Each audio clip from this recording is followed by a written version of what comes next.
I am just a chronicler and welcome you to another video. Since I know many of you watch to relax and fall asleep, I thought it would be nice if you left a comment telling me where you're listening from and if it's raining there. Don't forget to like the video and subscribe to the channel if you're enjoying the episodes. Now, it's time to get comfortable, relax, and begin. I never thought I'd be afraid of a fireplace.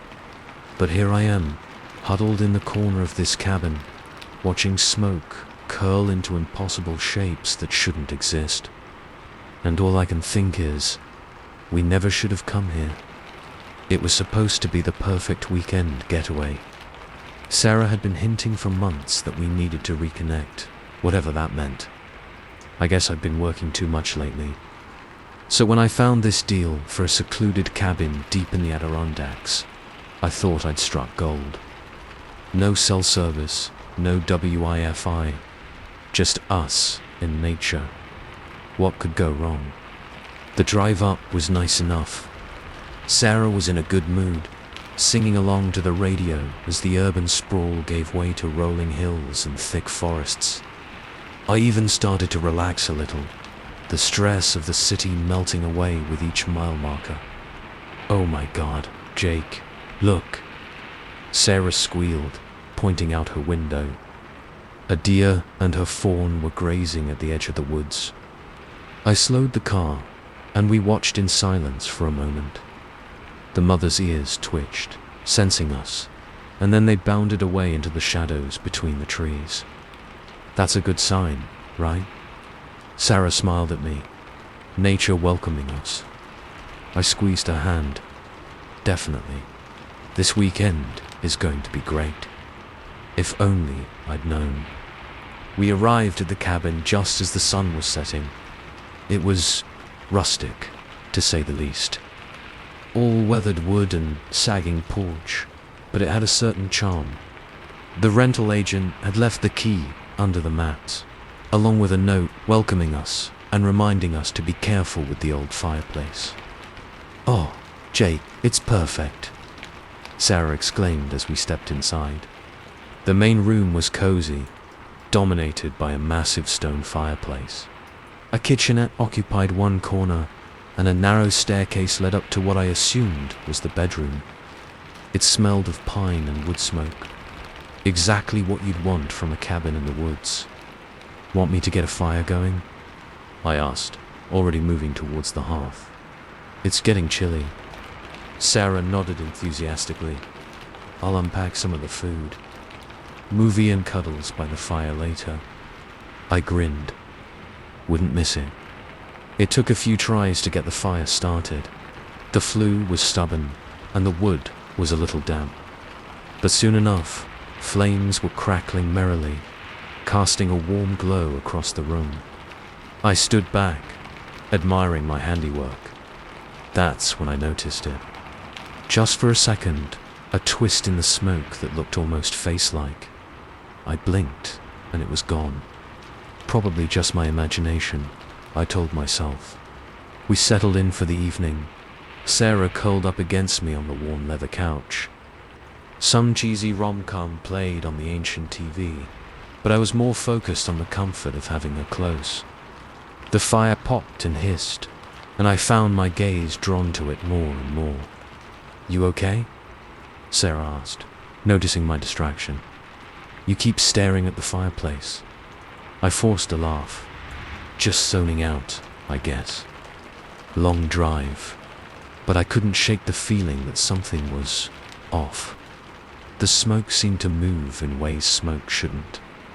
Tendrils curled and twisted, forming shapes just at the edge of recognition before dissolving.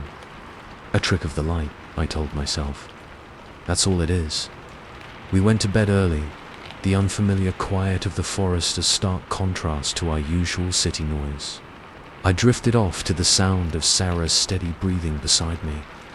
I jolted awake sometime in the middle of the night. The fire had burned low, just embers now, but there was enough light to see wisps of smoke still rising from the hearth. And in that smoke, I sat bolt upright, heart pounding. The smoke had coalesced into a clear shape, a face, twisted in a silent scream. I blinked hard, certain I must be dreaming. When I looked again, the face was gone, but the smoke seemed to writhe with unnatural life. "Jake," Sarah mumbled sleepily beside me. "What's wrong?" I swallowed hard. "Nothing, just thought I saw something. Go back to sleep." She rolled over, and I lay there rigid, staring at the fireplace until dawn finally broke. The next morning, I did my best to act normal. We made breakfast, took a short hike, tried to enjoy the scenery, but I couldn't shake the memory of what I'd seen. Every time we passed the fireplace, my skin crawled. "Should we have another fire tonight?" Sarah asked as evening approached. I hesitated. "I don't know. Maybe we should save the wood." She gave me an odd look. "There's a whole stack outside." "What's really going on, Jake?" "You've been jumpy all day." I sighed, running a hand through my hair. "It's gonna sound crazy." "Try me," she said, crossing her arms. So I told her about the faces I thought I'd seen in the smoke, the way it moved unnaturally. To her credit, she listened without interrupting. "Okay," she said slowly when I finished. "That does sound pretty wild, but maybe it was just shadows, or your eyes playing tricks in the dark." I nodded, not entirely convinced. "Yeah, maybe. Tell you what," she said, squeezing my arm. "We'll light the fire again. If anything weird happens, we'll put it out right away. Deal." What could I say? I didn't want to ruin our weekend over what was probably just my overactive imagination. Deal. As dusk fell, Sarah built up the fire while I hovered nervously nearby. At first, everything seemed normal. The flames danced, smoke rose in lazy curls. I started to relax. Then I saw it. Sarah gasped beside me, so I knew it wasn't just me this time. The smoke was changing, thickening, taking on substance. What started as vague, face-like shapes became clearer, more defined. Agonized expressions formed and dissolved, only to be replaced by new ones. It was like watching souls trapped in torment, silently screaming. "Jake," Sarah whispered, clutching my arm. "What the hell is happening?" I shook my head, unable to form words. The faces were becoming more distinct by the second. Worse, they seemed to be aware of us now. Hollow eyes turned in our direction. Smoky hands reached out imploringly. "We need to put it out," I managed to croak. Sarah nodded frantically. I lunged for the bucket of water we'd left by the hearth, but as I moved, the smoke reacted. It surged forward, tendrils wrapping around my wrists. It was ice cold and somehow solid, holding me in place. Sarah screamed. I turned to see more smoke shapes reaching for her, trying to envelop her. The faces were fully formed now, no longer just suggestions in the haze. They were horrifyingly detailed. Men, women, even children, all bearing expressions of absolute anguish. With a surge of adrenaline, I managed to break free of the smoky grip. I swung the water bucket in a wide arc, dousing the fire and a good portion of the room. There was a sound, not quite a shriek, not quite a hiss, and the smoke shapes were coiled. For a heart-stopping moment, the faces hung in the air, more solid and real than ever. Then, like a film running in reverse, they were sucked back into the fireplace. A final tendril of smoke twisted up from the doused embers, forming one last face that seemed to glare at us before vanishing. Sarah and I stood there, soaked and shaking. "What?"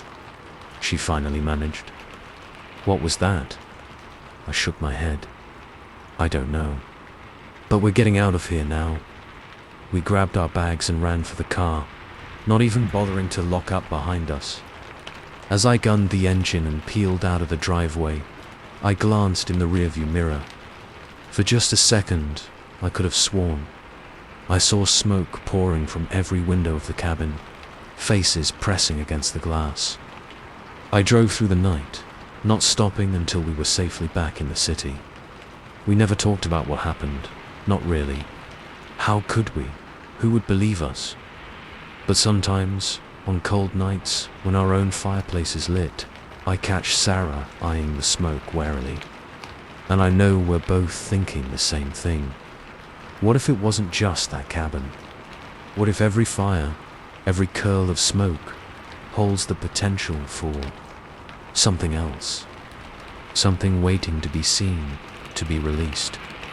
I try not to think about it, but I can't help wondering, the next time you're sitting by a cozy fire, watching the smoke drift upwards, what might be watching you back? Story 2. I've always loved the peace of the forest, but now every snapping twig makes me flinch. The laughter echoing through the trees isn't joyful anymore. It's a taunt, a reminder that we're not alone out here.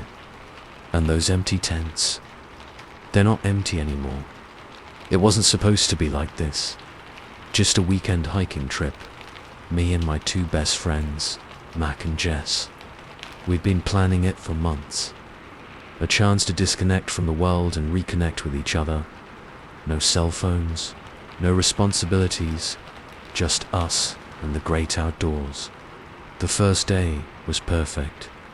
We hit the trail early, the morning mist still clinging to the ground as we made our way deeper into the forest.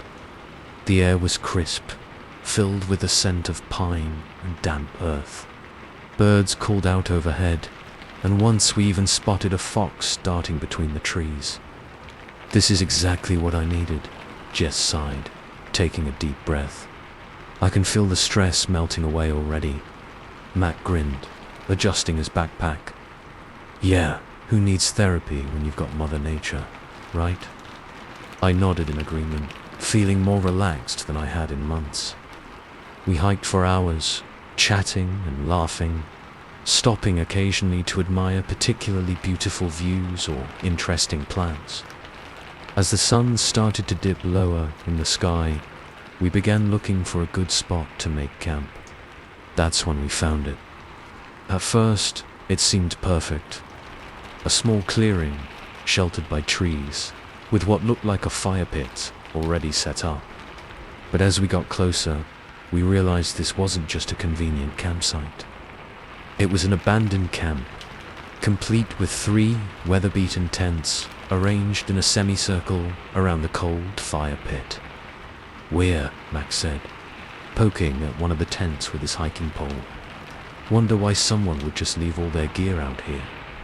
Jess frowned, looking uneasy. "Maybe we should find somewhere else to camp. This feels, I don't know, wrong somehow."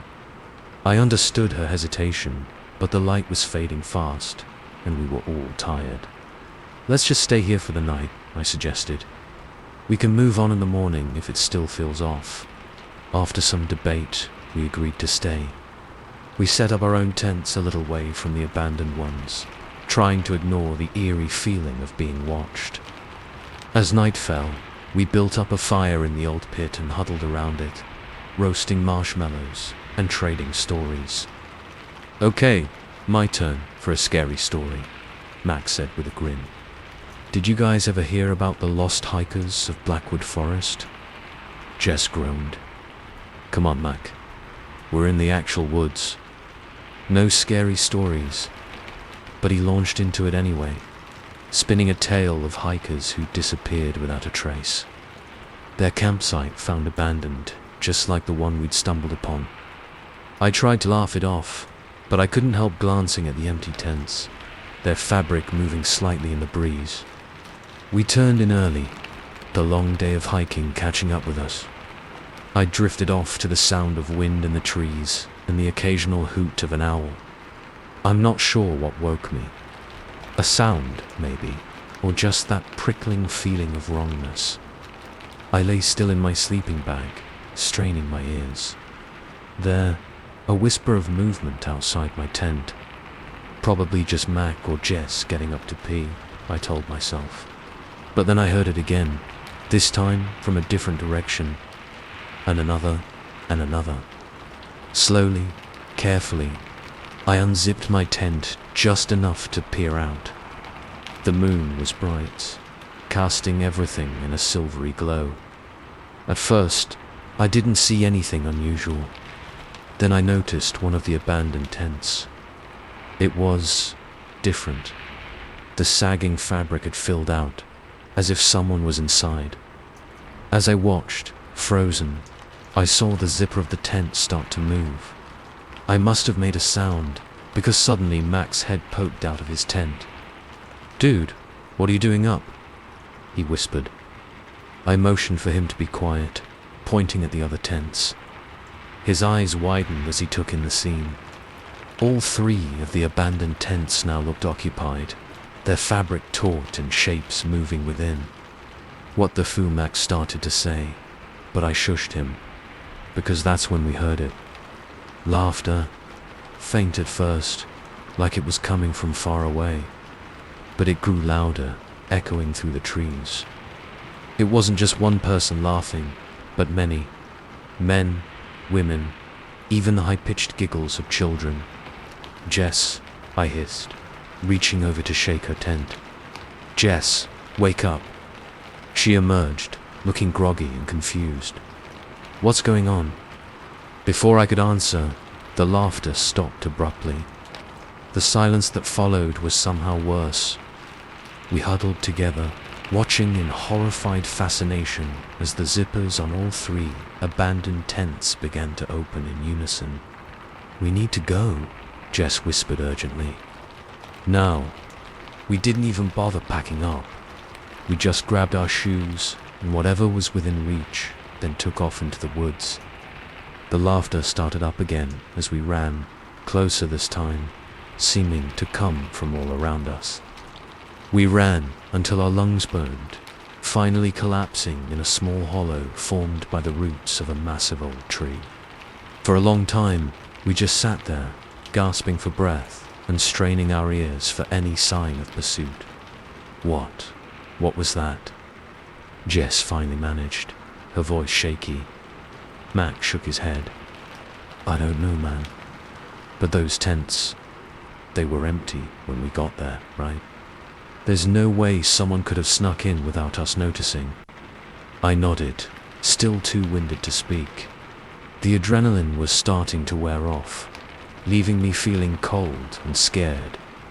We had no supplies, no idea where we were, and something impossible had just happened. As if reading my thoughts, Jess spoke up. "We need to get back to the trail. Find our way out of here." "Yeah, but which way is the trail?" Mac asked, looking around helplessly. In our panic, we'd run blindly into the forest. That's when we heard it again. The laughter. Closer now, and with a distinctly malicious edge to it. "This way," I said, picking a direction at random. Anything to get away from that sound. We stumbled through the dark forest, jumping at every shadow and snapping twig.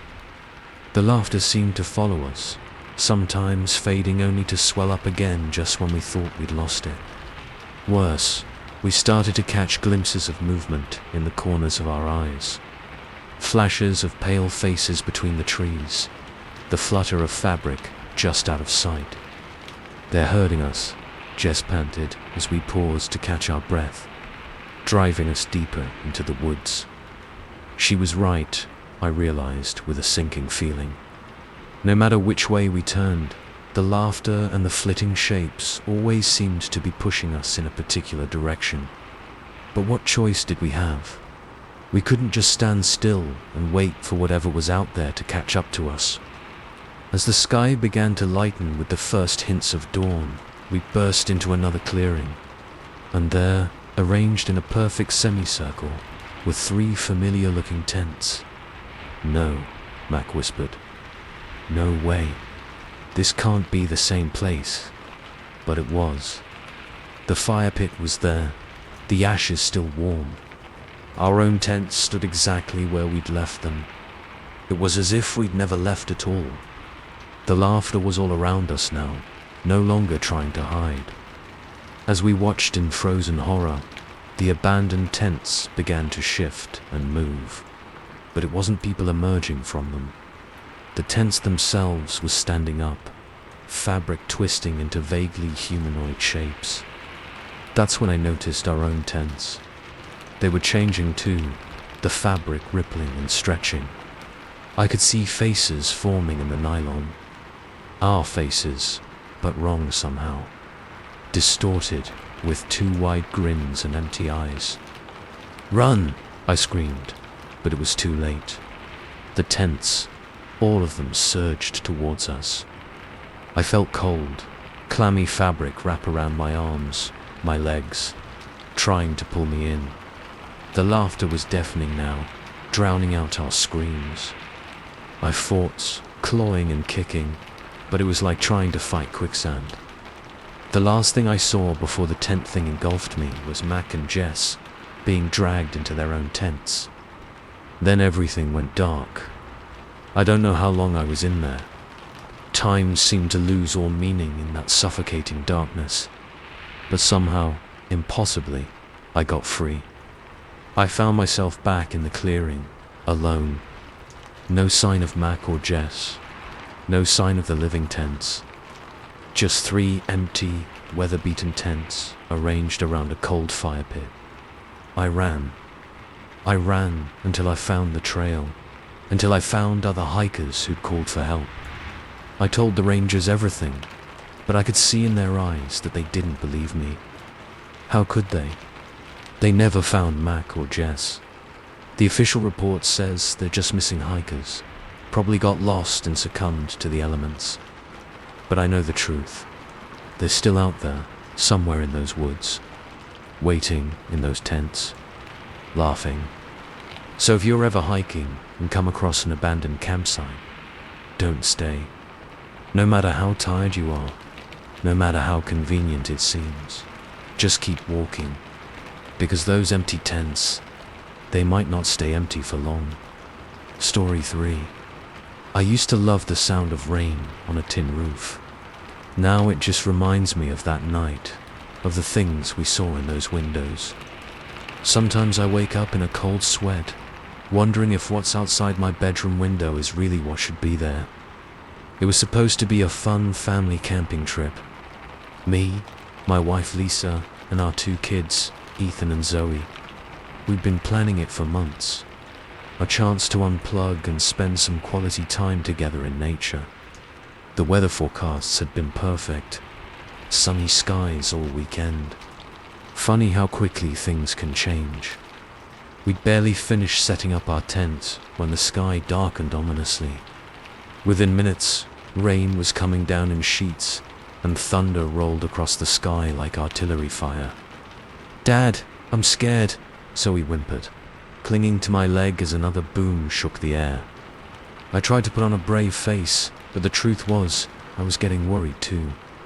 Our little tent wasn't going to offer much protection if this storm got any worse. That's when we saw the cabin. It was Lisa who spotted it first, a dark shape through the curtain of rain. "Look!" she shouted over the wind. "Is that a building?" I squinted, wiping water from my eyes. Sure enough, about 100 yards away stood a sturdy-looking log cabin.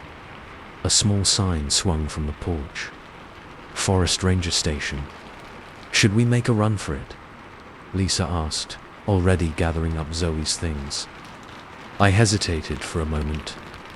We hadn't seen any rangers since we arrived at the campground, and showing up uninvited felt wrong somehow. But another crack of thunder made the decision for me. Yeah, let's go. Ethan grabbed the cooler. I'll get the tent.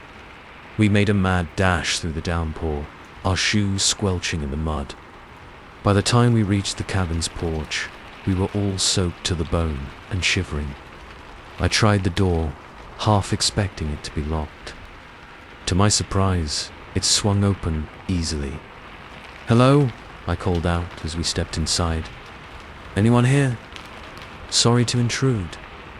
But we got caught in the storm. No answer. The cabin was dark and still, lit only by occasional flashes of lightning through the windows. It smelled musty, like it hadn't been opened in a while. "I don't think anyone's home," Lisa said, wringing out her hair. "Should we just wait here until the storm passes?" I nodded, flicking on my flashlight to get a better look around. It was a simple space. One big room with a stone fireplace, a couple of chairs, and a desk covered in maps and paperwork. A narrow staircase led up to what I assumed was a loft area. "All right, kids, let's get dried off," I said, trying to sound more confident than I felt. "Ethan, see if you can find any dry firewood. Zoe, help your mum unpack some of our food. I'll see if I can get this fireplace going." As we bustled around, trying to make the best of our situation, I couldn't shake a nagging feeling of unease. Something about this place felt off. I chalked it up to nerves from the storm and focused on getting a fire started. Soon enough, we had a cheerful blaze going. We huddled around it, munching on slightly soggy sandwiches and listening to the rain hammer against the roof. "Hey, check this out," Ethan said suddenly, pointing at one of the windows. "Doesn't that look weird to you?" I followed his gaze, not sure what he meant at first. The window showed the forest outside, trees whipping in the wind, rain lashing against the glass. But as I looked closer, I realized what had caught Ethan's attention. The scene outside. It didn't quite match up with what we'd seen on our way in. "That can't be right," Lisa murmured, coming to stand beside me. "Where's the campground? And I don't remember those rocks." She was right. Instead of the open campground we'd run through, the window showed a dense cluster of trees surrounding a rocky outcropping. It was as if we were looking at a completely different part of the forest. "Maybe it's just a weird angle," I suggested, not believing it even as I said it. Zoe tugged at my sleeve, her eyes wide. "Daddy, look at the other window. It's different too." One by one, we checked each window in the cabin. Each one showed a different scene, none of which matched the surroundings we'd seen earlier. One looked out over a misty lake I was certain wasn't anywhere near our campsite. Another showed a snow-covered pine forest, despite it being the middle of summer. "This is impossible," Lisa whispered, her face pale in the firelight. "What's going on?" I shook my head, at a loss for words. Part of me wanted to just close all the curtains, pretend we hadn't seen anything strange, but I couldn't look away. That's when things got even weirder. As we watched, the scene in one of the windows changed. It was subtle at first, just a slight shift in the branches, but then the entire view seemed to ripple, like heat waves rising from hot pavement. When it settled, we were looking at an entirely new landscape, a barren, rocky plain under a blood-red sky. "Oh my God," Lisa gasped, clutching Zoe close. I felt Ethan press against my side, his usual teenage bravado completely gone. "Dad, what do we do?" I opened my mouth to respond, to say, "What? I'm not sure," when movement in another window caught my eye. This one showed a dense jungle, vines hanging thick from massive trees. And there, just at the edge of view, something moved. It was big, whatever it was. I caught a glimpse of scales, a flash of yellow eyes. Then it was gone, the foliage settling back into place as if nothing had disturbed it. "We need to leave," I said, my voice sounding strained even to my own ears. Now. But as I turned towards the door, I realized with a sinking feeling that it was gone. Where the entrance had been was now just another window, this one showing a vast, storm-tossed ocean. "This isn't happening," Lisa muttered, shaking her head. This can't be real. Zoe started to cry, and even Ethan looked on the verge of tears. I tried to think, to come up with some kind of plan, but my mind was reeling. How do you deal with something so completely outside the realm of possibility? A sound made us all freeze. It was faint at first, barely audible over the crackling of the fire and the constant drumming of rain on the roof. But it grew louder, a sort of scritching, scraping noise, and it was coming from the windows. Slowly, reluctantly, I turned to look. The window nearest to us, the one that had shown the alien red landscape, was changing again. But this time, it wasn't just the view shifting.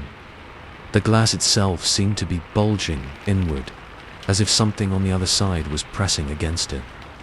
"Back away," I said, trying to keep my voice calm for the kids' sake.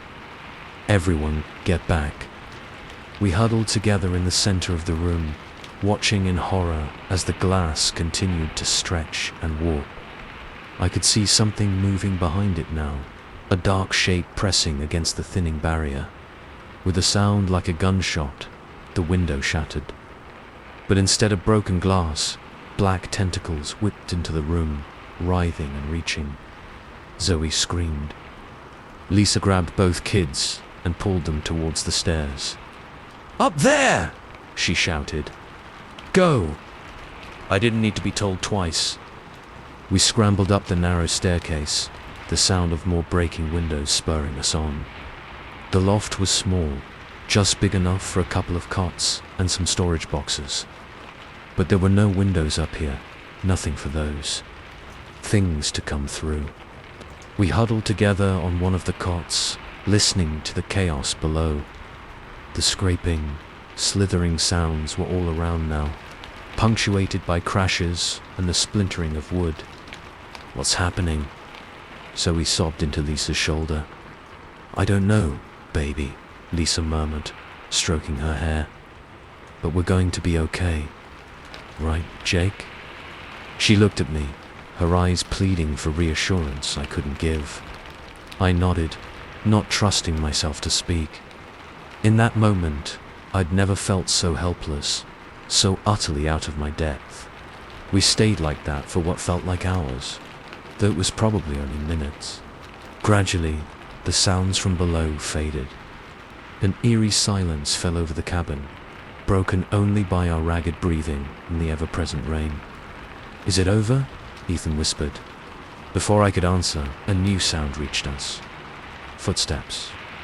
Something was coming up the stairs. We held our breath as a figure appeared at the top of the staircase. It was a man, dressed in a forest ranger's uniform. He looked at us with an expression of mild surprise. "Well now," he said, his voice unnaturally calm given the situation.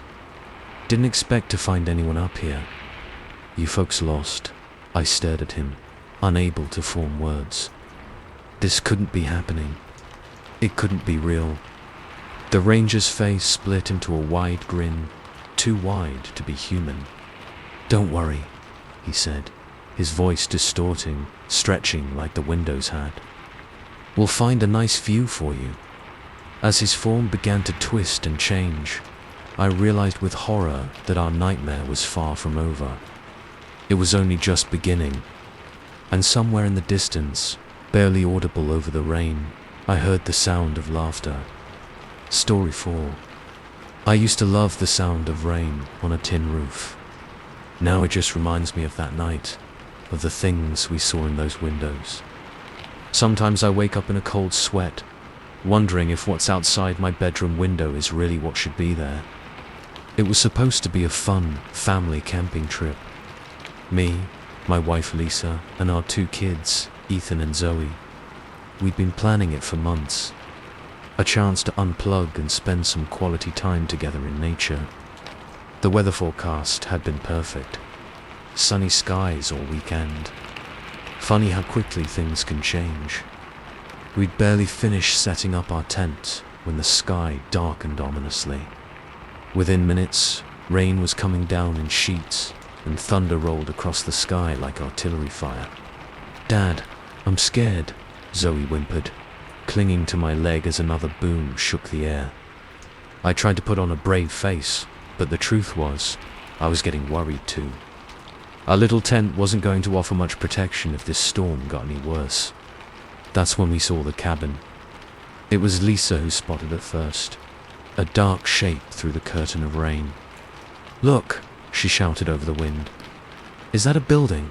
I squinted, wiping water from my eyes. Sure enough, about 100 yards away stood a sturdy-looking log cabin. A small sign swung from the porch. "Forest Ranger Station." "Should we make a run for it?" Lisa asked, already gathering up Zoe's things. I hesitated for a moment. We hadn't seen any rangers since we arrived at the campground, and showing up uninvited felt wrong somehow. But another crack of thunder made the decision for me. "Yeah, let's go." "Ethan, grab the cooler. I'll get the tent." We made a mad dash through the downpour, our shoes squelching in the mud. By the time we reached the cabin's porch, we were all soaked to the bone and shivering. I tried the door, half expecting it to be locked. To my surprise, it swung open dizzily. "Hello," I called out as we stepped inside. "Anyone here?" "Sorry to intrude, but we got caught in the storm." No answer. The cabin was dark and still, lit only by occasional flashes of lightning through the windows. It smelled musty, like it hadn't been opened in a while. "I don't think anyone's home," Lisa said, wringing out her hair. "Should we just wait here until the storm passes?" I nodded, flicking on my flashlight to get a better look around. It was a simple space. One big room with a stone fireplace, a couple of chairs, and a desk covered in maps and paperwork. A narrow staircase led up to what I assumed was a loft area. "All right, kids, let's get dried off," I said, trying to sound more confident than I felt. "Ethan, see if you can find any dry firewood. Zoe, help your mom unpack some of our food. I'll see if I can get this fireplace going." As we bustled around, trying to make the best of our situation, I couldn't shake a nagging feeling of unease. Something about this place felt off. I chalked it up to nerves from the storm and focused on getting a fire started. Soon enough, we had a cheerful blaze going. We huddled around it, munching on slightly soggy sandwiches and listening to the rain hammer against the roof. "Hey, check this out," Ethan said suddenly, pointing at one of the windows. "Doesn't that look weird to you?" I followed his gaze, not sure what he meant at first. The window showed the forest outside, trees whipping in the wind, rain lashing against the glass. But as I looked closer, I realized what had caught Ethan's attention. The scene outside. It didn't quite match up with what we'd seen on our way in. "That can't be right," Licia murmured, coming to stand beside me. "Where's the campground? And I don't remember those rocks." She was right. Instead of the open campground we'd run through, the window showed a dense cluster of trees surrounding a rocky outcropping. It was as if we were looking at a completely different part of the forest. "Maybe it's just a weird angle," I suggested, not believing it even as I said it. Zoe tugged at my sleeve, her eyes wide. "Daddy, look at the other window. It's different too." One by one, we checked each window in the cabin. Each one showed a different scene, none of which matched the surroundings we'd seen earlier. One looked out over a misty lake I was certain wasn't anywhere near our campsite. Another showed a snow-covered pine forest, despite it being the middle of summer. "This is impossible," Lisa whispered, her face pale in the firelight. "What's going on?" I shook my head, at a loss for words. Part of me wanted to just close all the curtains, pretend we hadn't seen anything strange. But I couldn't look away. That's when things got even weirder. As we watched, the scene in one of the windows changed. It was subtle at first, just a slight shift in the branches. But then the entire view seemed to ripple, like heat waves rising from hot pavement. When it settled, we were looking at an entirely new landscape, a barren, rocky plain under a blood-red sky. "Oh my God," Lisa gasped, clutching Zoe close. I felt Ethan press against my side, his usual teenage bravado completely gone. "Dad, what do we do?" I opened my mouth to respond. To say what? I'm not sure. When movement in another window caught my eye. This one showed a dense jungle, vines hanging thick from massive trees. And there, just at the edge of view, something moved. It was big, whatever it was. I caught a glimpse of scales, a flash of yellow eyes. Then it was gone, the foliage settling back into place as if nothing had disturbed it. "We need to leave," I said, my voice sounding strained even to my own ears. "Now." But as I turned towards the door, I realized with a sinking feeling that it was gone. Where the entrance had been was now just another window, this one showing a vast, storm-tossed ocean. "This isn't happening," Lisa muttered, shaking her head. "This can't be real." Zoe started to cry, and even Ethan looked on the verge of tears. I tried to think, to come up with some kind of plan, but my mind was reeling. How do you deal with something so completely outside the realm of possibility? A sound made us all freeze. It was faint at first, barely audible over the crackling of the fire and the constant drumming of rain on the roof. But it grew louder, a sort of scritching, scraping noise, and it was coming from the windows. Slowly, reluctantly, I turned to look. The window nearest to us, the one that had shown the alien red landscape, was changing again. But this time, it wasn't just the view shifting. The glass itself seemed to be bulging inward, as if something on the other side was pressing against it. "Back away," I said, trying to keep my voice calm for the kids' sake. "Everyone get back." We huddled together in the center of the room, watching in horror as the glass continued to stretch and warp. I could see something moving behind it now, a dark shape pressing against the thinning barrier. With a sound like a gunshot, the window shattered.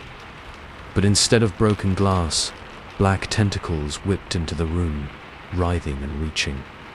Zoe screamed. Lisa grabbed both kids and pulled them towards the stairs. "Up there!" she shouted. "Go!" I didn't need to be told twice. We scrambled up the narrow staircase, the sound of more breaking windows spurring us on. The loft was small, just big enough for a couple of cots and some storage boxes. But there were no windows up here, nothing for those. Things to come through.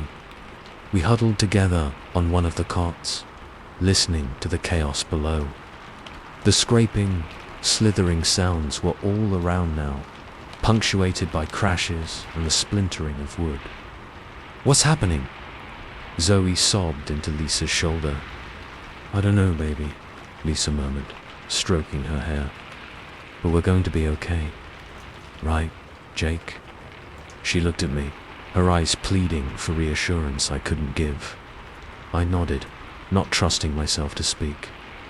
In that moment, I'd never felt so helpless, so utterly out of my depth. We stayed like that for what felt like hours, though it was probably only minutes. Gradually, the sounds from below faded. An eerie silence fell over the cabin, broken only by our ragged breathing and the ever-present rain. "Is it over?" Ethan whispered. Before I could answer, a new sound reached us. Footsteps. Something was coming up the stairs. We held our breath as a figure appeared at the top of the staircase. It was a man, dressed in a forest ranger's uniform. He looked at us with an expression of mild surprise. "Well now," he said, his voice unnaturally calm given the situation. "Didn't expect to find anyone up here. You folks lost?" I stared at him, unable to form words. This couldn't be happening. It couldn't be real. The ranger's face split into a wide grin, too wide to be human. "Don't worry," he said, his voice distorting, stretching like the windows had. "We'll find a nice view for you." As his form began to twist and change, I realized with horror that our nightmare was far from over. It was only just beginning. And somewhere in the distance, barely audible over the rain, I heard the sound of laughter. Story 5. I used to love the view from my apartment window. Now, I keep the curtains drawn tight, day and night. Because I know he's out there, watching, waiting. And the worst part, I'm starting to think he's been in here too. It all started about a month ago. I was enjoying my morning coffee, gazing out at the city skyline, when I noticed the moving truck. Nothing unusual there. People come and go all the time in this building. But something about the man directing the movers caught my eye. He was tall, almost unnaturally so, with a shock of white blonde hair that stood out against his pale skin. As if sensing my gaze, he looked up, right at my window. I nearly dropped my mug. His eyes were so pale they looked almost colorless, like 2 chips of ice set into his face. I quickly stepped back from the window, heart racing. "Don't be ridiculous," I told myself. "He's just a new neighbor. Probably a nice guy. You're letting your writer's imagination run wild again." But over the next few days, I couldn't shake the feeling of being watched. Every time I glanced out my window, there he was, in the apartment directly across the courtyard. Sometimes just standing, sometimes going about his business, but always positioned so he could see into my place. "You're being paranoid," my best friend Jess told me over the phone. "Have you tried?" "I don't know," saying hi. "Maybe he's just shy and doesn't know how to introduce himself." I sighed, peeking through a crack in my curtains. The man was there, as always, his pale eyes seeming to look right at me, despite the distance. "Yeah, maybe," I said, not believing it for a second. "Listen, I gotta go. Deadline coming up." "All right, but promise me you'll at least try to be social. You spend too much time cooped up in that apartment as it is." I promised, if only to get her off my back, and hung up. As I turned back to my laptop, movement caught my eye. The man had shifted, pressing one long-fingered hand against his window. Was he waving at me? I shuddered and yanked the curtains closed. The next week passed in a blur of writing and sleepless nights. Every creak of the old building had me jumping, imagining pale eyes peering at me from dark corners. I started double-checking my locks obsessively, even though I knew it was irrational. The guy hadn't done anything wrong, not really. So why did he terrify me so much? It was Friday night when things took a turn from unsettling to downright horrifying. I'd been working late, trying to meet a deadline for my editor. The words weren't flowing, and I found myself glancing more and more at the closed curtains, imagining what might be on the other side. Finally, frustrated and more than a little freaked out, I decided to call it a night. I saved my work and stood up to stretch, my back popping after hours hunched over the keyboard. That's when I noticed it. My coffee mug wasn't where I'd left it. I froze, staring at the empty spot on my desk where the mug should have been. I always kept it in the same place, a habit born from years of late-night writing sessions, but now it was gone. With trembling hands, I started searching the apartment. It had to be here somewhere, right? Maybe I'd absent-mindedly moved it while lost in thought. I found it in the kitchen sink, rinsed clean. I never washed my mug right away. Never. The realization hit me like a punch to the gut. Someone had been in my apartment while I was here. I ran to the door, checking the locks. They were all still engaged, the chains still in place. How is that possible? How could someone have gotten in without me noticing? A soft thud from the living room made me whirl around, my heart pounding so hard I thought it might burst out of my chest. There, on the coffee table, was a book I didn't recognize. As I watched, frozen in terror, it slowly slid across the smooth surface, as if pushed by an invisible hand. I didn't even grab my phone. I just ran, yanking open the door and fleeing into the hallway in my pajamas and bare feet. I pounded on my neighbor's door, an older woman named Mrs. Chun, who had always been kind to me. "Please," I gasped when she opened the door, her eyes wide with concern. "Please, can I come in? I think someone's in my apartment." Mrs. Chun ushered me inside without hesitation, already reaching for her phone to call the police. As she spoke to the dispatcher, I sank onto her floral-patterned couch, shaking uncontrollably. The police arrived quickly, their presence a small comfort in a surreal nightmare my evening had become. They searched my apartment thoroughly, but found nothing out of place. No signs of forced entry, no evidence that anyone but me had been there. "Are you sure you didn't just misplace the mug?" one officer asked gently. "Sometimes when we're tired or stressed, our minds can play tricks on us." I wanted to scream. I wasn't crazy. I knew what I'd seen, what I'd felt. But looking at their skeptical faces, I realized how it all sounded.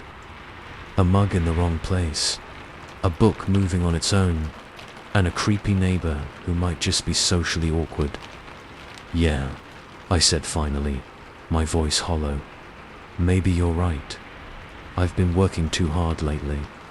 Probably just imagined it." They left after making sure I felt safe to return to my apartment. Chun offered to let me stay with her, but I declined. I needed to face this, whatever it was. As I re-entered my apartment, everything looked normal. The mug was back on my desk. The book was nowhere to be seen. Had I imagined it all? A movement outside my window caught my eye. Slowly, dreading what I might see, I approached and peered out. The man was there, in his window as always, but this time he was smiling. It was a wide, unnatural grin that split his face almost from ear to ear. As I watched, horrified, he raised one hand and waved. Then, deliberately, he held up a familiar object, my missing book. I stumbled back from the window, my mind reeling. How could he have gotten into my apartment? And why? What did he want from me? Over the next few days, I became a prisoner in my own home. I called in sick to work, had groceries delivered, and kept all the curtains tightly closed. But no matter what I did, I couldn't shake the feeling of being watched. Small things kept changing when I wasn't looking. A chair slightly out of place, a drawer left open that I was sure I'd closed. Once, I woke up to find all the books on my shelf had been rearranged. I tried to tell myself it was stress, lack of sleep, my imagination running wild. But deep down, I knew he was getting in somehow, and he was toying with me. It all came to a head one stormy night about a week after the incident with the mug. I'd finally managed to fall into a fitful sleep when a crash of thunder jolted me awake. For a moment, I lay there in the darkness, my heart racing. Then I heard it. Soft footsteps coming from the living room. I held my breath, straining my ears. There it was again. The unmistakable sound of someone moving around my apartment. With shaking hands, I reached for my phone to call 911. But as my fingers brushed the nightstand, they met empty air. My phone was gone. A soft chuckle from the doorway made me freeze. Slowly, I turned my head. He stood there, a dark silhouette against the dim light from the living room. I could just make out the gleam of his pale eyes, fixed on me with an intensity that made my blood run cold.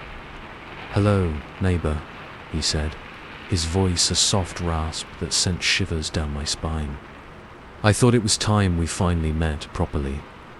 As he stepped into the room, I saw my missing phone in his hand. He smiled that too wide smile, and I knew with horrible certainty that this was only the beginning. "You see," he continued, moving closer, "I've been watching you for a very long time. And now, well, now it's your turn to watch. The last thing I remember is those pale eyes filling my vision, and the sensation of falling into an endless, icy void. I woke up in my bed the next morning, everything in its place. No sign of the pale-eyed man, no evidence that anything had happened. But when I looked out my window, I saw my own face staring back at me from the apartment across the way. My body, but not my eyes. Never my eyes. So now I keep the curtains drawn, and I write this warning. Because he's still out there, wearing my face, living my life. And I'm trapped here, in this pale-eyed prison, watching. Always watching. If you ever notice a new neighbor, one who seems to always be at the window, watching, don't look too closely. You might not like what you see looking back." Story 6. I've been a hunter all my life, but I've never been hunted. Not until that week in the old cabin. Now, every snapping twig makes me flinch, and I can't shake the feeling that something's out there, watching, waiting. And those tracks, God, those tracks. It was supposed to be a simple trip. Just me, my rifle, and a week in the wilderness to clear my head. The divorce had been messy. Work was a nightmare, and I needed to get away from it all. So when my buddy Mike mentioned his family's old hunting cabin deep in the Adirondacks, it seemed like the perfect escape. "Just don't expect the Ritz," Mike had warned, tossing me the keys. "Place hasn't been used in years. Might be a bit rougher on the edges." Rough was an understatement. After a bone-jarring drive down a barely there logging road, I finally found the cabin. It was a squat, dark structure that looked like it was slowly being reclaimed by the forest. Vines crawled up the weathered logs, and the porch sagged ominously. But beggars can't be choosers, and at least it had a roof. I lugged my gear inside, coughing at the musty smell that assaulted my nostrils. A thick layer of dust covered everything, and cobwebs festooned the corners. Home sweet home for the next week. It took a couple hours to get the place somewhat livable. I swept out the worst of the dust, got the old wood stove working, and set up my sleeping bag on the creaky bed frame. By the time darkness fell, I was settled in with a can of beans warming on the stove and a book in hand. That's when I heard it. A sound outside, like something heavy moving through the underbrush. I froze, straining my ears. There it was again. A definite rustle, closer this time. Probably just a deer, I told myself. But I found my hand reaching for my rifle anyway. I'd been so focused on getting the cabin in order that I hadn't properly secured the area. Rookie mistake.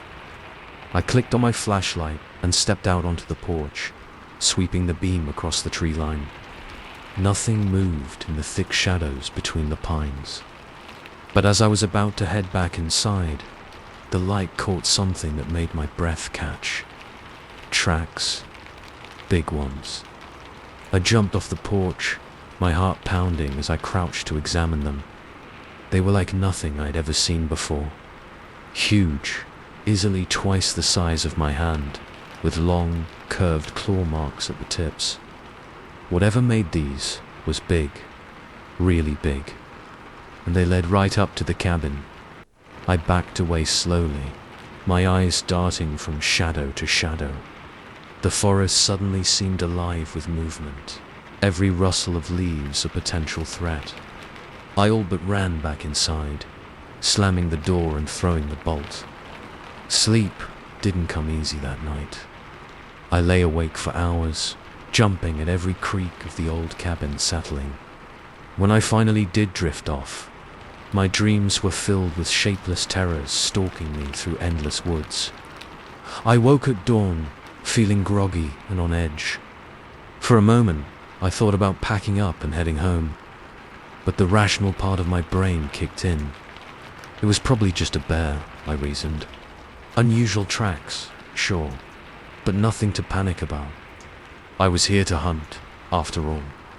So I geared up and headed out, determined to get my head back in the game. The day passed uneventfully. I saw plenty of deer sign, even caught a glimpse of a young buck, but nothing big enough to shoot. No sign of whatever had made those tracks, either. As the sun began to set, I made my way back to the cabin. That's when I noticed something odd. The porch steps, which I distinctly remembered being covered in old tracks this morning, were clean, swept clear of any prints. A chill ran down my spine that had nothing to do with the cooling air. I hadn't done that, which meant someone or something had been here while I was out. I entered the cabin warily, rifle at the ready. Nothing seemed out of place, but I couldn't shake the feeling that something was off, like the air itself had changed somehow. That night, I triple-checked the locks and piled furniture in front of the door, for good measure. I tried to convince myself I was overreacting, but every noise from outside set my nerves jangling. Around midnight, I heard it. A low, rumbling sound, almost too deep to be a growl. It seemed to come from right outside the cabin walls. I lay there, paralyzed, as heavy footsteps circled the structure. They paused at each window, and I swear I could hear sniffing, like something was trying to catch my scent. I must have passed out from sheer terror at some point, because the next thing I knew, watery morning light was filtering through the grimy windows. I approached the door cautiously, half expecting to find it torn off its hinges, but it was intact. In fact, there was no sign of disturbance at all. The furniture I'd piled up was untouched. Doubt began to creep in. Had I dreamed the whole thing? Then I saw the tracks. They circled the entire cabin, just as I'd heard in the night. Deep impressions in the soft earth, those same massive paws with wickedly curved claws. But it was what I saw next that nearly made my heart stop. A new set of tracks led away from the cabin. But these were different. Smaller, human-like, but not quite right. The stride was too long, the shape of the foot just slightly off, and at the edges of each print, I could see the marks of what looked like claws. I'd love to say I stood my ground, that I was determined to solve the mystery, but the truth is, I ran. I threw my gear in the truck and tore out of there like the devil himself was on my tail. I'd like to say that was the end of it, that I'd put it all behind me, chalked it up to an overactive imagination and too many campfire stories. But it wasn't. It was just the beginning. Because now, weeks later, back in the safety of my apartment in the city, I still see the signs. Muddy tracks on my welcome mat that disappear before I can show anyone. Claw marks on my bedroom window, on the 14th floor, and sometimes, in the dead of night, I hear that low, rumbling growl right outside my door. But the worst part, the part that keeps me up at night, jumping at every shadow. Sometimes, when I catch a glimpse of myself in the mirror, just out of the corner of my eye, my reflection isn't quite right. For a split second, I see something else looking back at me. Something with pale, hungry eyes and teeth too sharp to be human. And I wonder, did I ever really leave that cabin? Or did something follow me home? So, let me give you a piece of advice. If you're ever out in the woods and you come across tracks you can't explain, don't investigate. Don't try to follow them. Just turn around and get out of there as fast as you can. Because some things in this world aren't meant to be found. And once they've found you, well, Let's just say the hunt never really ends. Now, if you'll excuse me, I need to check the locks again. It's getting dark, and lately the nights have been active. Just remember, if you hear something scratching at your door tonight, don't open it. It might be me, or rather, what's left of me. Story 7. I came to this retreat to find inner peace. Instead, I found a nightmare that won't end. They say the mind is a powerful thing, but I never imagined it could be this powerful, or this terrifying. And the worst part, I'm starting to think it's not just in my head anymore. It all started innocently enough. I'd been stressed at work, my relationship was on the rocks, and I felt like I was constantly on the verge of a breakdown. So when I saw the ad for a week-long yoga and meditation retreat in a rustic house deep in the mountains, it seemed like exactly what I needed. Reconnect with your inner self, the website promised. Face your fears and emerge stronger. If only I'd known how literal that would turn out to be. The drive up to the retreat was beautiful, all winding mountain roads and breathtaking vistas. The house itself was a massive old wooden structure, the kind you'd expect to see in a ski lodge brochure. As I pulled into the gravel driveway, I felt a weight lifting off my shoulders. This was going to be good for me. I could feel it. There were about a dozen other participants, all of us looking a bit awkward and out of place as we gathered in the large central room.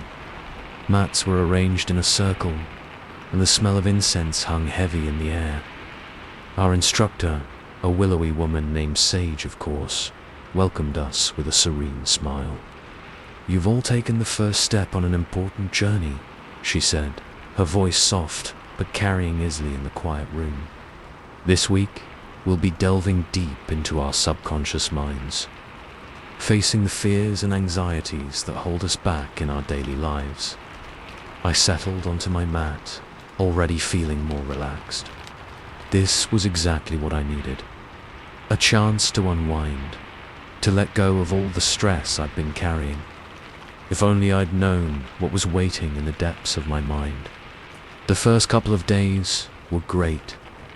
We did yoga in the mornings, facing huge windows that looked out over a misty valley. The afternoons were filled with guided meditations and self-reflection exercises. I could feel myself starting to unwind, to really relax for the first time in months. It was on the third day that things started to get weird. We were in the middle of a particularly deep meditation session. Sage's voice washed over us, guiding us to imagine a door in your mind. Behind this door is your greatest fear. Slowly, carefully, open the door and confront what you find there. I took a deep breath, and in my mind's eye, I saw the door. It was old, made of heavy wood with rusted iron bands. As I reached out to touch it, I could almost feel the rough grain under my fingers. The door swung open, and I found myself staring into an abyss. Complete, absolute darkness. And from that darkness came a sound, a low, rumbling growl that seemed to vibrate through my entire body. My eyes flew open with a gasp. The room was silent, the other participants still deep in meditation, but my heart was racing, and I could feel cold sweat beading on my forehead. "It's okay," Sage said softly, noticing my distress. "Whatever you saw, it's just a manifestation of your subconscious. It can't hurt you." I nodded, trying to calm my breathing. It was just a visualization exercise, nothing to freak out about. But that night, I dreamed of the door. In my dream, I was back in that misty mental space, the door looming before me. This time, when it opened, something emerged from the darkness. I couldn't see it clearly, just a suggestion of shape, of movement. But I could feel its malevolence, its hunger. I woke up screaming, tangled in my sheets and drenched in sweat. The next day, I noticed the others looking at me strangely. During our morning yoga session, I caught snippets of whispered conversation. "Did you hear him last night? Screaming about something coming through a door. Sage says it's just part of the process." I tried to shake it off, to focus on the exercises. But every time I closed my eyes, I saw that door. And now, I could swear I heard that growl again. So faint, it might have been just the wind outside. Things escalated quickly after that. During our next meditation session, I wasn't the only one who had an extreme reaction. The woman next to me suddenly started sobbing uncontrollably, babbling about spiders crawling all over her. Across the circle, a man leaped to his feet, swatting at the air around him like he was being attacked by invisible assailants. Sage moved among us, her voice still calm but with an edge of excitement I hadn't noticed before. "This is good," she kept saying. "You're breaking through. Embrace the fear. Let it wash over you." But it didn't feel good. It felt like we were all losing our minds. That night, I lay awake in bed, afraid to sleep. The growl was louder now, and I swore I could hear scratching at my door. Not the door in my mind, the actual door to my room. When I finally did drift off, the dreams were worse than ever. I was back in that mental space, but now the door was gone. Instead, I was surrounded by my fellow retreatants, all of us huddled in a circle. And circling us, always just out of clear sight, were things, manifestations of our deepest fears given form. I saw spiders the size of dogs, their legs clickety-clacking on the ground. Shadowy figures with 2 long limbs and blank faces. And there, largest of all, was my fear. A hulking shape of darkness, 2 pinpricks of red light where I should be. I woke up to screaming. Not just my own this time, but screams echoing through the entire house. I stumbled out of bed, my heart pounding so hard I thought it might burst out of my chest. The hallway was chaos. People were running, crying, some curled up in corners, muttering to themselves. And everywhere I looked, I saw impossibilities. A swarm of locusts poured out from under one door, but when I blinked, they were gone. A woman ran past me, screaming about the walls bleeding, and for a moment, I saw it too. Thick, red liquid oozing between the wooden planks. I made it to the main room, hoping to find Sage, to get some explanation for what the hell was happening. But the scene there was worst of all. Our yoga mats were arranged in the same circle as always. But now, each mat had something on it. Manifestations of fear, pulled straight from our deepest nightmares into reality. And there, in the center of it all, was Sage. But she wasn't the serene instructor I remembered. Her eyes were wild, her smile too wide, showing too many teeth. "Don't you see?" she said, her voice filled with a manic glee. "We've done it. We've broken through the barriers of the mind. Our fears made flesh." As she spoke, I saw the air around her shimmer and distort. For a moment, just a moment, I saw something else standing there, something ancient and hungry, wearing Sage's form like an ill-fitting suit. I ran like I've never run before, out of the house and into the pre-dawn darkness. I didn't stop until my lungs were burning and my legs gave out from under me. When the sun rose, I made my way back to my car, half expecting to find the house gone, or to wake up and realize it had all been some crazy dream. But the house was still there. And as I drove away, I saw the others emerging, all of us shell-shocked and wild-eyed. Nobody spoke. We just got in our cars and fled. I'd like to say that was the end of it, that once I left that house behind, everything went back to normal.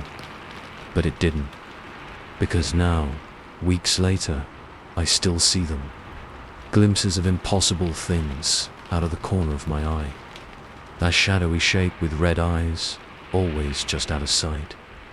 And sometimes, when I close my eyes, I can still hear Sage's voice, our fears made flesh. So let me give you some advice. If you're thinking about going on a meditation retreat, maybe stick to the spa instead. Because some doors in our minds are meant to stay closed. And once they're opened, well, there's no telling what might come through. Now, if you'll excuse me, I need to go check the locks again. It's getting dark, and lately, the nights have been active. Just remember, if you hear something scratching at your door tonight, don't open it. It might be your fears coming to pay a visit. And trust me, you don't want to let them in. Story 8. I used to love the sound of water lapping against the shore. Now it makes my skin crawl, because I know what's out there, waiting in the depths. And every night, it gets closer. The worst part, I think, is calling my name. It was supposed to be the perfect family vacation. A week in a cozy cabin on the shores of Lake Champlain.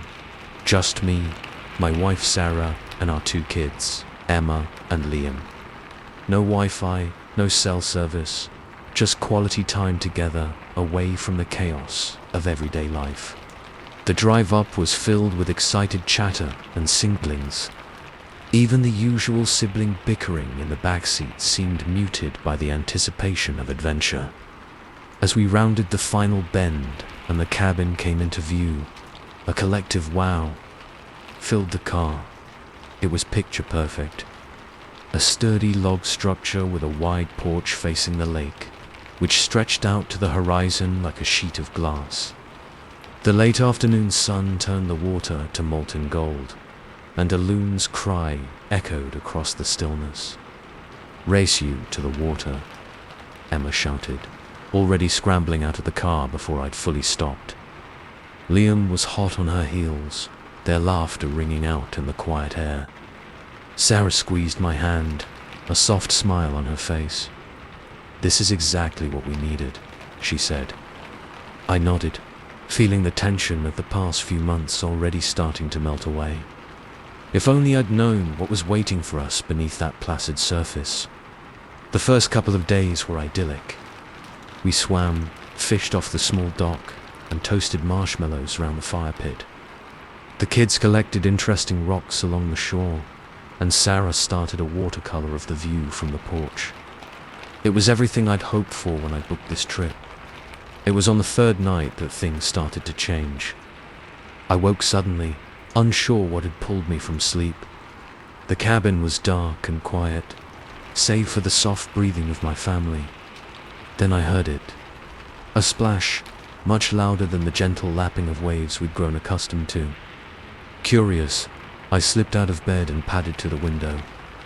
The full moon cast enough light to see clearly, and I scanned the silvery surface of the lake. Nothing seemed out of place.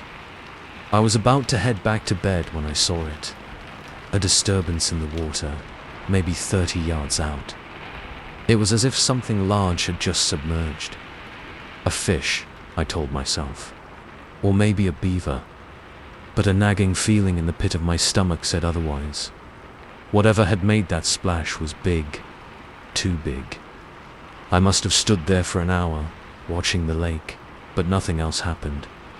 Finally, convincing myself it was nothing to worry about, I went back to bed. But sleep was a long time coming. The next day, I found myself distracted, constantly glancing out at the water. Sarah noticed, of course. "Everything okay, babe?" she asked as we sat on the porch, watching the kids splash in the shallows. "You seem tense." I forced a smile. "Just thought I heard something weird last night." "Probably nothing." But it wasn't nothing. That night, I heard it again. This time, the splash was closer to shore, and it was followed by something else. A sound so low I felt it more than heard it. A deep, rumbling noise that seemed to vibrate through the cabin itself. I was at the window in an instant, heart pounding. The moonlight revealed ripples spreading out from a spot no more than 15 yards from our dock. And there, just for a moment, I saw something break the surface. It was gone too fast to make out clearly, but the image burned itself into my brain. A dark, sinuous shape, far too large to be any fish I knew of. "Dad," Liam's sleepy voice made me jump. "What are you looking at?" I turned, trying to keep my voice calm. "Nothing, buddy. Just thought I heard something. Go back to sleep." But as I tucked him back in, I noticed something that made my blood run cold. His sheets were damp, and there was sand in his bed. Sand that hadn't been there when we put him to sleep. The next morning, over breakfast, I casually asked the kids if either of them had gone for a late night swim. They both denied it, looking at me like I was crazy. "The water's way too cold at night, Dad," Emma said, rolling her eyes in that way only preteens can manage. I let it drop, but I couldn't shake the feeling that something was very, very wrong. That day, I kept the kids close to shore, making up excuses about strong currents and undertows. Sarah gave me odd looks, but didn't push it. As the sun began to set, casting long shadows across the lake, I found myself gathering up all the life jackets and boats, storing them securely in the cabin. "Honey, what are you doing?" Sarah asked, concern evident in her voice. I fumbled for an explanation. "Just tidying up. Don't want anything blowing away if the storm comes in." But there wasn't a cloud in the sky, and we both knew it. That night, I didn't even try to sleep. I sat by the window, a flashlight and my old hunting knife close at hand. For hours, nothing happened. The lake was calm, peaceful even. I was starting to think I'd imagined it all, that stress had finally made me crack. Then, at exactly 3:27 a.m., I remember checking my watch. I heard it. A splash, much closer this time, right at the end of our dock. I was out on the porch before I could think twice, flashlight beam cutting through the darkness. At first, I saw nothing. Then, a movement caught my eye. Something was pulling itself up onto the dock. The beam of my flashlight fell on a sight that turned my blood to ice. It was, I don't even know how to describe it, like a cross between an eel and a man, but wrong in ways I can't put into words. Its skin was slick and grey, and it moved with a terrible, fluid grace. But it was the eyes that really got me. Large, bulbous things that reflected the light like a cat's, and they were fixed directly on me. I must have made a sound, a scream or a shout, because suddenly Sarah was there beside me. She saw it too. I know she did. But by the time she turned on the porch light, it was gone, leaving nothing but a wet trail on the dock. "What? What was that?" she whispered, her voice shaking. I shook my head, unable to form words. Because in that moment, as the thing slid back into the water, I'd heard something. A voice, if you could call it that. Low and gurgling, but unmistakable. It had said my name. The next morning, we packed up and left, much to the kids' confusion and disappointment. I made up a story about a family emergency, promising we'd come back another time. But we both knew we never would. I'd like to say that was the end of it. That once we left that lake behind, everything went back to normal. But it didn't. Because now, weeks later, I still hear it. That low, gurgling voice, calling my name in the dead of night. I wake up with damp sheets, sand in my bed, and sometimes, when I pass a body of water, even something as small as a pond or a large puddle, I swear I see something move beneath the surface. something watching me with those reflective, inhuman eyes. So let me give you some advice. If you're planning a lake vacation, maybe stick to the pool instead. Because some things are better left undisturbed in the depths. And once they've noticed you, well, water has a long memory. Now, if you'll excuse me, I need to go check the locks again. It's been raining all day, and the storm drains are starting to overflow. Just remember, if you hear something scratching at your door tonight, don't open it. Especially if you hear the drip, drip, drip of water on the other side. Because some visitors, once invited in, never leave. And trust me, you don't want to see what this one looks like on dry land. Story 9. I've always thought of myself as a rational person, but after what happened in that mountain shelter, I'm not so sure anymore. They say the past is never truly gone, but I never imagined it could be so literal, or so hungry. It was supposed to be a simple weekend hike. Just me and my best friend, Jake, tackling a new trail in the Rockies. We'd done plenty of backpacking trips before, but this one was different. More remote, more challenging, and as it turned out, way more than we bargained for. The first day was tough, but exhilarating. The trail wound up through dense pine forests, occasionally opening up to reveal breathtaking views of snow-capped peaks and plunging valleys. The air was crisp and clean, filled with the scent of pine needles and wild sage. Man, this is the life, Jake said, pausing to take a swig from his water bottle. Beat staring at a computer screen all day, huh? I nodded, wiping sweat from my brow. No argument here, though I wouldn't mind a slightly less vertical path. We shared a laugh and pressed on, as the sun began to dip towards the horizon, painting the sky in brilliant oranges and pinks. We started looking for a good spot to make camp. That's when we saw it. A small structure, barely visible through the trees. As we got closer, we realized it was an old shelter, the kind put up by park services for emergencies. Sweet, Jake exclaimed. Beats setting up the tent. I wasn't so sure. The shelter looked ancient, its wooden walls weathered and grey. But as the temperature started to drop and the wind picked up, the idea of 4 solid walls became more appealing. The inside was basic but dry. A couple of built-in bunks, a small table, and not much else. Graffiti covered the walls, names and dates going back decades.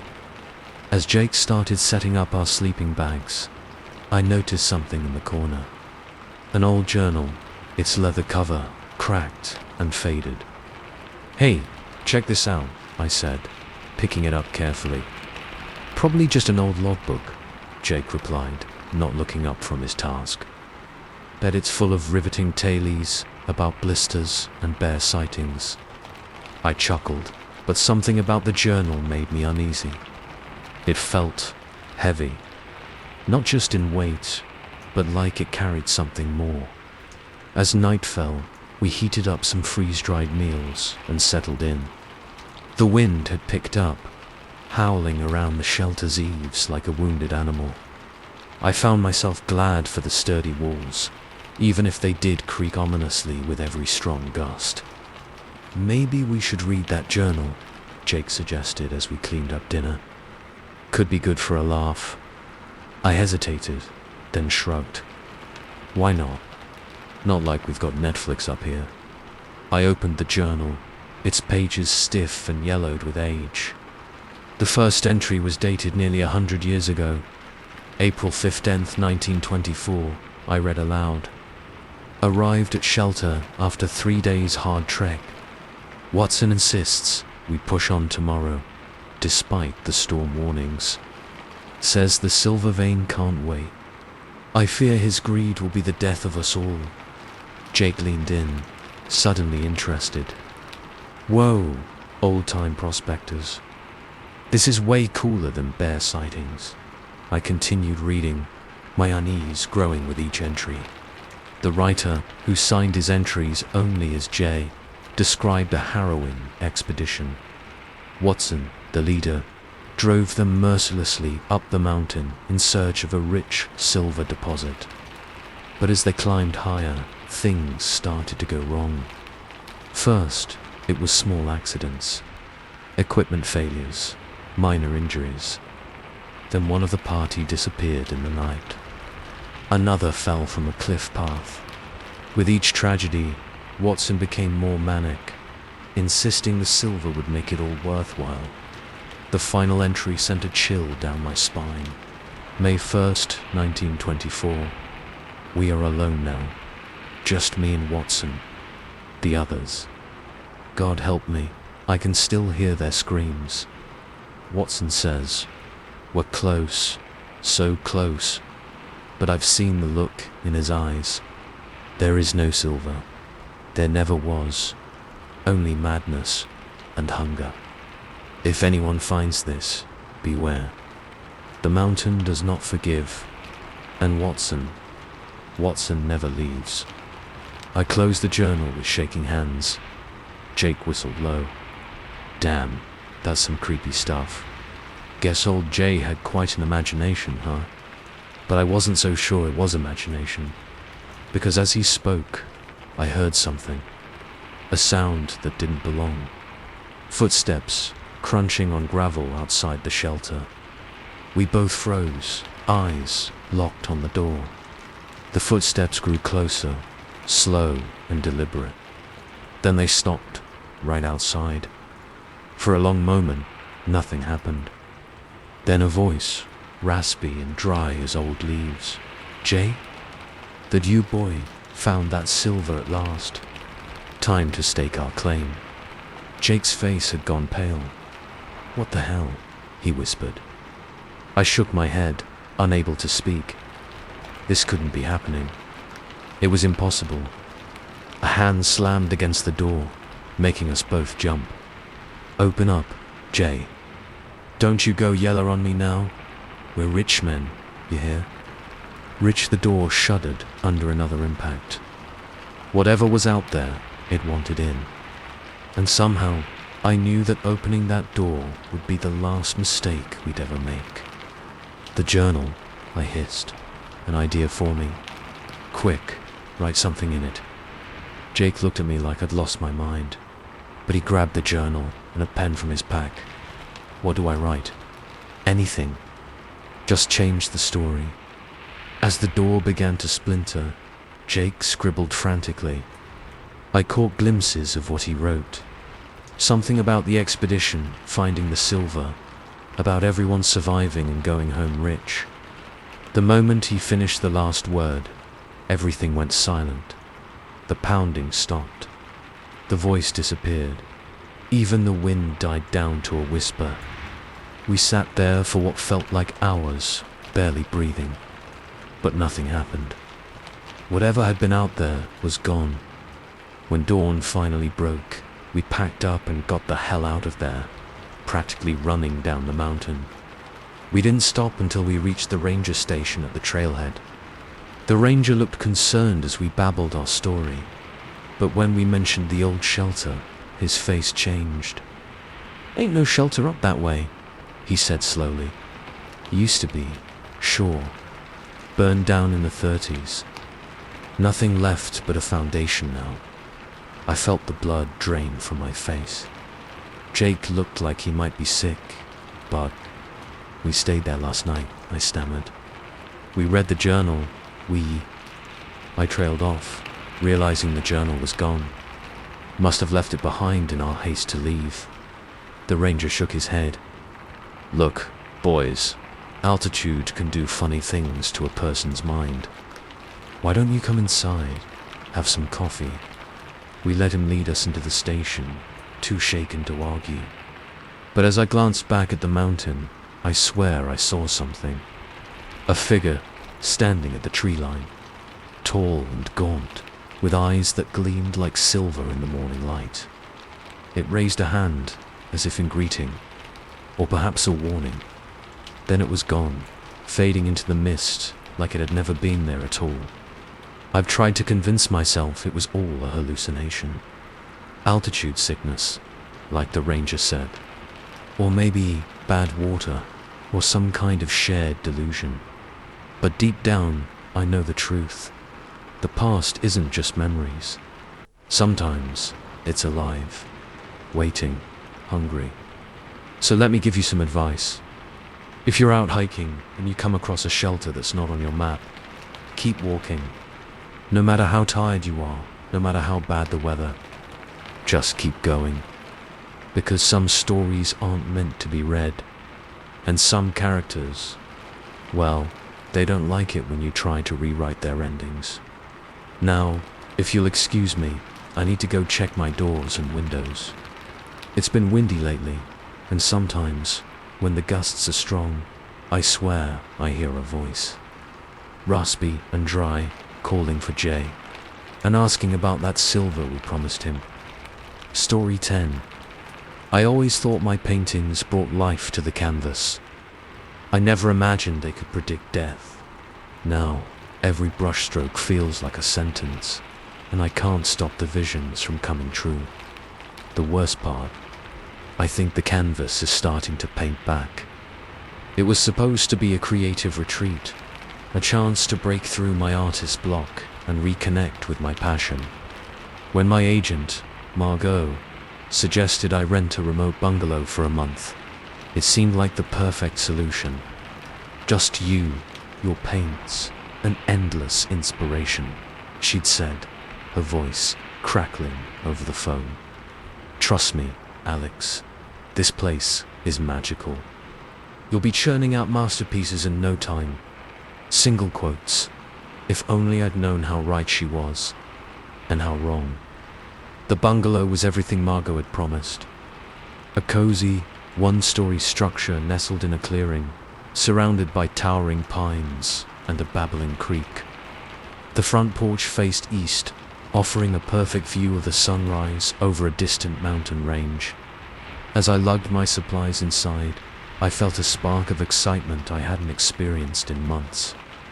The main room was spacious and airy, with high ceilings and huge windows that bathed the space in natural light. A stone fireplace dominated one wall, and the air smelled faintly of pine and turpentine. Home sweet home, I murmured, already envisioning the canvases I'd fill in this space.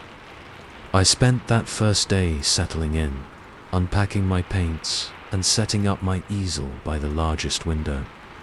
As the sun began to set, painting the sky in brilliant golds and crimsons, I felt the urge to capture the scene. My hands moved almost of their own accord, brush dancing across the canvas. Colors flowed and blended, capturing not just the view, but the feeling of that moment.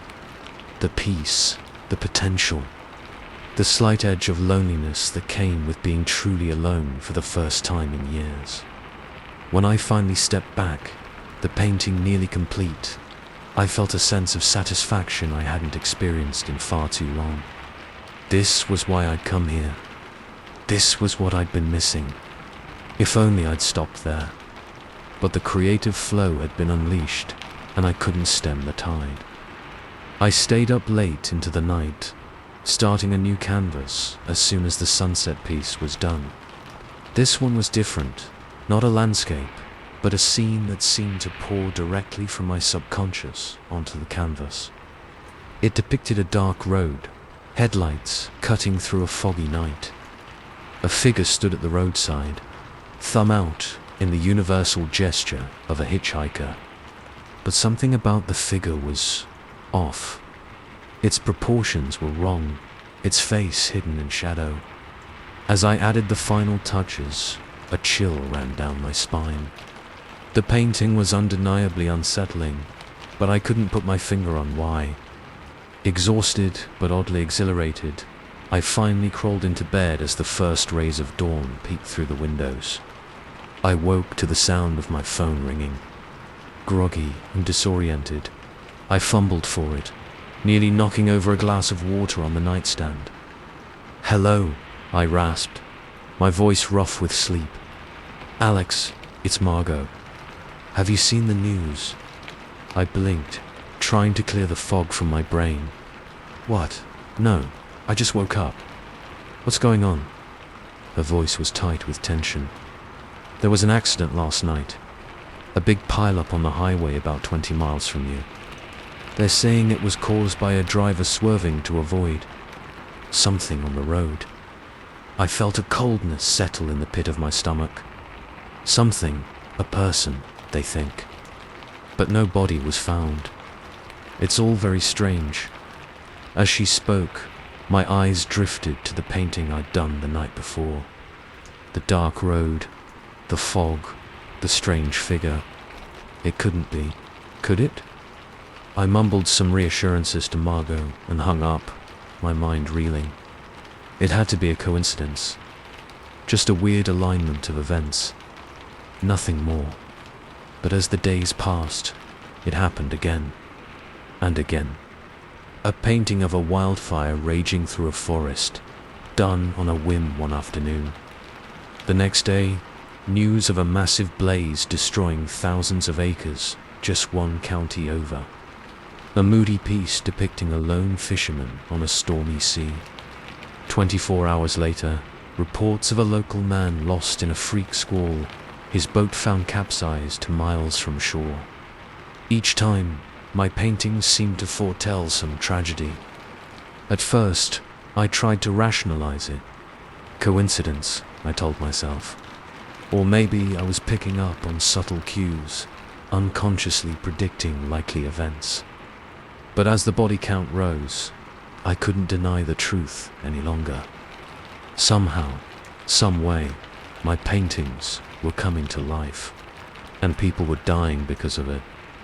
I stopped painting, locked away my brushes, covered my canvases. But the urge to create was like an itch I couldn't scratch, a hunger that gnawed at my insides. And at night, I began to dream, vivid, technicolor visions that felt more real than reality. In my dreams, I painted scenes of beauty and horror, joy and despair. And when I woke, I found my hands stained with paint, new canvases propped against the walls, still wet with fresh oils. I called Margot, my voice shaking as I tried to explain what was happening. She listened in silence, then sighed heavily. "Alex, honey, I think you need to come home. This isolation, it's not good for you. You're having some kind of breakdown." "No," I shouted, surprising myself with the vehemence in my voice. "No, I can't leave. I can't. I can't let anyone else see these paintings. You don't understand what they can do." She tried to argue, but I hung up on her. I knew how it sounded. Knew she probably thought I'd lost my mind. Maybe I had. That night, as I huddled in my bed, too afraid to sleep, too wired to truly rest, I heard it. A sound that didn't belong. The soft scritch-scratch of bristles on canvas. My blood ran cold. Slowly, hardly daring to breathe, I crept from the bedroom to the main room of the bungalow. There, in the pale moonlight streaming through the windows, I saw it. My easel, which I'd shoved into a corner and draped with a sheet, was uncovered. A canvas rested on it, and before my disbelieving eyes, a paintbrush moved across its surface. Guided by an invisible hand, it sketched out a scene in quick, confident strokes. I recognized the bungalow, rendered in shades of deep blue and shadow, and there, in the window, a figure. Me. But as I watched, horror rooting me to the spot, the figure in the painting changed. Its features twisted, elongated, becoming something inhuman, something hungry. The brush clattered to the floor, the painting complete, and in that moment, I felt it. A presence behind me, its breath hot on my neck. I ran. Out of the bungalow, into the night, not caring where I went as long as it was away.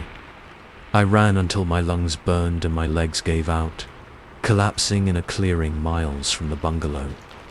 As dawn broke, I made my way back to civilization, hitching a ride with a concerned farmer who probably thought I was some lunatic escaped from an asylum. Maybe I was. I'd like to say that was the end of it. That once I left that bungalow behind, everything went back to normal. But it didn't. Because now, weeks later, I still see them. Visions of future events playing out in my mind like paintings come to life. I can't pick up a pencil without sketching out some new horror. Can't close my eyes without seeing brushstrokes forming in the darkness. And sometimes, when I catch my reflection in a mirror or a shop window, I swear I see it changing, twisting into that thing I saw in the painting that night. So let me give you some advice. If you're an artist looking for inspiration, maybe stick to still lifes and landscapes, because some visions aren't meant to be captured. And once you open that door to creation, well, sometimes things create back. Now, if you'll excuse me, I need to go cover all the mirrors in my apartment. It's getting dark, and lately, my reflection has been active. Just remember, if you see a painting that looks a little too real, a little too prophetic, don't look too closely. You might not like what looks back, and whatever you do, don't let it paint you. Story 11. I've always loved the smell of pine needles and campfire smoke. But now, those scents make my heart race and my palms sweat, because I know what's hiding in those woods, waiting, and the laughter of children. God, that laughter. It's not innocent anymore. Not since that summer at Camp Whispering Pines, when I signed up to be a camp counselor. I thought it would be a fun way to spend the summer before my senior year of college. Fresh air, sunshine, and the chance to relive some of my own childhood camp memories. Plus, it looked great on a resume for someone studying child psychology like me. I arrived at Camp Whispering Pines a week before the campers, along with the other counselors and staff. The place was picture perfect, a cluster of rustic cabins surrounding a gleaming lake, all nestled in the heart of a dense pine forest. The main lodge was a massive log structure that looked like it had been there for 100 years, its weathered boards exuding a sense of history and tradition.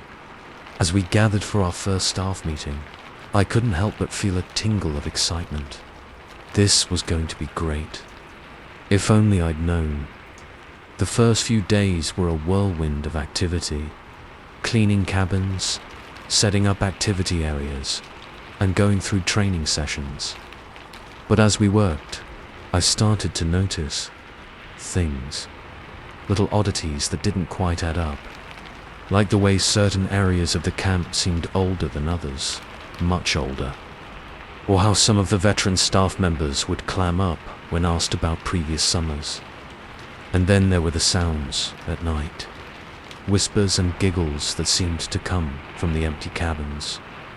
Probably just the wind, my fellow counselor, Mike, said with a shrug when I mentioned it. But I saw the way his eyes darted nervously towards the tree line. The day before the campers were due to arrive, we did a final sweep of the grounds. That's when I found it. An old toy car, half buried in the dirt near the edge of the woods. It was the kind of decast metal car I remembered playing with as a kid. But this one was badly rusted, its once bright paint faded to ghostly echoes of color. As I picked it up, a chill ran down my spine. Something about it felt wrong, like it didn't belong here. Or maybe like it belonged here too much. I pocketed the car, intending to turn it in to Lost and Found. But as I walked back towards the main lodge, I could have sworn I heard a child's laughter, faint but clear, coming from the empty woods behind me. The next day, the campers arrived in a cacophony of excited shouts, slamming car doors, and tearful goodbyes to parents. as I helped direct kids to their cabins and settled disputes over top bunks. I almost forgot about the strange occurrences of the past week. Almost. It started small. A girl in my cabin, Sarah, complained that someone had been in her bag, moving things around. "And I keep finding this weird old car in my stuff," she added, holding up a familiar rusty toy. The same one I'd found and turned into Lost and Found. I laughed it off, chalking it up to homesickness and forgetfulness. But as the days passed, more oddities piled up. Kids reported seeing strange figures at the edges of the clearing during campfire time. "They look like children," one boy whispered, his eyes wide, but wrong somehow. Like they're wearing masks. Equipment would go missing, only to turn up in bizarre places. Canoe paddles in the arts and crafts shed. Archery targets hanging from trees deep in the woods. And always, that faint sound of children's laughter when no one was around. I tried to rationalize it all. Kids play pranks, I told myself. The woods can play tricks on your mind. But deep down, a growing sense of unease took root. It all came to a head during the 3rd week of camp. We were doing a nighttime scavenger hunt. Teams of campers spread out across the grounds with flashlights and lists of items to find. I was stationed at the boathouse, keeping an eye on things and making sure no one went too close to the water in the dark. That's when I heard it. A child's voice, clear as day, coming from inside the boathouse. "Come play with us. We've been so lonely." I froze, my flashlight beam shaking as I pointed it at the closed door. It had to be one of the campers, right? Playing a trick? Swallowing hard, I approached the boathouse. "All right, very funny," I called out, trying to keep my voice steady. "Come on out now. The scavenger hunt doesn't include hiding in buildings." No response.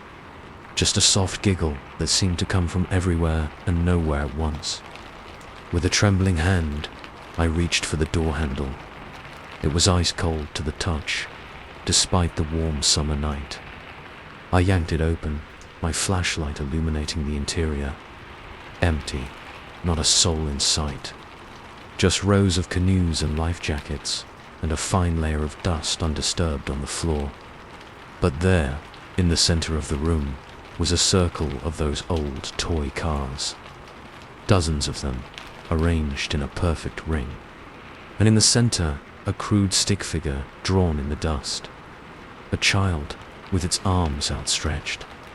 I stumbled backward, my heart pounding so hard I thought it might burst from my chest. This couldn't be happening. It wasn't possible. A twig snapped behind me, and I whirled around, my flashlight beam cutting through the darkness. For just a second, I saw them. A group of children standing at the edge of the woods. But they weren't right. Their proportions were off. Limbs too long and joints bent at impossible angles. And their faces, God, their faces were smooth and featureless, like eggs with indentations where eyes should be. Then they were gone, melting back into the shadows with a chorus of ethereal giggles. I ran, back to the main lodge, back to lights and people and the illusion of safety.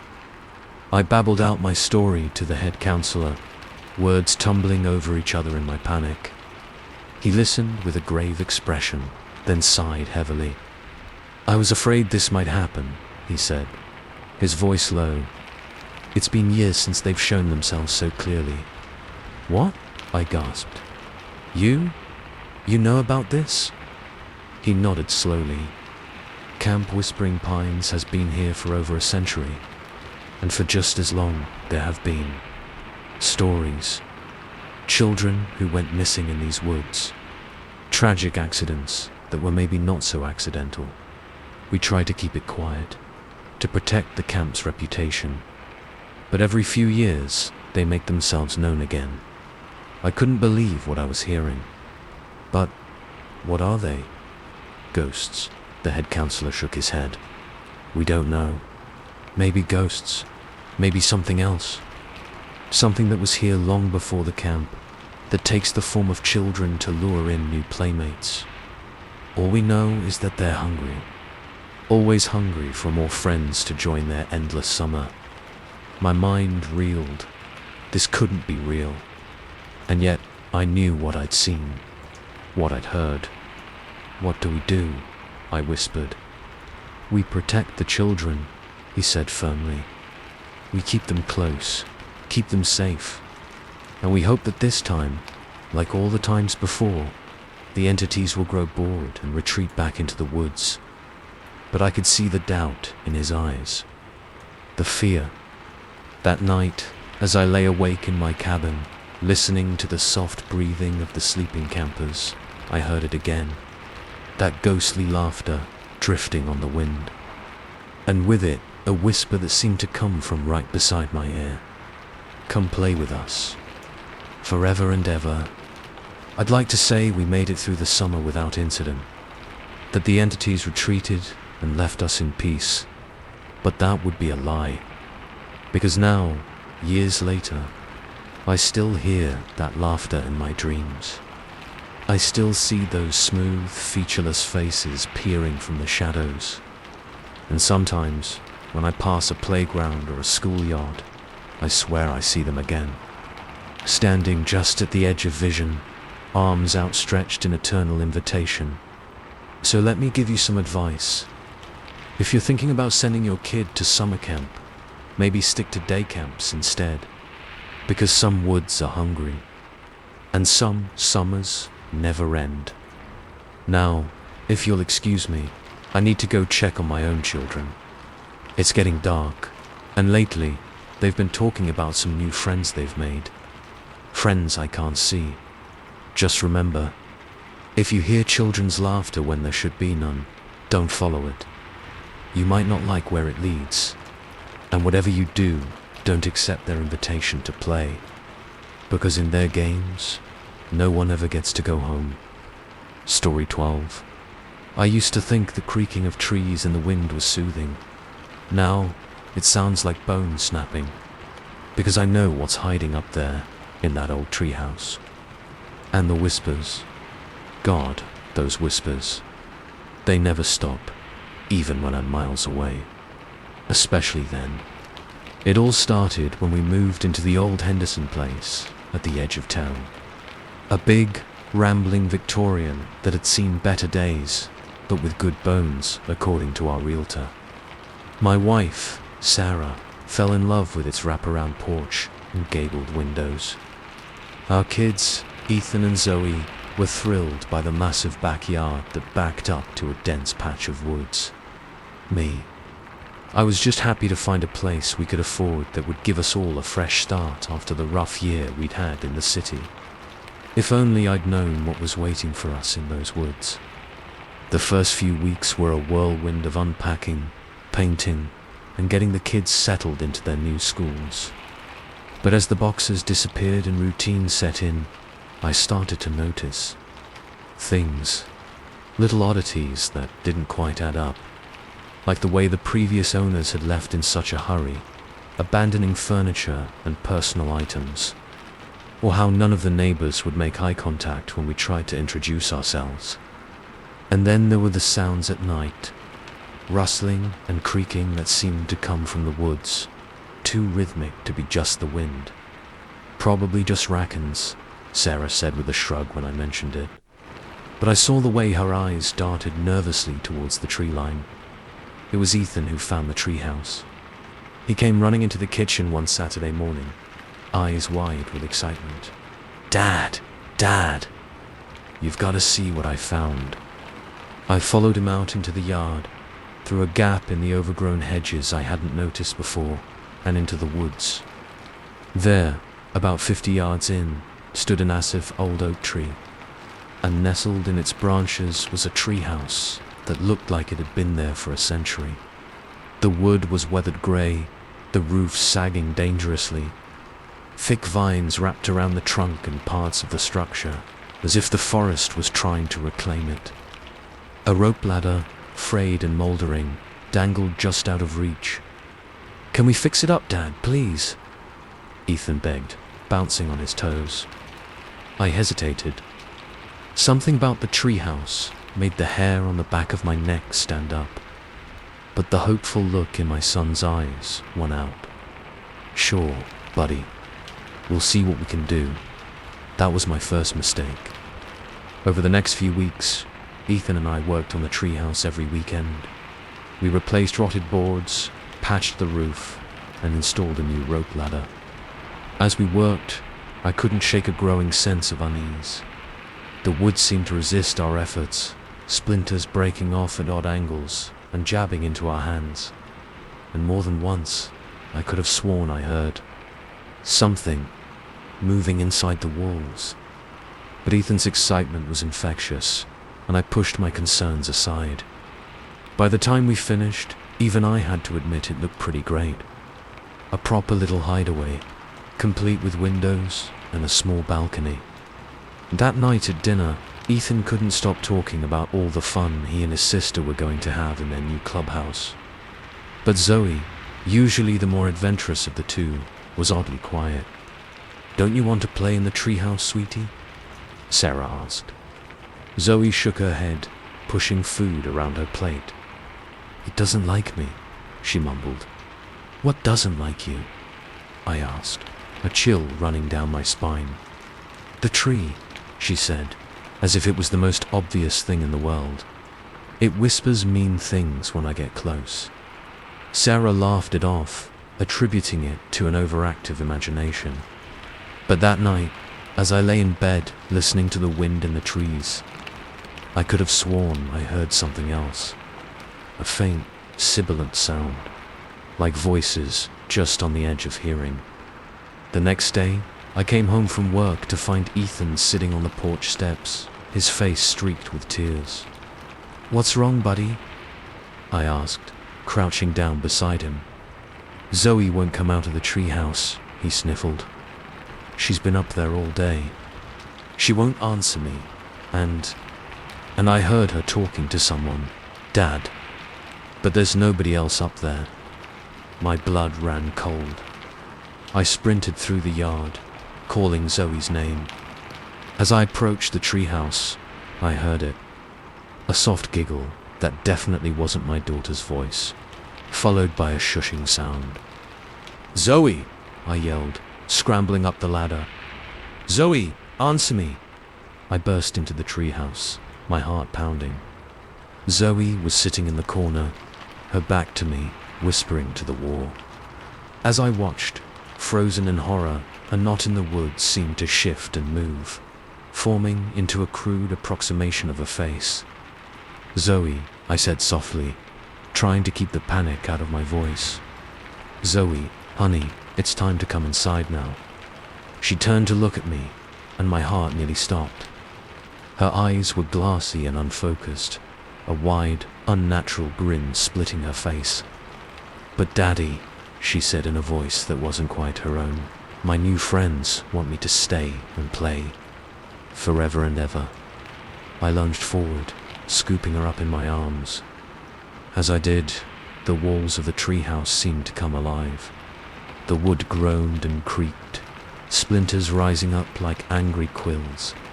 And the whispers, God, the whispers filled the air, a cacophony of childish voices begging and threatening in equal measure.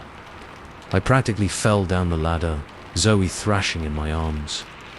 As my feet hit the ground, a deafening crack split the air. I looked up to see the massive branches of the oak tree bending down towards us, as if trying to snatch us back. I ran, back through the woods, through the yard, into the house. I slammed the door behind us, my heart pounding so hard I thought it might burst from my chest. Sarah found us there, me clutching Zoe tightly as our daughter slowly came back to herself, the glassy look fading from her eyes. "What happened?" Sarah gasped, taking in our disheveled appearance. I opened my mouth, then closed it again. How could I explain what I'd seen?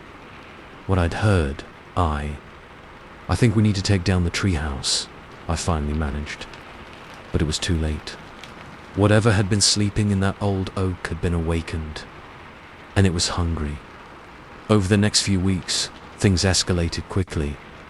We'd wake to find twigs and leaves scattered through the house, despite all the windows being closed. The kids started sleepwalking, always heading towards the woods before we caught them. And the whispers, they were constant now, a susurrus of childish voices that seemed to come from everywhere and nowhere. It all came to a head one stormy night. A massive branch from the oak tree came crashing through Ethan's bedroom window. As I rushed to check on him, my blood ran cold. The branch wasn't just a branch. It had shaped itself into a crude, grasping hand, reaching for my son's bed. That was it. We packed up and left that very night, leaving most of our belongings behind. As we pulled out of the driveway, I looked back one last time. There, silhouetted against the stormy sky, I saw them. Childlike figures perched in the branches of the oak tree, their limbs too long and joints bent at impossible angles. They waved goodbye with spindly, twig-like fingers. I'd like to say that was the end of it. That once we left that house behind, everything went back to normal. But it didn't. Because now, years later, I still hear those whispers in my dreams. I still see those twisted, wooden faces peering from the shadows of every tree. And sometimes, when I pass a park or a playground, I swear I see them again, hiding in the highest branches, arms outstretched in eternal invitation. So let me give you some advice. If you're house hunting and come across a place with a lovely old tree house, keep looking, because some trees have deep roots, and some playmates never want the game to end. Now, if you'll excuse me, I need to go check on my children. It's stormy tonight, and lately they've been talking about building a fort in the backyard. Just remember, if you hear whispers coming from the trees when there's no wind, don't listen too closely. You might not like what they have to say. And whatever you do, don't accept their invitation to climb up and play. Because in their games, no one ever gets to come back down. Story 13. I used to believe in the infallibility of science. Now, I'm not so sure what to believe. Because when the laws of nature start to bend, when time itself becomes fluid, what can you trust? And the scariest part, I think we might have caused it, all in the name of research. It was supposed to be a groundbreaking study. 6 months at a remote research station in the Alaskan wilderness, studying the effects of climate change on the permafrost. Just me, Dr. Alina Rossi, our team leader, and 3 other scientists, each experts in our fields. We were going to make history. Instead, we might have unmade reality itself. The first month was exactly what you'd expect.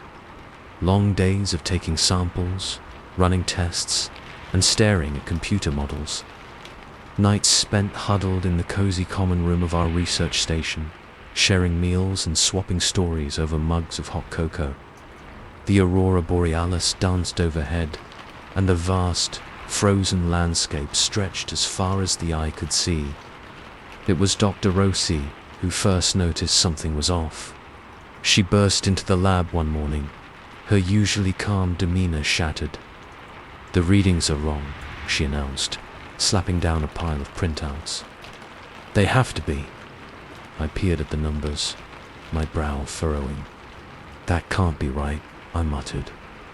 According to this, the permafrost temperature increased by 5 degrees overnight. That's impossible. But it wasn't impossible. It was just the beginning. Over the next few weeks, our equipment started registering more and more anomalies. Sudden temperature spikes, followed by plunges well below freezing. Atmospheric readings that defied everything we knew about meteorology. And strangest of all, our atomic clock, the most accurate timepiece on the planet, started to drift.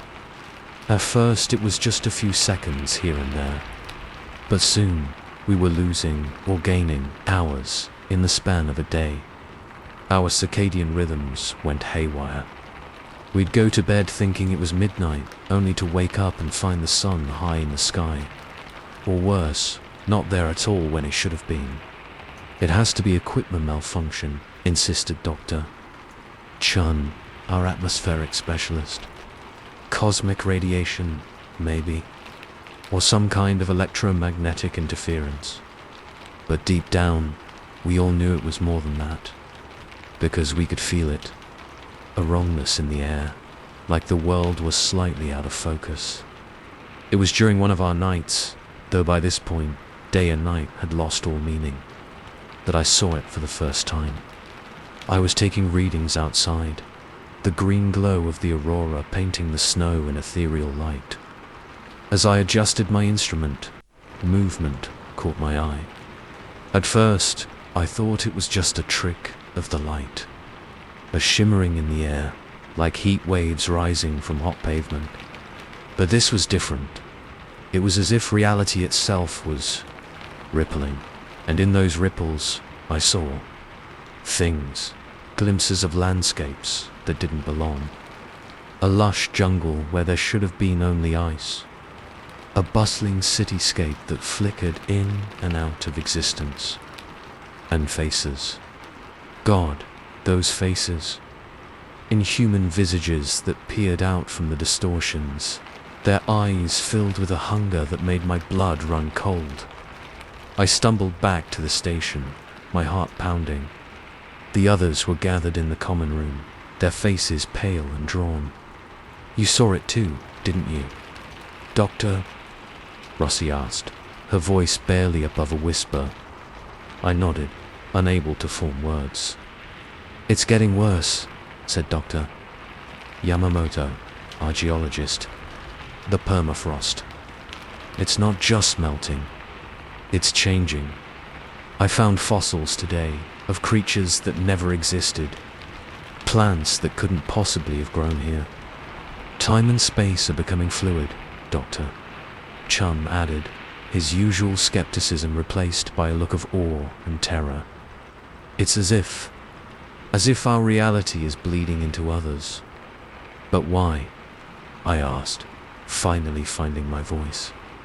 What's causing this? Dr. Rossi's face was grim. I think it might be us.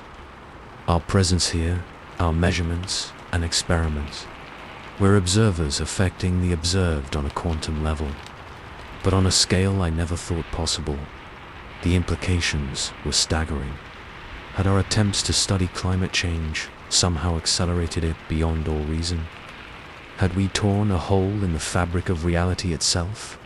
We tried to call for help, to alert the outside world, but our communications equipment was useless. Radio signals came back as garbled nonsense. Or worse, voices speak in languages that had never existed on Earth. As the days, or what passed for days, wore on, the anomalies grew more frequent and more intense. We saw creatures that defied description roaming the tundra. The ground beneath the station shifted and changed, sometimes becoming transparent, revealing vast, impossible caverns below. And always, that sense of being watched, of hungry eyes from other realities, waiting for a chance to break through. We were prisoners in our own research station, too afraid to venture out for long, but knowing we couldn't stay forever. Our supplies were running low, and our sanity was fraying at the edges. It all came to a head during what we thought was our 3rd month at the station. Time had become so warped that it was impossible to be sure. We woke to find the station surrounded by a forest, not the scrubby pines you might expect in Alaska, but a primordial jungle of massive ferns and trees that hadn't existed since the Carboniferous period. We have to leave, Doctor, Rossi announced, her voice shaking. We have to try to make it back to civilization before. She didn't need to finish the sentence. We all knew what she meant. Before whatever was happening here spread. Before it was too late. We packed what supplies we could carry and set out into the impossible jungle. The air was thick and humid, filled with the buzz of insects the size of small birds. Every step felt wrong, as if the ground itself was rejecting our presence. We hadn't gone more than a mile when we saw it, a tear in the air itself, like a jagged wound in reality. Through it, we could see glimpses of other worlds, some beautiful, some terrifying, all alien. And then we heard them, the voices from the tear, speaking in a language that hurt our ears and our minds to hear. Voices that promised knowledge, power, escape from the collapsing reality around us. All we had to do was step through. Doctor, Chun was the first to break. "I can't take it anymore," he screamed, and before we could stop him, he ran towards the tear. The moment he touched it, he changed. His body twisted and stretched, becoming something that was no longer human. With a sound that was half laugh, half scream, he vanished into the rift. The rest of us ran, back towards the station, through the ever-changing landscape. Sometimes we were in jungle, sometimes in desert, sometimes in places that defy description. And always, those rifts appeared, tempting us with escape. I don't know how long we ran. Time had lost all meaning. But eventually, miraculously, we stumbled out of the anomaly zone. One moment we were in a world of crystalline spires under triple suns. The next we were face down in familiar Alaskan snow. A rescue team found us 2 days later, half dead from exposure and babbling about impossible things.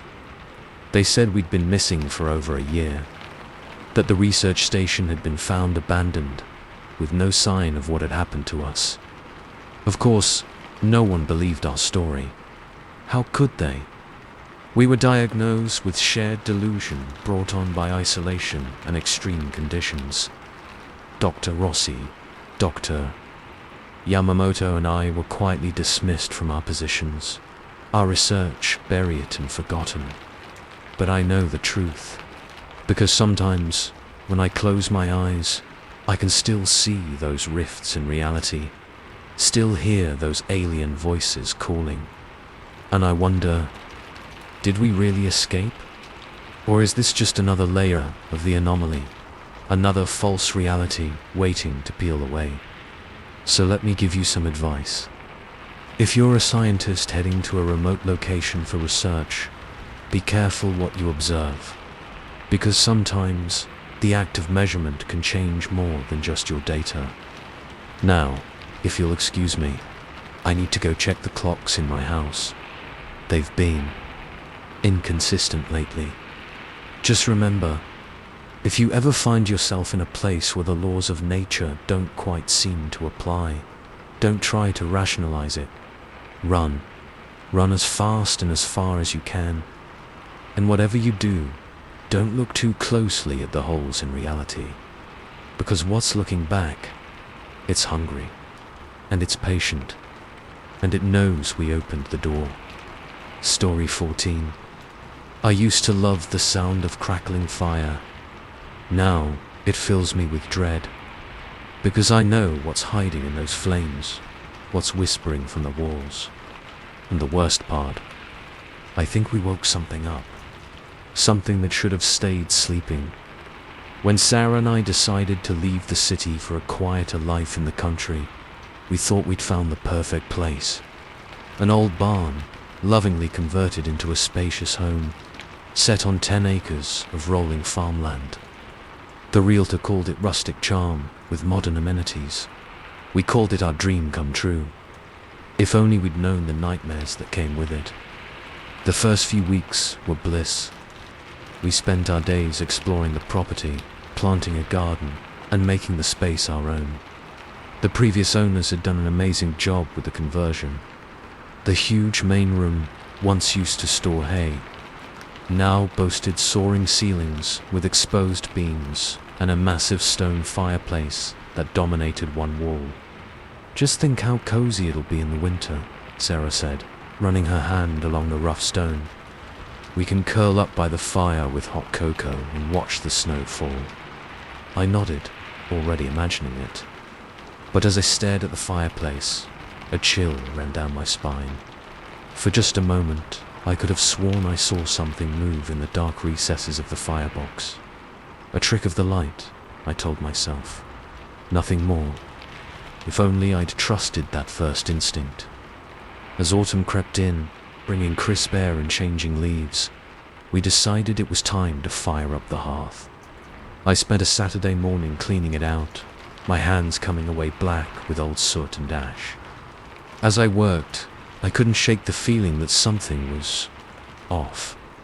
The chimney seemed to go up much further than it should have, disappearing into darkness, and the stones themselves felt oddly warm to the touch, despite no fire having burned there in months. But the excitement of our first fire in our new home pushed aside any unease. That evening, as the sun dipped below the horizon, painting the sky in brilliant oranges and pinks, I struck a match and set the kindling ablaze. The effect was immediate and unsettling. As the flames caught and grew, a sound filled the air. At first I thought it was just the normal pops and crackles of burning wood. But as it grew louder, I realized it was something else entirely. It was screaming.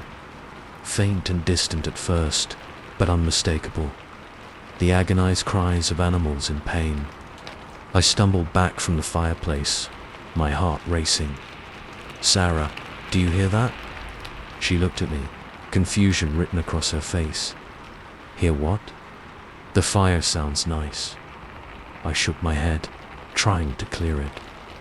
Was I going crazy? But as I listened, I could still hear it. Underneath the normal sounds of the fire, those horrible screams continued. Over the next few weeks, things escalated. Each time we lit the fire, the sounds grew louder, more diverse. It wasn't just animals anymore. I started to hear human voices in the mix, pleading, begging, crying out in anguish. Sarah still couldn't hear it. Or at least, she said she couldn't. But I noticed the way she'd flinch sometimes when a particularly loud scream cut through the air. The way her eyes would dart nervously to the fireplace when she thought I wasn't looking. I became obsessed with uncovering the truth.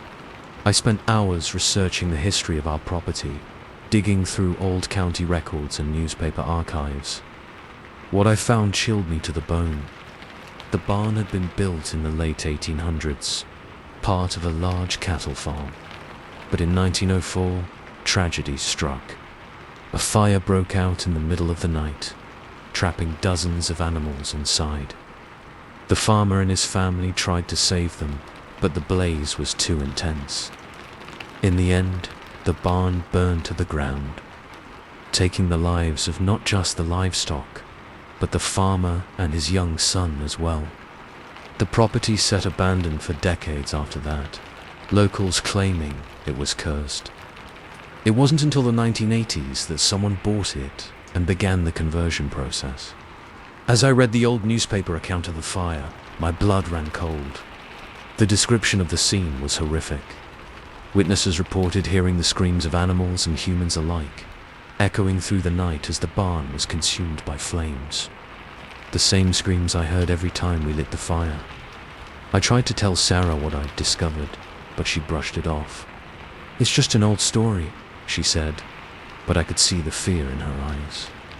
It doesn't mean anything, but it did mean something, because the screams were getting louder, and they weren't just coming from the fireplace anymore. I started hearing them in the walls, faint at first, like the scurrying of mice, but growing stronger with each passing day. Whispers and moans that seemed to follow me from room to room. Objects started moving on their own. Small things at first, a book falling from a shelf, a chair sliding across the floor, but it escalated quickly. One morning, I came downstairs to find every piece of furniture in the living room stacked in a precarious tower. The fireplace roaring despite neither of us having lit it. Sarah couldn't deny it anymore. "We need to leave," she whispered, her face pale with fear. "This place, it's not right." I nodded, already moving to pack a bag. But as I turned to head upstairs, a sound stopped me in my tracks. A child's laughter echoing from the fireplace. I approached slowly, my heart pounding so hard I thought it might burst from my chest. The flames danced and twisted, taking on impossible shapes. And there, in the heart of the fire, I saw a face. Young, innocent, but with eyes that burned with an otherworldly light. "Won't you stay and play?" the child's voice asked, its tone at once sweet and terrifying. "We've been so lonely." I stumbled backward, colliding with Sarah, who had come to see what was wrong. As we watched in horror, the flames began to spread. Not just within the fireplace, but along the floor, up the walls. The heat was intense, but it didn't burn. Instead, it seemed to peel away layers of reality. The walls of our modern home melted away, revealing the old barn beneath. The air filled with the scent of hay and livestock, and the sounds. God, the sounds.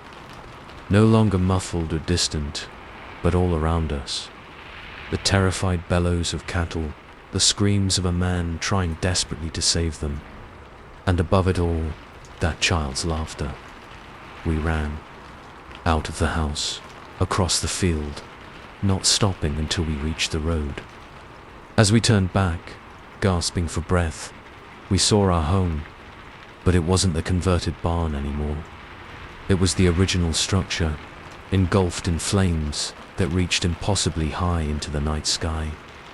And there, silhouetted against the inferno, was a figure, a child, hand raised in farewell, or perhaps an invitation. We never went back, left everything behind and fled, trying to put as much distance between us and that cursed place as possible. The officials didn't believe our story, of course. How could they? The fire department found no evidence of a blaze, just our perfectly intact home, empty and waiting. But I know what we saw, what we heard. And sometimes, late at night, I still hear those whispers, still see those flames dancing at the edge of my vision. So let me give you some advice. If you're house hunting and come across a lovely converted barn with a big stone fireplace, keep looking, because some echoes of the past don't fade. Some fires never truly go out. Now, if you'll excuse me, I need to go check our smoke detectors again. Just remember, if you ever hear screams coming from your fireplace, don't listen too closely. You might not like what they have to say, and whatever you do, don't accept an invitation to stay and play, because in some games, the stakes are higher than you could ever imagine. And the players, well, they've been waiting a very long time for new friends to join them in the flames. Story 15. I used to find the sound of running water soothing. Now, it makes my skin crawl, because I know what's lurking beneath the surface, what's creeping up through the floorboards. And the worst part, I think it's learning, growing, hungry for more than just fish. When I booked a month-long stay at a remote fishing cabin, I thought it would be the perfect way to finish my novel. Just me, my laptop, and the great outdoors. No distractions, no responsibilities, just the peace and quiet I needed to finally wrangle my unruly manuscript into shape. If only I'd known what was waiting for me in that river. The cabin itself was exactly what I'd hoped for. A cozy, one-room affair perched right on the banks of a swift-moving river. The porch practically hung over the water, offering stunning views of the surrounding forest and the distant mountains. Inside was sparse but comfortable.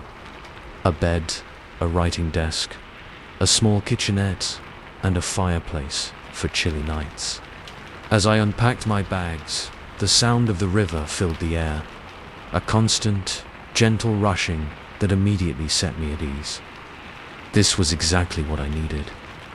That first week was bliss. I'd wake early, make a pot of coffee, and spend the morning writing on the porch, pausing occasionally to watch eagles soaring overhead or deer coming down to the opposite bank for a drink. In the afternoons, I'd try my hand at fishing, more for the meditative quality of it than any real hope of catching anything. It was during one of these fishing sessions that I first noticed something off. I was standing in the shallows, enjoying the cool water around my ankles, when I felt it. A touch, like something brushing against my leg. I jerked back, nearly losing my balance. Fish, I told myself. Just a curious trout. But as I peered into the water, I saw no sign of movement. Just the riverbed, rocks gleaming dully through the clear water. I shrugged it off and went back to fishing. But that night, as I lay in bed listening to the river's song, I could have sworn I heard something else. A sound underneath the rushing water. Something that almost sounded like breathing. The next day, determined to shake off my unease, I decided to do some proper exploring. I hiked upstream, marveling at the untouched beauty of the landscape. That's when I saw it. A glint of something metallic, half buried in the mud of the bank. Curious, I dug it out. It was an old lure, the kind used for deep river fishing. But as I turned it over in my hands, my blood ran cold. Because embedded in the metal, unmistakable even through years of corrosion, were teeth marks. Deep, jagged impressions that no fish I knew of could have made. I dropped the lure like it had burned me and hurried back to the cabin. That night, the sounds from the river seemed louder, the breathing more distinct, and underneath it all, a low, rumbling growl that vibrated through the floorboards. Sleep didn't come easy, and when it did, my dreams were filled with dark water and grasping, slimy limbs. I woke to find the cabin floor wet, not just damp, but covered in a thin sheen of river water that seemed to be seeping up through the wood itself. And there, right by my bed, a trail of something that looked disturbingly like claw marks, leading from a particularly large puddle back towards the river. My heart pounding, I grabbed my phone to call the rental agency. No signal, of course. I was miles from the nearest town, completely cut off. As the days wore on, things escalated. The wet patches on the floor grew larger, appearing in new places each night. I started finding river weeds tangled around the legs of furniture, reeking of decay. And always, that sound. Breathing, growling, sometimes punctuated by a splash that was far too large to be a fish. I tried to leave, I swear I did. But every time I made it to my car, something would go wrong. A flat tire, an engine that wouldn't turn over. Once, I could have sworn I saw something huge moving beneath the surface of the river, as it passed under the road bridge, pacing my car as I tried to drive away. It was watching me, learning my patterns, and it was getting bolder. One night, about 2 weeks into my stay, I woke to find myself not in my bed, but on the porch. The wood was slick beneath my bare feet, and the river roared unnaturally loud in the darkness. As my eyes adjusted, I saw it. A shape in the water, massive, undulating, with too many limbs moving in ways that made my mind recoil. And eyes. God, the eyes. Glowing faintly in the darkness, fixed on me with an intelligence that was anything but animal. I scrambled back into the cabin, slamming the door and throwing every lock. But as I huddled in the corner, shaking, I heard a new sound. scraping, coming from beneath the floor. The next morning, I found claw marks gouged deep into the porch steps, and worse, a trail of river muck leading right up to the door before turning back. It had tried to follow me inside. I spent the next few days in a panic, alternating between frenzied writing and long periods of staring at the river, jumping at every splash or shadow. My novel, once a story of human drama, morphed into a horror tale of aquatic monsters and primal fears.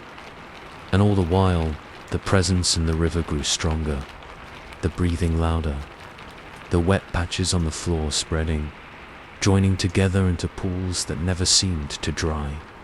It came to a head on what should have been my last night in the cabin. I was packing, determined to leave at first light, rental agreement be damned. That's when the power went out. In the sudden darkness, the sound of the river seemed to fill every inch of space. But it wasn't just the rush of water anymore. It was something alive, something vast, and it was right outside. I fumbled for my flashlight, my hands shaking so badly I nearly dropped it. As the beam cut through the darkness, I saw it. Water, pouring in under the door, bubbling up through the floorboards. In seconds, I was ankle deep, and in that water, things moved. Sinuous shapes that twisted and writhed, reaching for me with appendages that were neither arm nor tentacle, but something horribly in between. I scrambled onto the bed, but the water kept rising. Up the walls, defying gravity. Across the ceiling. The cabin creaked and groaned, timbers swelling as the river itself seemed to press in from all sides. In my panic, I did the only thing I could think of. I wrote. I grabbed my laptop and, as the water inched up the bed frame, I poured out every detail of what had happened. Every sight, every sound, every terrifying encounter. As I typed the final words, the water stopped. Hovering just inches below the mattress, it began to recede.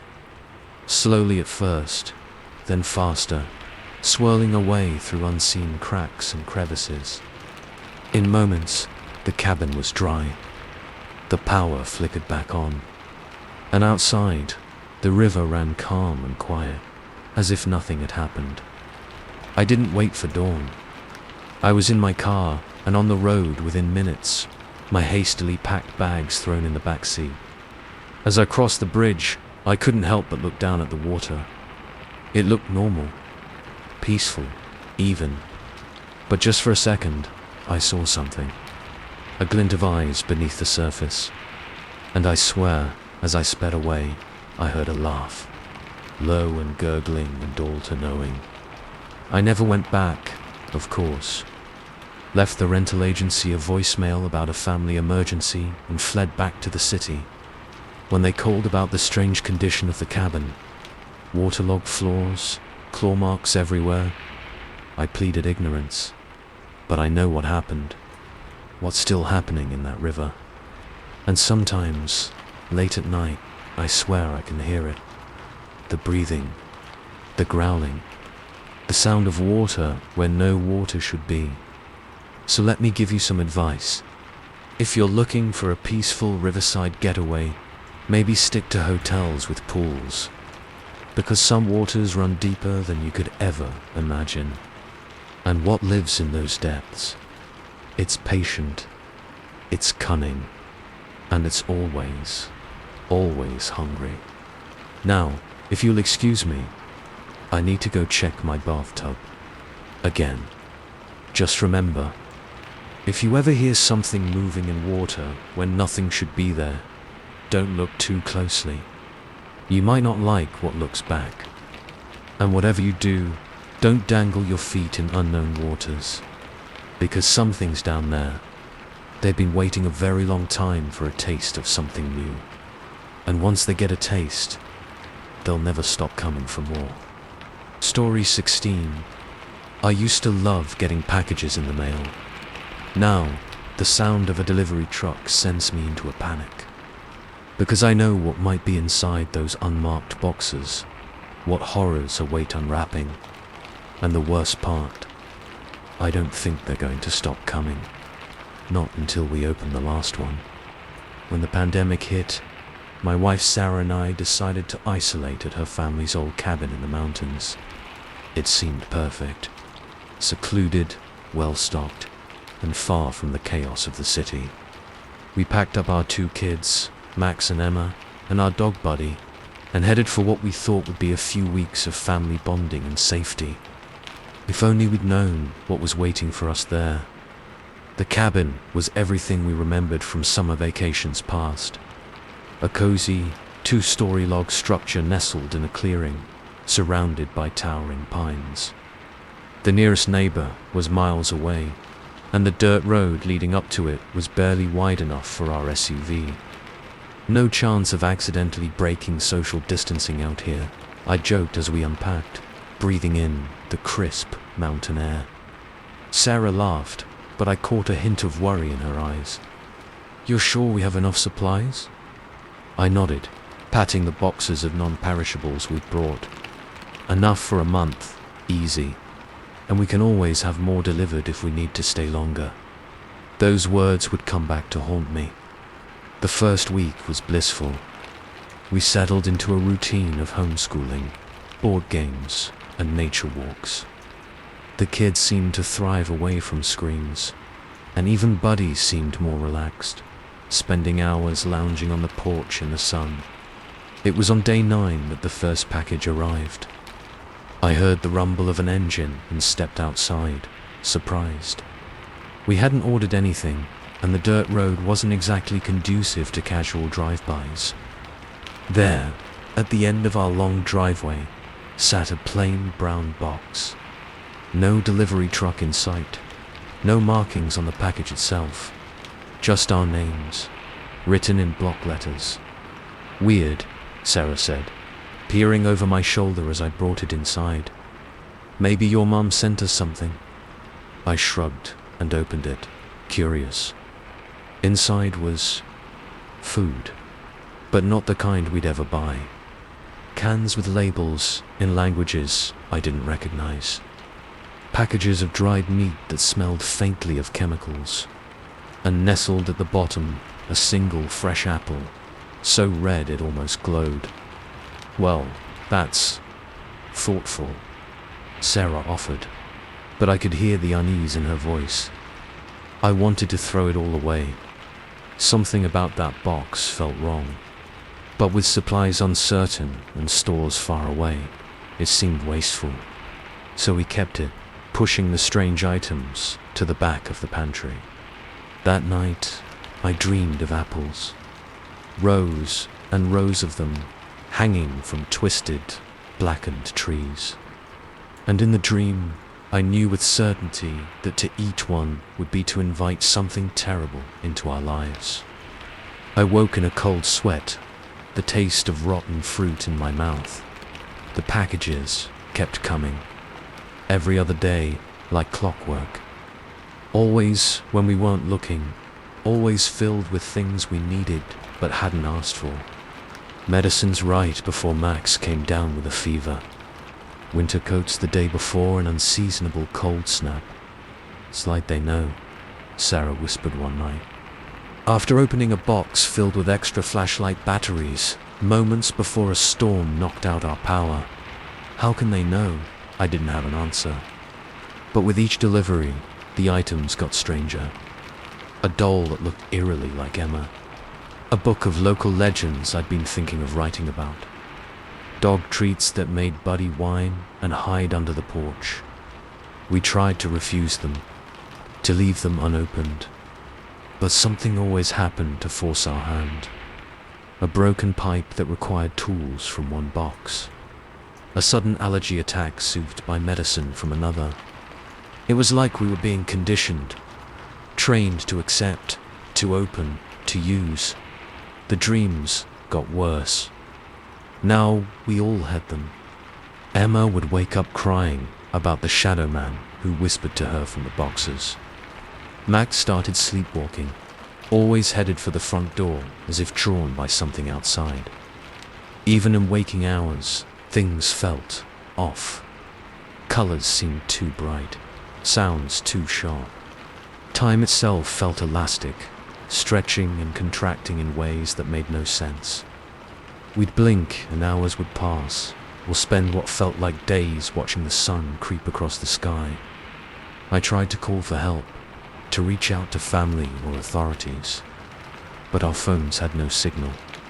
The landline was dead, and our satellite internet connection showed nothing but static. We were alone, trapped, and the deliveries kept coming. It all came to a head on what we thought was our 40th day in the cabin. A larger box arrived, heavy enough that I struggled to bring it inside. Sarah and I stood staring at it, neither willing to make the first move to open it. "We don't have to," she said, but her hand was already reaching for the tape. "Mom, Dad, don't," Emma cried, but it was too late.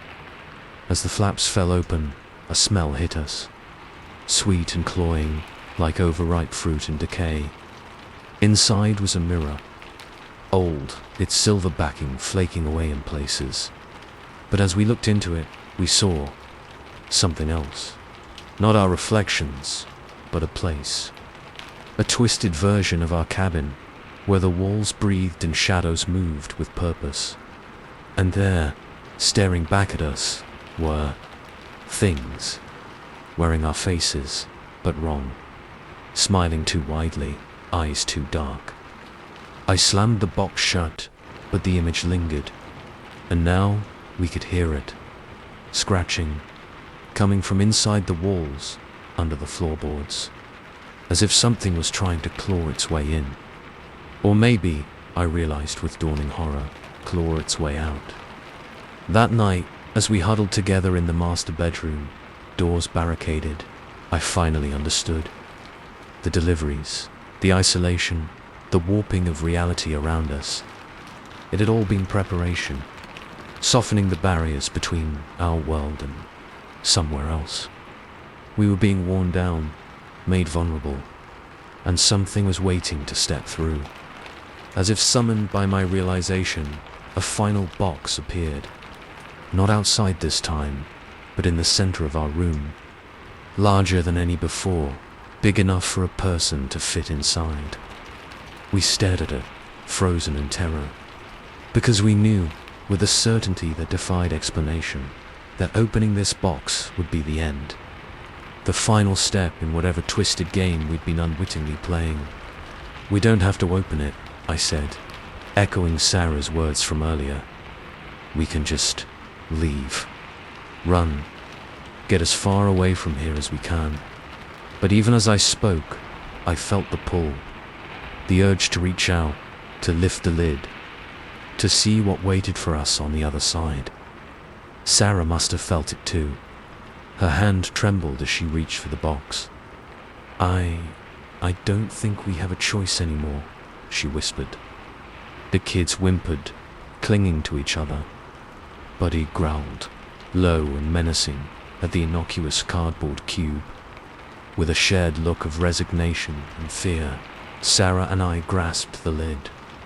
As we began to lift it, the scratching in the walls reached a fever pitch. The air itself seemed to thicken, reality bending around us.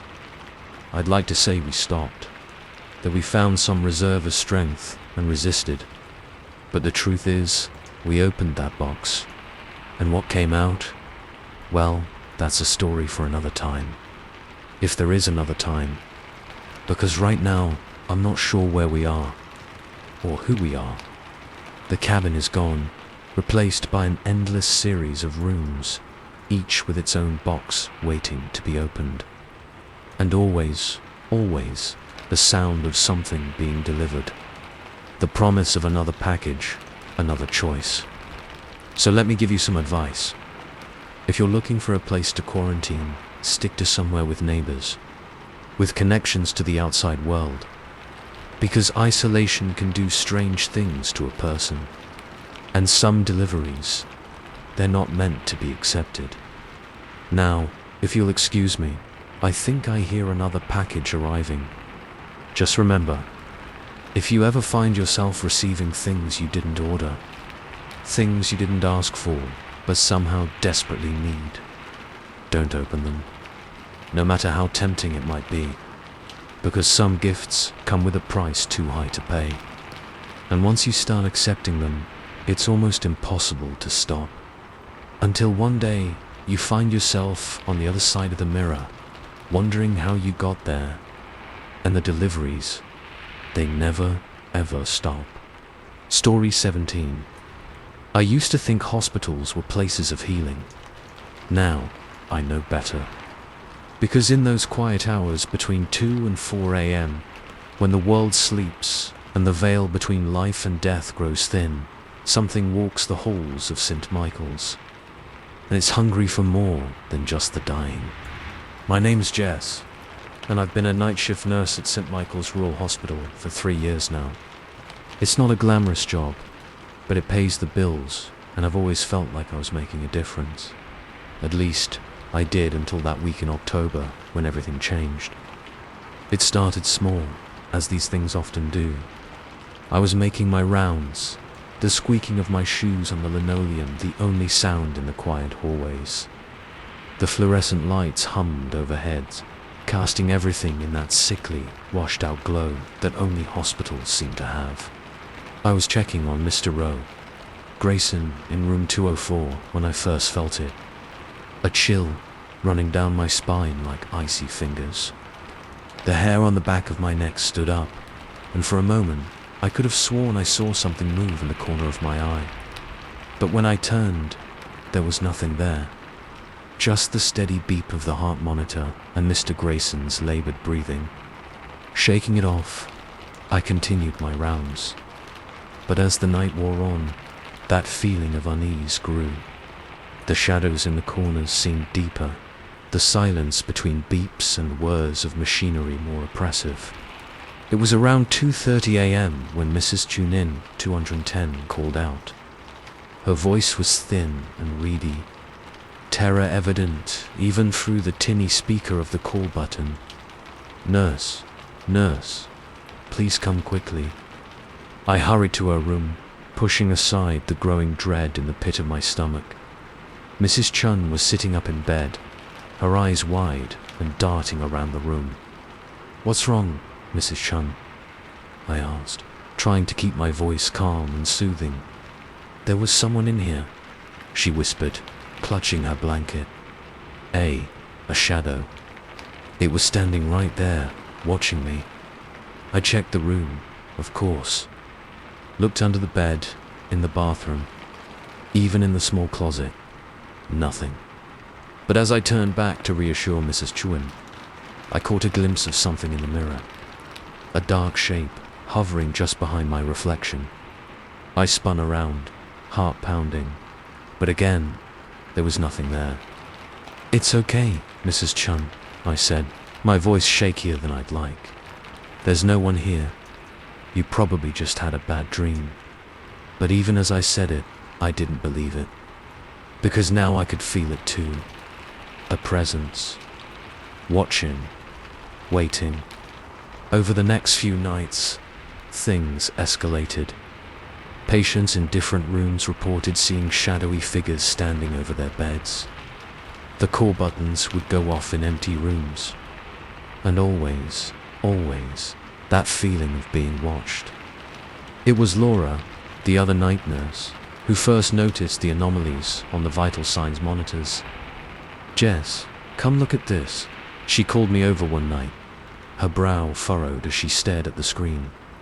I leaned in and felt my blood run cold. The readouts were impossible, heart rates fluctuating wildly, blood pressure dropping to levels incompatible with life before shooting back up to normal. And the IG readings, they showed brain activity in patients who were deeply unconscious. "What the hell?" I muttered, checking and rechecking the equipment. But there was nothing wrong with the machines. Whatever was happening, it was happening to the patients themselves.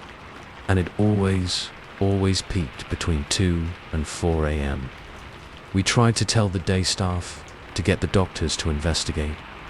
But every morning, like clockwork, the readings would return to normal. The patients would have no memory of the night's events. We were met with skeptical looks and patronizing comments about the stress of night shifts. But we knew what we'd seen, what we'd felt. It was about a week into this nightmare that I saw it clearly for the first time. I was doing my 3 a.m. rounds, the hospital eerily quiet save for the usual beeps and hums of machinery.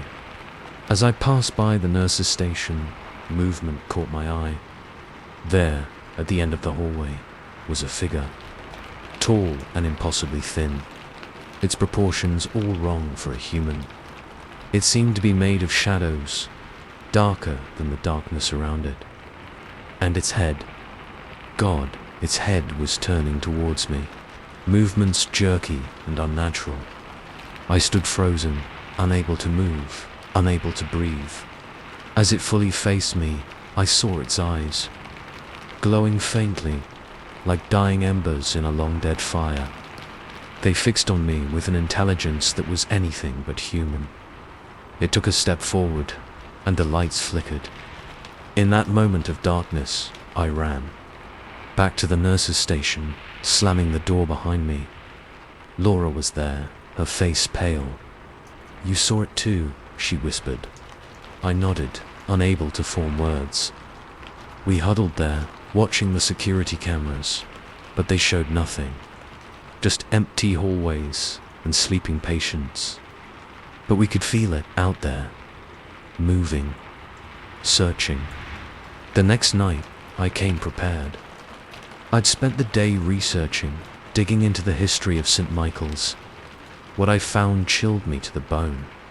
The hospital had been built on the site of an old sanatorium, one with a dark history of experimental treatments and high death rates. There were rumors of mass graves, of patients who went in but never came out. And always, in the old records, references to the dark hours, 2 to 4 a.m., when death rates spiked and patients reported terrifying visions. Armed with this knowledge, I felt a little braver as I started my shift. But that bravery evaporated as 2 a.m. approached. The air grew thick, heavy with a metallic taste that coated my tongue. The shadows deepened, and that now familiar chill crept up my spine. It was 2:17 a.m. when all hell broke loose. Every monitor in the hospital went haywire simultaneously. Alarms blared, vitals fluctuated wildly, and the patients, God, the patients, they all began to scream at once. Not in pain or fear, but in a weird, ecstatic chorus that made my skin crawl. Laura and I ran from room to room, trying to help, to understand. But in each one, we found the same scene. Patients sitting bolt upright in bed, eyes wide and unseeing, screaming at something we couldn't perceive. And in the corners of each room, in the shadows between blinks, I saw them. Dark figures, hovering, reaching out with 2 long limbs towards the screaming patients. It was in Mr. Grayson's room that I finally understood the horrible truth. As we burst in, we saw not just one shadow being, but dozens, all clustered around his bed, their ember eyes fixed on his thrashing form. And as we watched, helpless, one of them reached out and touched him. Mr. Grayson's scream cut off abruptly. His vitals flatlined. And for just a moment, I swear I saw something. A wisp of something pulled from his body into the waiting grasp of the shadow creature. Then they all turned to look at us. We ran. Out of the room, down the halls, not stopping until we were outside in the cool night air. Behind us, the hospital stood dark and silent, as if nothing had happened. The official report said it was a mass equipment failure, that Mr. Grayson died of natural causes, that the other patients' experiences were the result of shared hysteria brought on by malfunctioning monitors. But I know the truth. We all do, those of us who were there that night. I don't work at St. Michael's anymore. Can't bring myself to step foot in any hospital, if I'm honest. Because now I know what walks those halls in the dark hours. What waits in the shadows, hungry for more than just the dying. So let me give you some advice. If you ever find yourself in a hospital between 2 and 4 a.m., stay alert. Watch the shadows. And if you feel that chill, that sense of being watched, run. Run as fast and as far as you can. Because in those quiet hours when the world sleeps, something else wakes up. And it's always, always hungry. Now, if you'll excuse me, I need to go check my locks. Again. Just remember, if you ever see impossible readings on a vital signs monitor, or hear screams that sound more ecstatic than terrified, don't look too closely at the shadows in the corner of the room. You might not like what looks back, and whatever you do, don't let them touch you. Because some touches take more than just your life. They take everything that makes you, you, and they're never, ever satisfied. Story 18. I used to love video games. The escape, the adventure, the way you could become someone else for a while. Now, the mere sight of a console makes me break out in a cold sweat, because I know the truth. Sometimes, the game plays you, and the stakes are higher than you could ever imagine. It was supposed to be a fun weekend getaway, just me and my 4 best friends from college, reuniting for our annual ski trip. We'd been doing it for years, a chance to catch up, relive old times, and hit the slopes. This year, we'd splurged on a fancy chalet right on the mountain. Dude, check out this place, Mike had said during our planning session. 5 bedrooms, hot tub, and get this, a fully loaded game room with all the latest consoles. We were sold. Little did we know we were about to play a game we'd never forget. The chalet was everything the listing promised and more. All sleek wood and glass, perched on the edge of a cliff with stunning views of the snow-covered valley below. As we piled out of our cars, the crisp mountain air filled with excited chatter and laughter. "Last one in has to cook dinner," shouted Sarah, already sprinting for the front door. We tumbled inside, a mess of ski gear and duffel bags. The interior was just as impressive as the outside. Vaulted ceilings, a massive stone fireplace, and floor-to-ceiling windows that made you feel like you were floating above the landscape. But it was the game room that really caught our attention. A huge flat-screen TV dominated one wall, surrounded by shelves packed with every game and console imaginable. In the center of the room sat a strange device I'd never seen before, sleek and black, with what looked like VR headsets attached. "Holy crap," whispered Jake, our resident tech geek. Is that the new Neuralink system? These aren't even on the market yet." We gathered around, curiosity piqued. The Neuralink was like something out of sci-fi, a gaming system that supposedly tapped directly into your brain, creating a fully immersive experience beyond anything VR could offer. "Must be a prototype," mused Lena, turning one of the headsets over in her hands. "The owners probably worked for the company or something. We should have left it alone. Should have stuck to our original plan of skiing and catching up. But the allure of trying something so cutting edge, so exclusive, was too strong to resist." "Come on," grinned Mike, already reaching for a headset. "One quick game before we hit the slopes.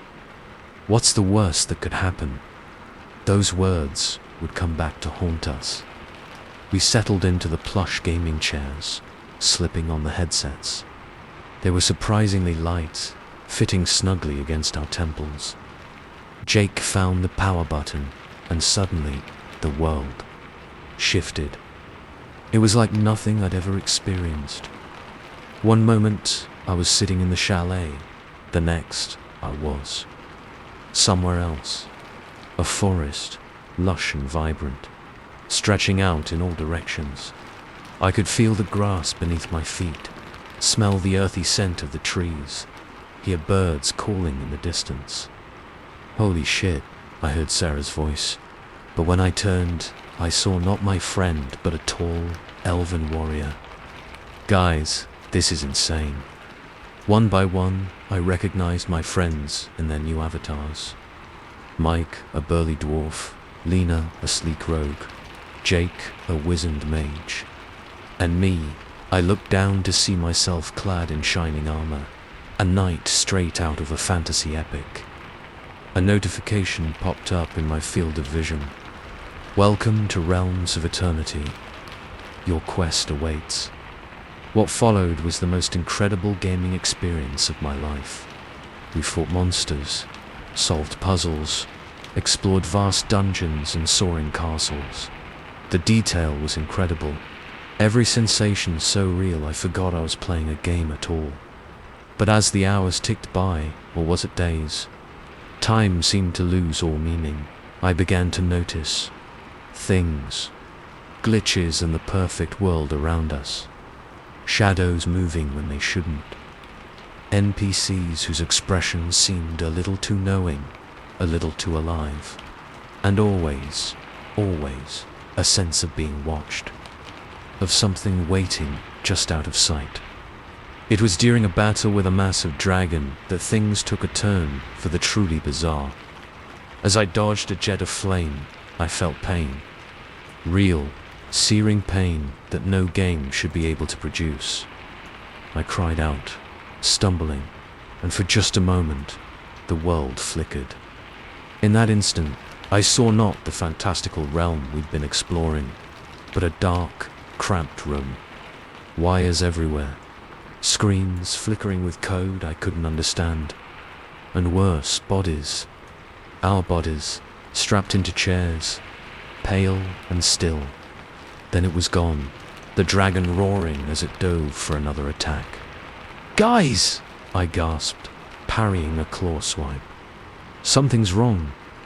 We need to log out." But when I tried to access the menu, to find some way to exit the game, there was nothing. No options, no escape. We were trapped. The others had noticed it too now. The way wounds didn't heal quite right. The growing fatigue that went beyond mere gameplay. The NPCs that began to look more and more like people we knew in the real world. Family, friends, co-workers, all with those same true-knowing eyes. What the hell is going on? Lena's voice shook, her rogue avatar flickering like bad reception. That's when we heard it. A voice booming from everywhere and nowhere at once. "Welcome, players, to the true game. You've passed the tutorial. Now, the real challenge begins." The world around us warped and twisted. The lush forests gave way to blighted wastelands. Friendly NPCs transformed into grotesque monsters. And there, looming over it all, was a figure. Massive, shadowy, with eyes that burned like dying stars. "The stakes are simple," it continued, its voice slithering into our minds. "Win and you go free. Lose and we keep you. Your bodies, your memories, your very essence. Forever." Horror washed over me as I realized the truth. This wasn't just a game. It was something else. Something that had been waiting, hungry, for players just like us. What followed was a nightmare beyond imagination. We fought our way through twisted versions of our deepest fears and darkest secrets. Every victory came at a cost. Pain, exhaustion, and the growing sense that we were losing touch with who we really were. I watched my friends fall one by one. Mike, crushed beneath the collapsing tower that looked disturbingly like his childhood home. Sarah, pulled into a mirror by hands that wore her own face. Lena, her code unraveling as she tried to hack her way out of a digital maze. Jake was the last to go, as we faced the final boss, a monstrosity that shifted between forms, each more horrifying than the last. He turned to me, his avatar flickering between mage and his real self. "It's not real," he gasped, even as shadowy tendrils began to pull him apart. "Remember that. None of this is real." And then he was gone, leaving me alone to face the entity that had trapped us here. I'd like to say I fought bravely, that I outsmarted the game, found some clever way to break free. But the truth is, I was saved by dumb luck. As the creature lunged for me, its claws aiming for my throat, I tripped. My hand shot out to catch myself and hit something solid. A button. The power button on the Neuralink console. Reality shattered around me. For a moment, I was everywhere and nowhere, my consciousness scattered across a million digital synapses. Then, with a gasp, I was back in the chalet, ripping the headset off my head, my heart pounding so hard I thought it might burst from my chest. My friends lay slumped in their chairs, the headset still on, bodies twitching slightly. With shaking hands, I tore them free, praying I wasn't too late. One by one, they woke, confused, disoriented, but alive. We didn't talk about what had happened. Couldn't talk about it. We just packed our bags and fled, leaving the chalet and its cursed game room far behind. But sometimes, late at night, I still hear that voice, still feel the pull of that other world. And I wonder, did we really escape? Or are we still playing in some deeper level of the game? So let me give you some advice. If you're ever on vacation and come across a gaming system that seems too good to be true, leave it alone. Stick to board games, or better yet, actual reality. Because some games, they don't end when you put down the controller. Now, if you'll excuse me, I need to go check on my friends again. Just remember, if you ever feel like the line between game and reality is blurring, don't keep playing. Pull the plug. Smash the console. Do whatever you have to do. Because some entities out there, they're always looking for new players. And their games never, ever end. Story 19. I used to believe writer's block was the worst thing that could happen to an author. Now I know better. Because sometimes the words flow too easily. And when the story starts writing itself, you might not like where it leads, or what it brings to life. When I signed up for the exclusive writer's retreat at the old Blackwood Manor, I thought it was the opportunity of a lifetime. A whole month in a secluded mansion with 4 other up-and-coming authors, mentored by the reclusive horror legend Edward Blackwood himself. It was a chance to break through my creative slump, to finally write the novel that had been rattling around in my brain for years. If only I'd known the price of inspiration. The drive up to Blackwood Manor was like something out of one of Edward's novels. Twisting mountain roads shrouded in mist, ancient trees looming on either side, their gnarled branches reaching out like claws. As I pulled up to the wrought iron gates, a chill ran down my spine. That had nothing to do with the autumn air. The manor itself was imposing. All Gothic spires and weathered stone. Windows like dark eyes staring out at the overgrown grounds. As I lugged my suitcase up the steps, the massive oak door swung open with a creak that seemed to echo through my bones. "Ah, you must be Alex," a deep voice rumbled. And there he was, Edward Blackwood himself, tall and gaunt, with piercing eyes that seemed to look right through me. "Welcome to my humble abode. You're the last to arrive." He ushered me inside, the door slamming shut behind us with a finality that made my heart skip a beat. The interior was just as atmospheric as the outside. All dark wood paneling, faded tapestries, and the musty smell of old books. In the grand library, I met my fellow retreaters. There was Sarah, a bubbly romance novelist, trying her hand at supernatural thrillers. Mike, a true crime writer with a permanent 5 o'clock shadow and bags under his eyes. Lena, who wrote YA dystopian fiction and seemed to be permanently scowling. And finally, Jake, a sci-fi author who looked as nervous as I felt. Now that we're all here, Edward's voice cut through the awkward small talk. Let me explain how this retreat will work. He gestured to a row of antique desks, each equipped with a sleek laptop. You'll each have your own writing station. Every morning, you'll receive a prompt from me. Your task is to write non-stop for at least 4 hours. No distractions, no excuses. He fixed us with a stern gaze. The manner can be inspiring.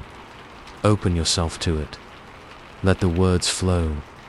And remember, what happens at Blackwood Manor stays at Blackwood Manor. That first night, as I lay in my 4-poster bed, listening to the wind howl outside, I couldn't shake a feeling of unease.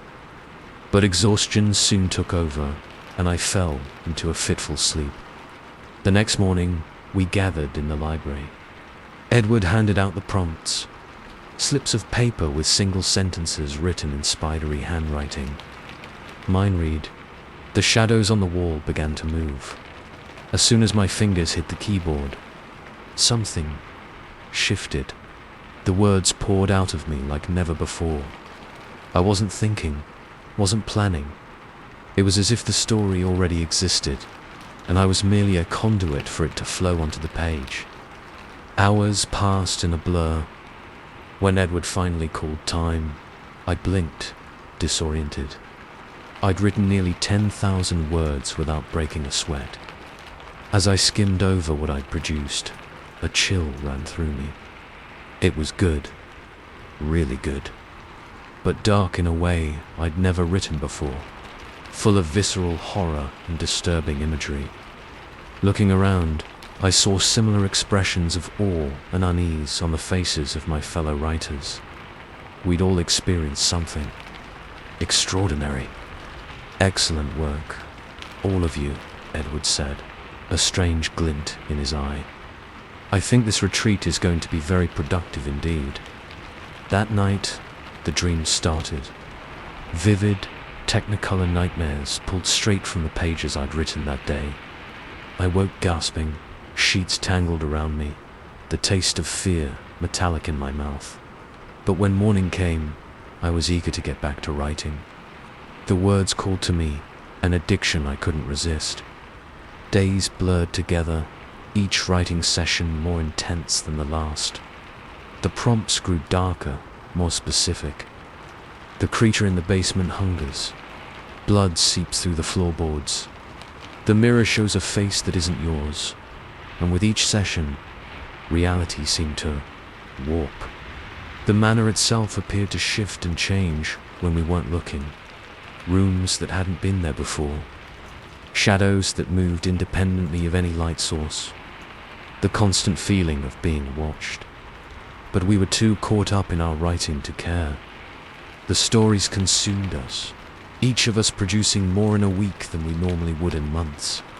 We barely spoke to each other outside of meals, too eager to get back to our manuscripts. It was on day 10 that things took a turn for the truly bizarre. As I wrote feverishly about a character being pursued through endless, twisting corridors, I heard a scream. Not from the pages of my story, but from somewhere in the manor. I looked up, dazed, to see Sarah's desk empty. The others seemed not to have noticed, lost in their own writing frenzies. Edward was nowhere to be seen. Shaking off the fog that seemed to cloud my mind whenever I wasn't writing, I stood up. "Guys," I said, my voice hoarse from disuse. "Did you hear that? Where's Sarah?" Slowly, the others raised their heads, blinking as if waking from a deep sleep. "What?" Mike mumbled. Sarah was just. His voice trailed off as we all realized she was gone. And not just Sarah. Her laptop, her notes, any trace that she'd been there at all had vanished. A chill ran down my spine as I remembered what I'd been writing. A character pursued through twisting corridors. Corridors that looked eerily like the hallways of Blackwood Manor. We need to find her, Lena said, standing up. But as we moved towards the library door, Edward appeared, blocking our path. Is there a problem? He asked, his voice smooth but with an undercurrent of something. Anticipation, hunger. Sarah's missing, Jake blurted out. We heard a scream. Edward's eyebrows rose. Missing. I assure you, all the retreat participants are accounted for. Perhaps you've been too absorbed in your writing. Imaginations can play tricks, you know. But as he spoke, I saw it. Just for a moment, a flicker. Edward's face changed, twisted into something inhuman, with too many teeth and eyes that burned with an eldritch light. I blinked, and it was gone. But I knew what I'd seen. And judging by the pale faces of my fellow writers, I wasn't the only one. Now, Edward continued, as if nothing had happened, I believe you all have stories to finish. Remember, the manor can be very inspiring. Let it guide your words. We returned to our desks, too shocked and afraid to argue. But as I sat down, I noticed something. A new file on my desktop, titled Simply Truth. With trembling hands, I opened it. And there, in black and white, was the horrible reality of our situation. Blackwood Manor wasn't just a retreat. It was a feeding ground. A place where the barrier between fiction and reality wore thin. And Edward was something ancient and hungry, using our creativity, our imaginations, to bring terrible things to life. Sarah wasn't the first to disappear, and she wouldn't be the last, unless we found a way to stop it. I looked up, meeting the eyes of the other writers. In that moment, I knew they'd seen the same file, the same truth. We have to write our way out, I whispered. It's the only way. And so we began to type, pouring every ounce of our creativity and will into crafting a story of escape, of triumph over eldritch horrors. With every word, I could feel the manor shuddering, reality bending around us. Edward howled, a sound no human throat could make. The walls began to bleed ink, the floor shifting beneath us like living parchment. I don't know how long we wrote. Hours. Days. Time lost all meaning as we battled with words, with the very essence of story itself. But in the end, we won. Or, I think we did. I'm back home now, sitting at my familiar desk. The horrors of Blackwood Manor seem like a distant nightmare. My novel is finished, the best thing I've ever written. But sometimes, late at night, I swear I can hear the clack of phantom keys and the shadows on my wall. Do they move when I'm not looking? So let me give you some advice. If you ever get invited to an exclusive writer's retreat in a remote location, think twice. Better yet, stick to writing in crowded coffee shops. Because some stories, they don't want to stay on the page. Now, if you'll excuse me, I need to go check on my manuscript. Again, just remember, if the words ever start flowing too easily, if the characters seem too real, stop writing, burn the pages, smash your computer, do whatever you have to do. Because some stories, they're hungry, and they're always looking for new authors to bring them to life. Story 20. I used to love the view from cabin windows, the way they framed nature like living paintings. Now, I can't look out a window without my heart racing, because I know what I might see. Or worse, what might see me. And the scariest part. Sometimes, what's outside isn't what should be there at all. It was supposed to be a fun family camping trip. Just me, my wife Lisa, and our 2 kids, Ethan and Zoe. A chance to unplug, reconnect, and enjoy the great outdoors. We'd been planning it for months, poring over trail maps and packing lists with the kind of excitement only a family starved for adventure could muster. If only we'd checked the weather forecast more carefully. The first 2 days were perfect. Blue skies, gentle breezes, and the kind of warm sunshine that makes you feel like the world is giving you a hug. We hiked, fished in crystal clear streams, and told ghost stories around the campfire at night. It was on the 3rd day that things took a turn. I woke to the ominous rumble of distant thunder, the air heavy with the promise of rain. Dark clouds roiled on the horizon, moving in fast. "Maybe we should pack up," Lisa suggested, eyeing the sky nervously. "Head back to the car before it hits." I shook my head, my stubborn pride getting the better of me. Nah, it'll probably blow over. Besides, we're hours from the trailhead. We'd never make it in time. Single quotes. Oh, how I wish I'd listened to her. Within an hour, the storm hit with a fury I'd never seen before. Rain lashed down in sheets, turning the ground into a muddy quagmire. Wind howled through the trees, branches creaking and groaning like tortured souls. We huddled in our tent, but it was clear it wouldn't hold. Water was already seeping through the floor, and the whole structure shuddered with each gust of wind. "Dad, I'm scared," Zoe whimpered, clinging to my arm.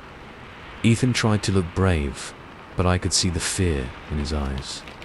That's when I remembered. The ranger station. We'd passed it on a hike in, maybe a mile back down the trail. If we could make it there. "Okay, Gung," I shouted over the storm. "We're going to make a run for it. Stay close." We grabbed what we could and plunged into the deluge. The trail, so clear and inviting just days before, had become a treacherous mudslide. We slipped and stumbled, the rain so heavy I could barely see 3 feet in front of me. Lightning split the sky, the accompanying thunder so loud I felt it in my bones. In that brief flash of illumination, I saw it. The ranger station. A solid log structure, promise of safety in the chaos of the storm. "There," I yelled, pointing. Almost there. We made a final push, practically falling against the door. I pounded on it, praying someone was inside. No answer. With a silent apology to the parks department, I tried the handle. To my immense relief, it turned. We tumbled inside, a mess of wet clothes and gasping breaths. The interior was dark, lit only by the occasional flash of lightning through the windows. It was a simple, one-room affair. A desk, some chairs, a pot-belly stove in one corner, and windows. Lots of windows, giving a 360-degree view of the surrounding forest.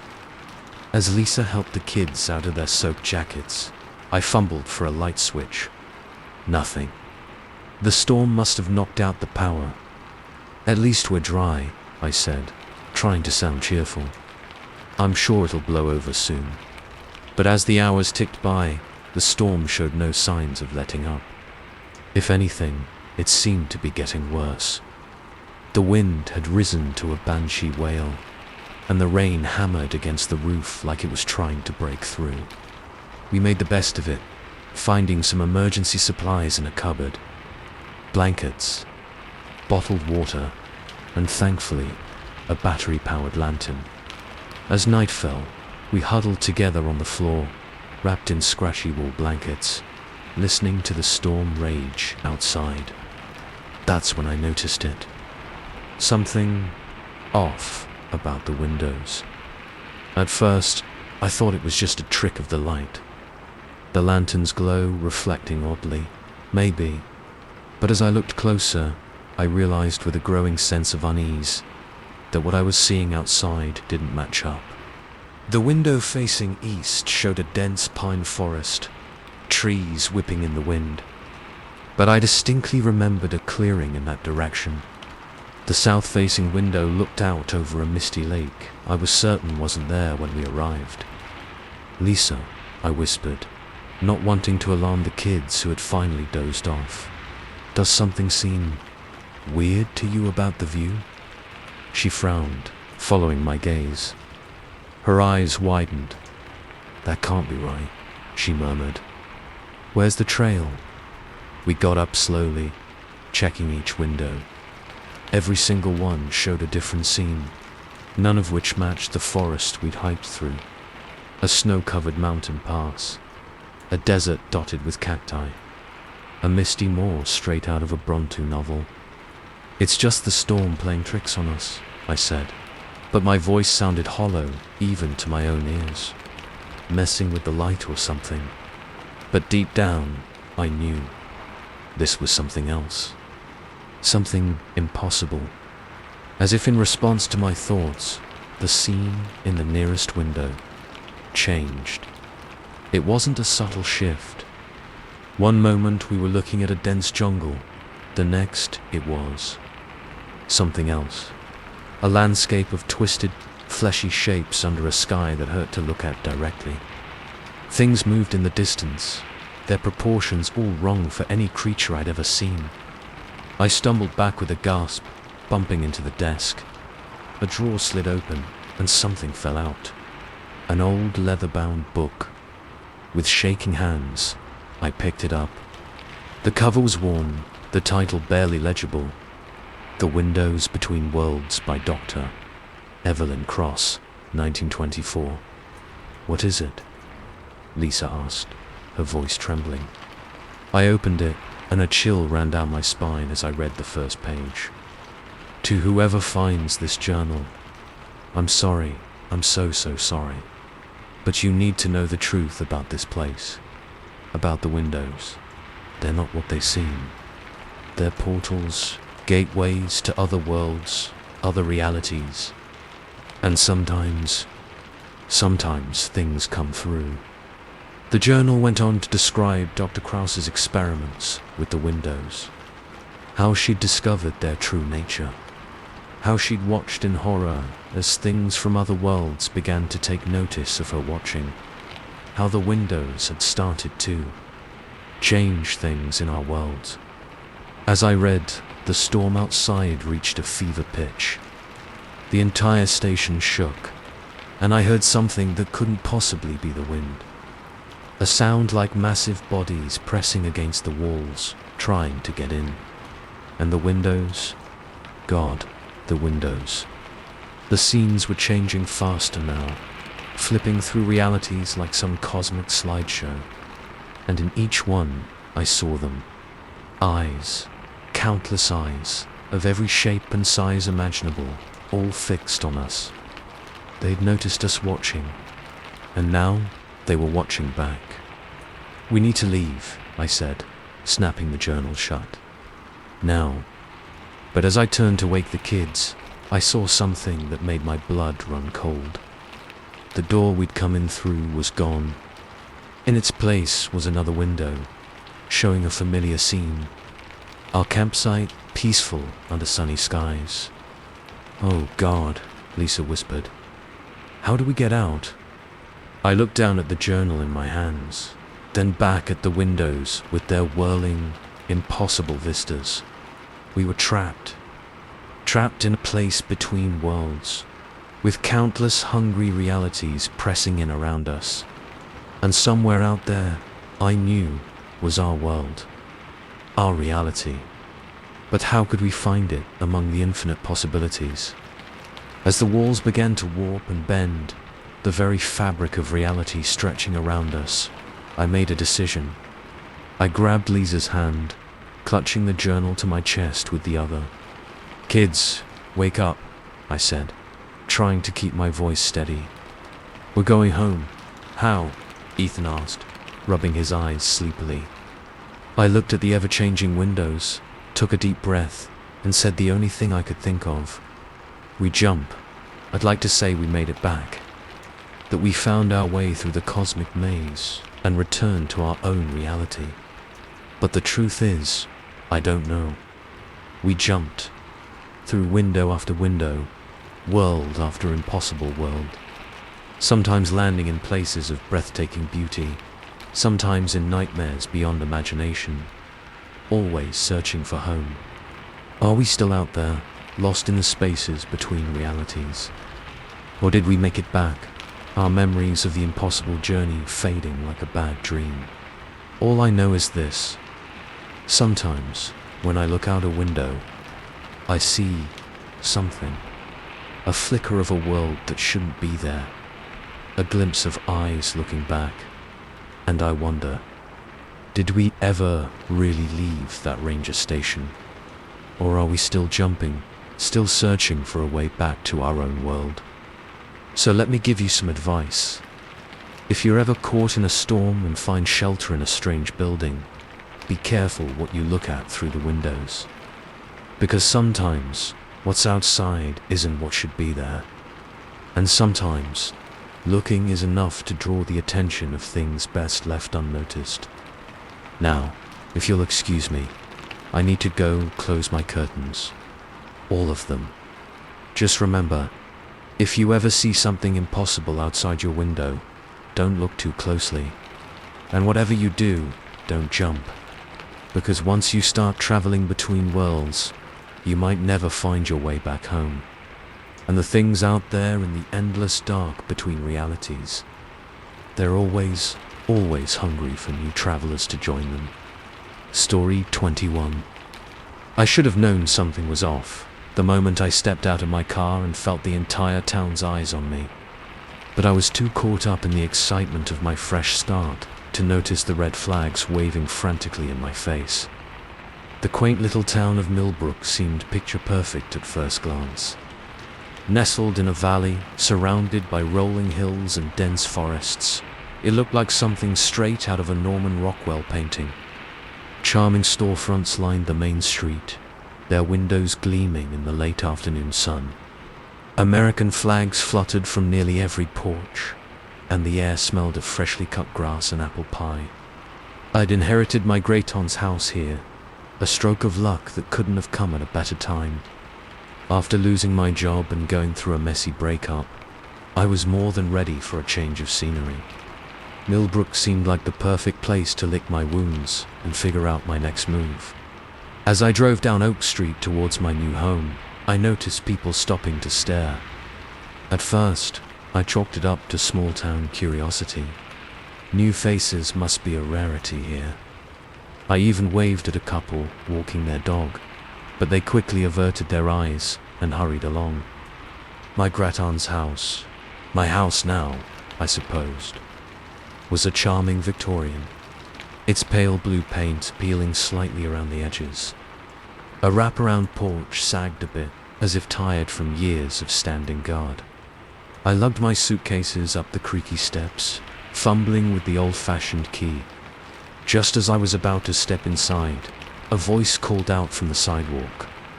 "Hey there. You must be Ellie's great-nephew." I turned to see a middle-aged woman with a painfully wide smile approaching. Her floral dress and perfectly coiffed hair screamed small-town busybody.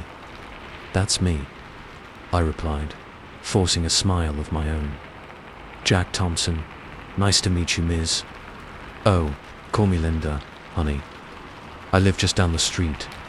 Known your aunt for years." She climbed the porch steps with surprising agility for someone in heels. "Let me help you get settled in. I'm sure you must be tired after your long drive." Before I could protest, Linda had grabbed one of my bags and bustled past me into the house. I followed, slightly bewildered by her forwardness. The interior of the house was like stepping back in time. Heavy floral curtains blocked most of the natural light, and the air was thick with the scent of mothballs and old books. Linda flitted from room to room, chattering away about the town's history and my aunt's place in it. Your aunt was quite a character, you know, she said, running a finger along a dusty shelf. Always kept to herself, but knew everything that was going on in town. Some folks found it a bit unsettling. I raised an eyebrow. Unsettling? How so? Linda's smile faltered for just a moment. Oh, you know how small towns are. People talk. But never mind all that. You must be hungry. Why don't you come over for dinner tonight? My husband makes a mean pot roast. I hesitated, torn between my desire for solitude and not wanting to offend my only friendly contact so far. That's very kind of you, Linda, but I'm pretty beat. Maybe another night. Her smile tightened almost imperceptibly. Of course, dear. You rest up. We'll have plenty of time to get acquainted. As Linda left, I couldn't shake the feeling that I'd somehow failed a test. I shrugged it off and spent the rest of the evening unpacking and exploring the house. It was larger than I'd expected, with several rooms that seemed to have no clear purpose. One, in particular, caught my attention. A small study filled floor to ceiling with leather-bound notebooks. Curious, I pulled one from the shelf and opened it. Inside, in my aunt's spidery handwriting, were detailed notes about the town and its inhabitants. Births, deaths, marriages, affairs. It was all there, chronicled with an almost obsessive attention to detail. I was so engrossed in reading that I almost missed the sound of whispering outside my window. Startled, I looked up, but the street was empty. Must have been the wind in the trees, I told myself, though I couldn't quite shake the uneasy feeling that had settled in the pit of my stomach. The next few days passed in a blur of unpacking and half-hearted job searching. I ventured into town a few times for groceries and supplies, but each trip left me feeling more unsettled. Conversations would stop abruptly when I entered the store. People would cross the street to avoid walking past me. And always, there was the feeling of being watched. It was on my 4th day in Millbrook that things took a decidedly weird turn. I was sorting through some of my aunt's old papers when I came across a yellowed envelope addressed to me. The postmark was from just a week before she died. With shaking hands, I opened it and pulled out a single sheet of paper. The message was brief and cryptic. Jack, if you're reading this, I'm gone, and you've inherited the house. Be careful. They're not what they seem. Trust no one. And whatever you do, don't let them know you can hear it too. Aunt Ellie, I read the note several times, a chill running down my spine. What the hell did she mean? Who were they? And what was I not supposed to hear? As if on cue, I heard it again. That faint whispering, just on the edge of hearing. This time, I was sure it wasn't the wind. I crept to the window and peeked out through the curtains. Linda was there, standing on the sidewalk with 2 other women I vaguely recognized from my trips into town. They were huddled close, heads bent together, mouths moving rapidly. Even though I couldn't make out the words, I knew with a bone-deep certainty that they were talking about me. I let the curtain fall back into place, my heart pounding. This was crazy. I was letting my aunt's paranoid ramblings get to me. There had to be a rational explanation for all of this. A sharp knock at the door made me jump. Taking a deep breath to steady myself, I went to answer it. It was Tom, Linda's husband, holding a covered dish. "Evening, Jack," he said, his smile not quite reaching his eyes. "Linda mentioned you weren't feeling up to dinner the other night, so we thought we'd bring dinner to you." "Oh, thanks," I stammered, taking the dish. "That's really nice of you." Tom's gaze seemed to bore into me. "We take care of our own here in Millbrook. You're one of us now, Jack. We just want to make sure you're settling in all right." The way he emphasized one of us sent a shiver down my spine. "Yeah, everything's great. Thanks again for the food." As soon as Tom left, I locked the door and leaned against it, my heart racing. The covered dish sat on the hall table, steam escaping from under the foil. Despite my hunger, I couldn't bring myself to eat it. That night, I tossed and turned, unable to sleep. The whispering seemed to be getting louder, more insistent. At one point, I could have sworn I heard my name. I must have dozed off eventually, because the next thing I knew, I was jolted awake by a loud thump from downstairs. Grabbing my phone for light, I crept down the stairs, every crick of the old wood setting my nerves on edge. The sound had come from the study. As I approached, I heard shuffling inside. Someone was in there, rifling through my aunt's notebooks. I burst through the door, phone held high like a weapon. "Who's there?" The beam of light fell on a startled face. It was Sarah, the teenager who worked at the local diner. She blinked at me, looking like a deer in headlights. "I'm sorry," she blurted out. "I didn't mean, You have to get out of here, Jack. It's not safe." "What are you talking about? Why are you in my house?" Sarah's eyes darted nervously to the window. "They'll know I'm here. I don't have much time. Your aunt, she knew things. Things they didn't want anyone to know. That's why she." A car door slammed outside, and Sarah's face went pale. "I have to go.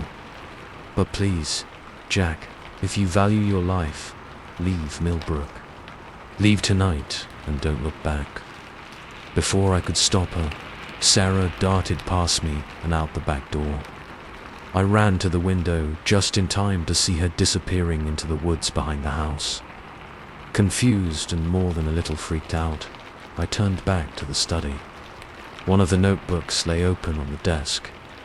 As I approached, a slip of paper fell out. Another note from my aunt. "The whispers are real. Jack, they're how they control the town. But some of us can resist. Some of us can fight back. If you're reading this, then you're one of us. And you might be our last hope." As if to punctuate her words, the whispering outside rose to a fever pitch. But this time, I could make out the words. "He knows. He knows. We have to act now." I stumbled back, my mind reeling. This couldn't be happening.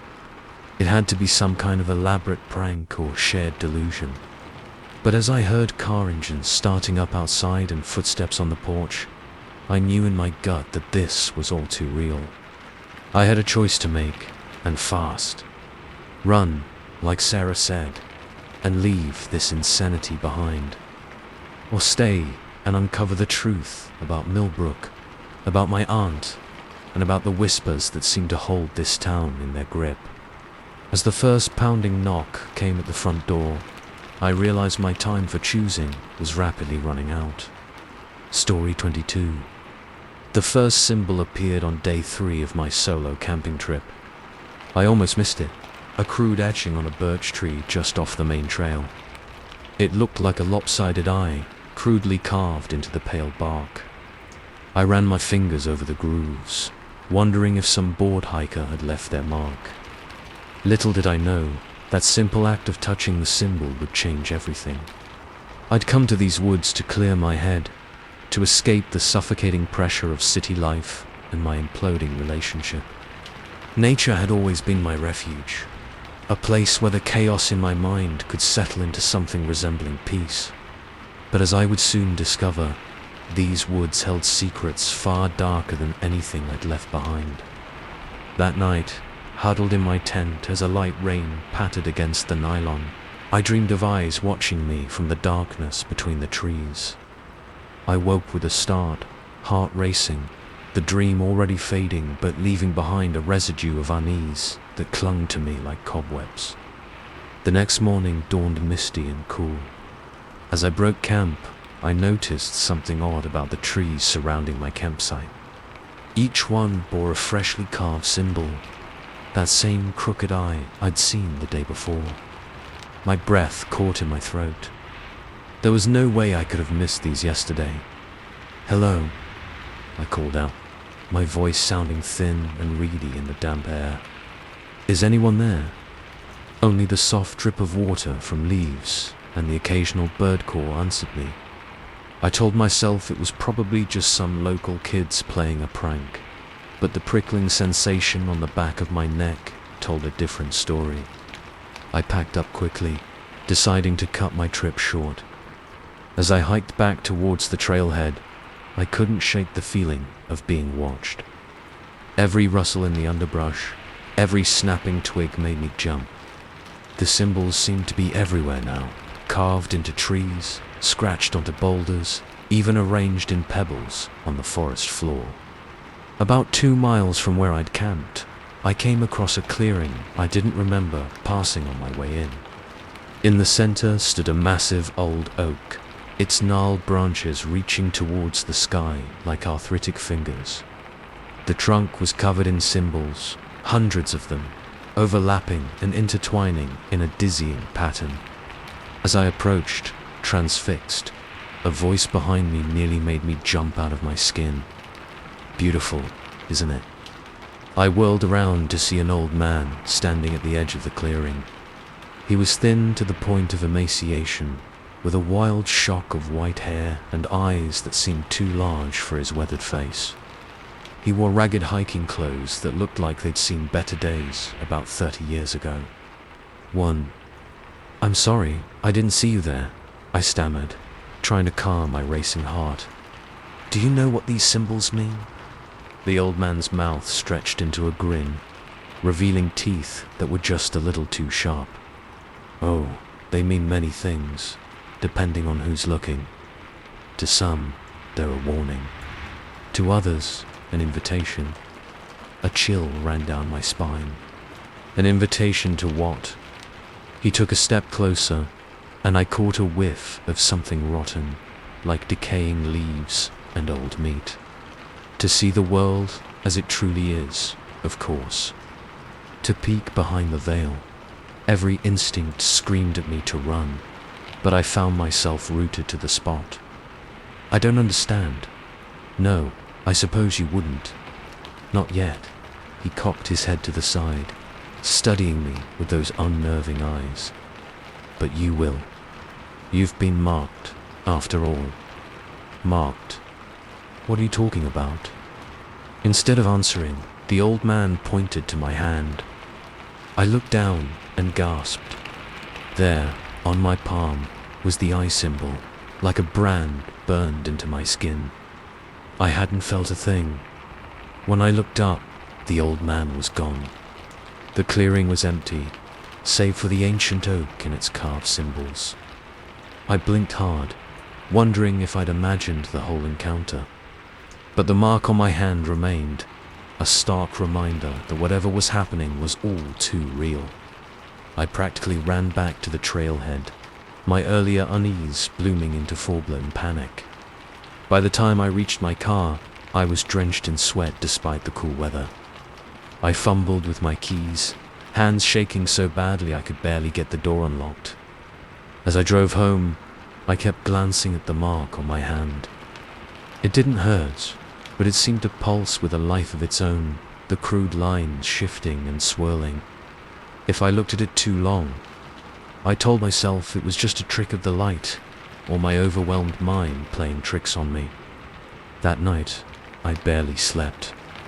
Every time I closed my eyes, I saw that old man's face, his twite grin and unsettling gaze.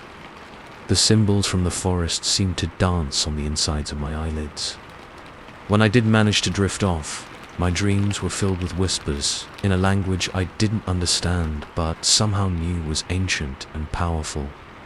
I woke to find my bedroom walls covered in the eye symbols, drawn in what looked horribly like dried blood. Heart pounding, I scrambled out of bed, only to realize the marks were gone.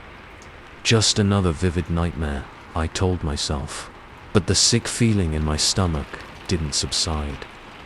Over the next few days, I tried to convince myself that what had happened in the forest was just a stress-induced hallucination. I threw myself into work, into mindless Netflix binges, into anything that would keep my mind occupied. But the mark on my hand remained, a constant reminder that something wasn't right. I started seeing the symbols everywhere, in the grain of my wooden coffee table, in the steam rising from my morning cup of joe, in the pattern of cracks on the sidewalk, and always, that feeling of being watched. My co-workers started giving me odd looks. I caught snippets of whispered conversations that would abruptly stop when I entered the room. Was I being paranoid, or were they in on it somehow? A week after my camping trip, I ran into my neighbor, Mrs. Caldwell, in the hallway of our apartment building. She was a sweet old lady who always had a kind word for everyone. But this time, when she saw me, her eyes went wide with what looked like fear. "Are you all right, dear?" she asked, her voice trembling slightly. "You look different." I forced a smile. "I'm fine, Mrs. Caldwell. Just haven't been sleeping well." She nodded, but I could see she didn't believe me. As she hurried past, I caught her muttering under her breath. It sounded like she was saying, "It's happening again." That night, unable to sleep, I found myself drawn to the bathroom mirror. The face that stared back at me was haggard, with dark circles under bloodshot eyes. But it was my eyes themselves that made me gasp. The irises seemed to swirl with tiny symbols, exact replicas of the one on my hand. I stumbled back, blinking hard. When I looked again, my eyes were normal, but I knew what I'd seen. Something was changing me, inside and out. The next day, I called in sick to work and drove back to the forest. I had to find that old man, had to get some answers. The drive seemed to take both an eternity and no time at all. As I pulled into the small parking area at the trailhead, I noticed something that made my blood run cold. Every single tree at the edge of the forest bore the eye symbol. With shaking legs, I started down the trail. The woods seemed different now, darker and more primeval. The very air felt heavy, charged with some invisible energy that made the hairs on the back of my neck stand up. I found the clearing with the old oak much quicker than I should have, as if the forest had rearranged itself to guide me there. The tree seemed even larger than before, its branches creaking and groaning in a wind I couldn't feel. "I knew you'd come back." The old man's voice came from behind me. I turned to see him emerge from the shadows between the trees. They always do, once they've been marked. "What's happening to me?" I demanded, holding up my hand with its brand. "What does this mean?" He chuckled, a dry sound like dead leaves scraping against bark. "It means you've been chosen. The forest has seen something in you, something useful. Chosen for what?" My voice cracked, fear and frustration bubbling up inside me. The old man's grin widened impossibly. "To join us, of course. To become one with the forest. To see and know things no ordinary human can comprehend." As he spoke, the symbols on the oak began to glow with an eerie green light. The forest around us seemed to pulse and writhe, shadows taking on shapes that hurt my eyes to look at directly. "This isn't real," I whispered, but even as I said it, I knew it was a lie. This was more real than anything I'd ever experienced. "Oh, it's very real," the old man said, stepping closer. "And now you have a choice to make. Embrace what you're becoming, or..." He left the alternative unspoken, but I could feel the threat in the air, see it in the way the shadows seemed to reach for me with hungry tendrils. I looked down at my hand, at the symbol that had started all this. It was glowing now too, pulsing in time with the massive oak. I could feel something stirring deep inside me, something ancient and powerful and utterly inhuman. In that moment, standing in a forest that was rapidly becoming something else entirely, I realized that the person I had been was gone. Whatever choice I made now, whichever path I took, there was no going back to my old life.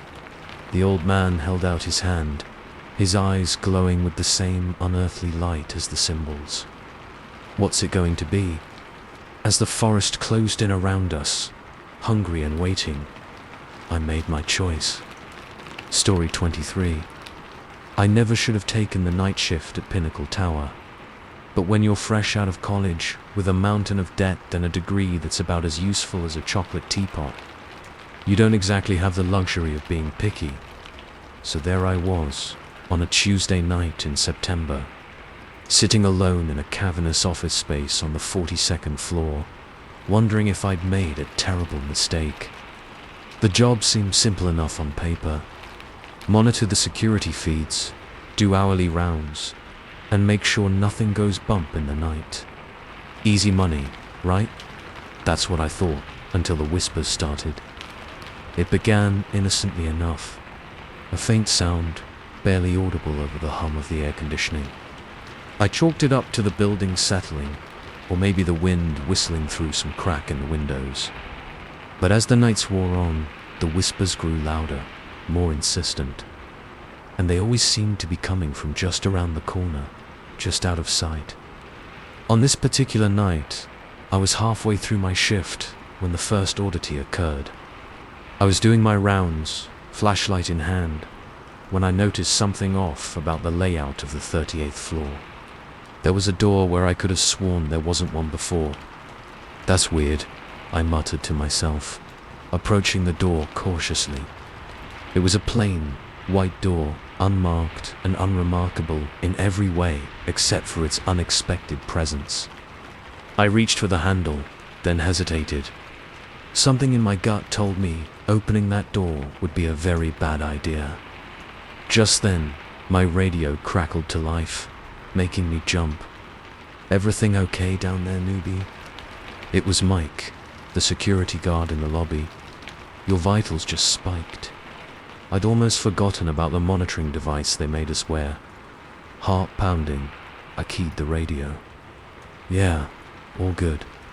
Just thought I saw something, but it was nothing." "Roger that. Keep your eyes peeled.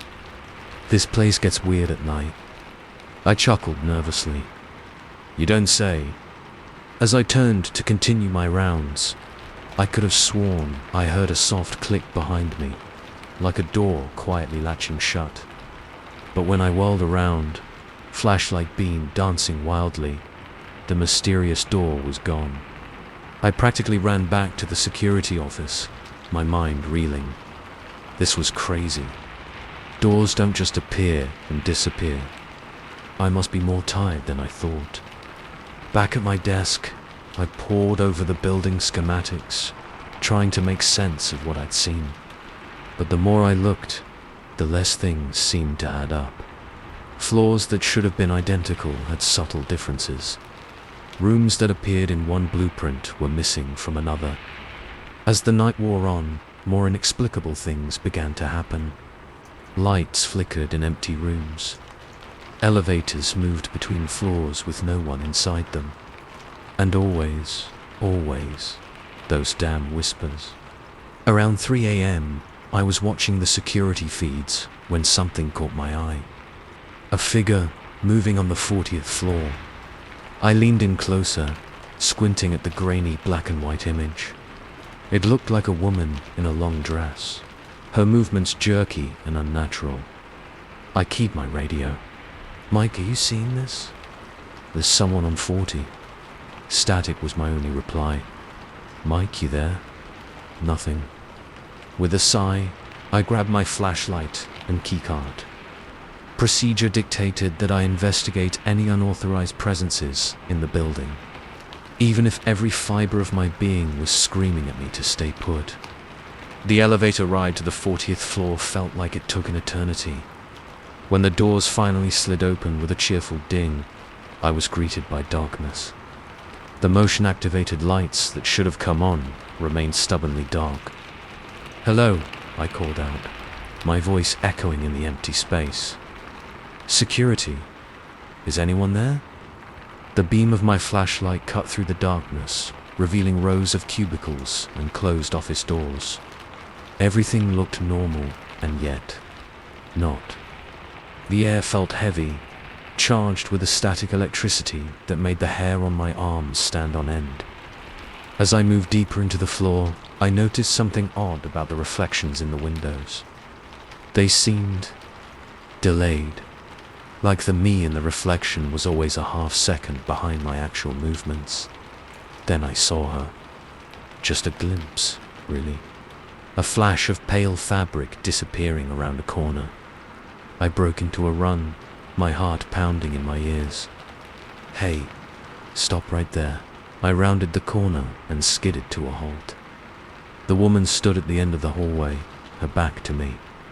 Long, dark hair cascaded down a white tress that seemed to shimmer in the beam of my flashlight. Ma'am, you can't be here. I'm going to have to ask you to come with me. Slowly, so slowly, it made my skin crawl. She began to turn. I raised my flashlight, ready to shine it in her face. The beam passed right through her. I stumbled back, a scream caught in my throat. Where her face should have been was just emptiness. A swirling void that hurt my eyes to look at directly. Before I could react, she was gone. Not running away, not fading out like a ghost in some Beam movie. Just there 1 second and gone the next, like someone had clicked off a projector. I don't remember how I got back to the security office. One moment I was in that hallway, the next I was slumped in my chair, shaking and drenched in cold sweat. The rest of the night passed in a blur of paranoia and confusion. Every shadow seemed to move. Every reflection looked just a little bit wrong.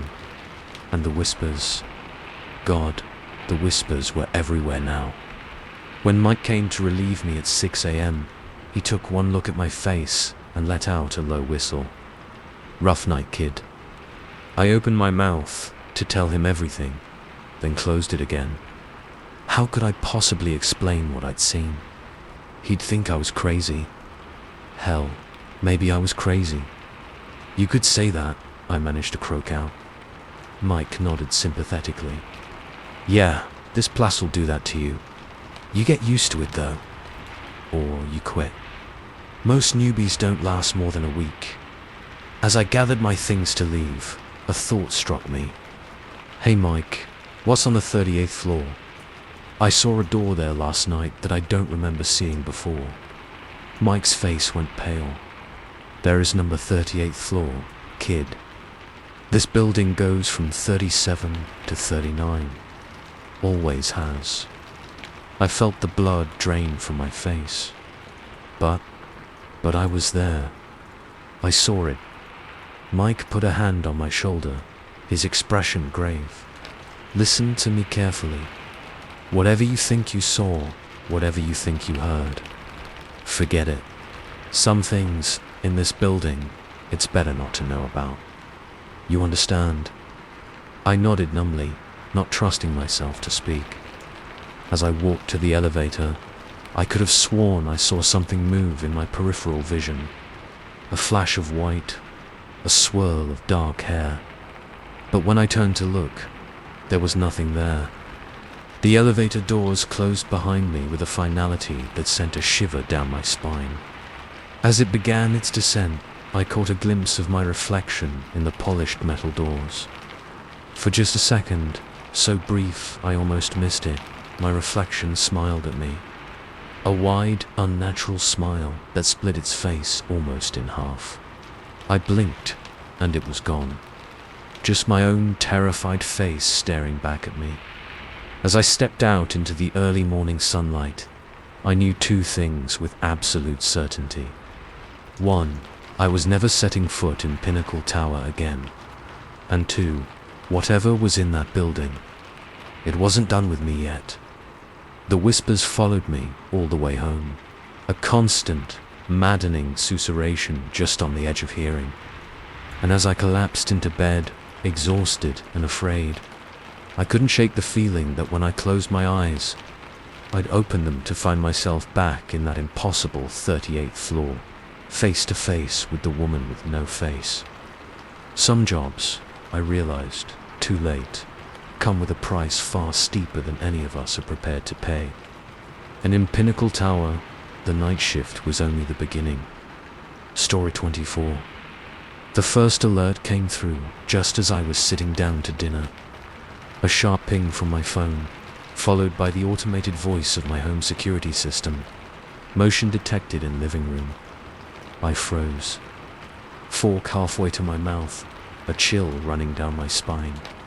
I was alone in my apartment, 20 stories up, and I definitely wasn't in the living room. Setting my plate aside, I pulled up the security app on my phone.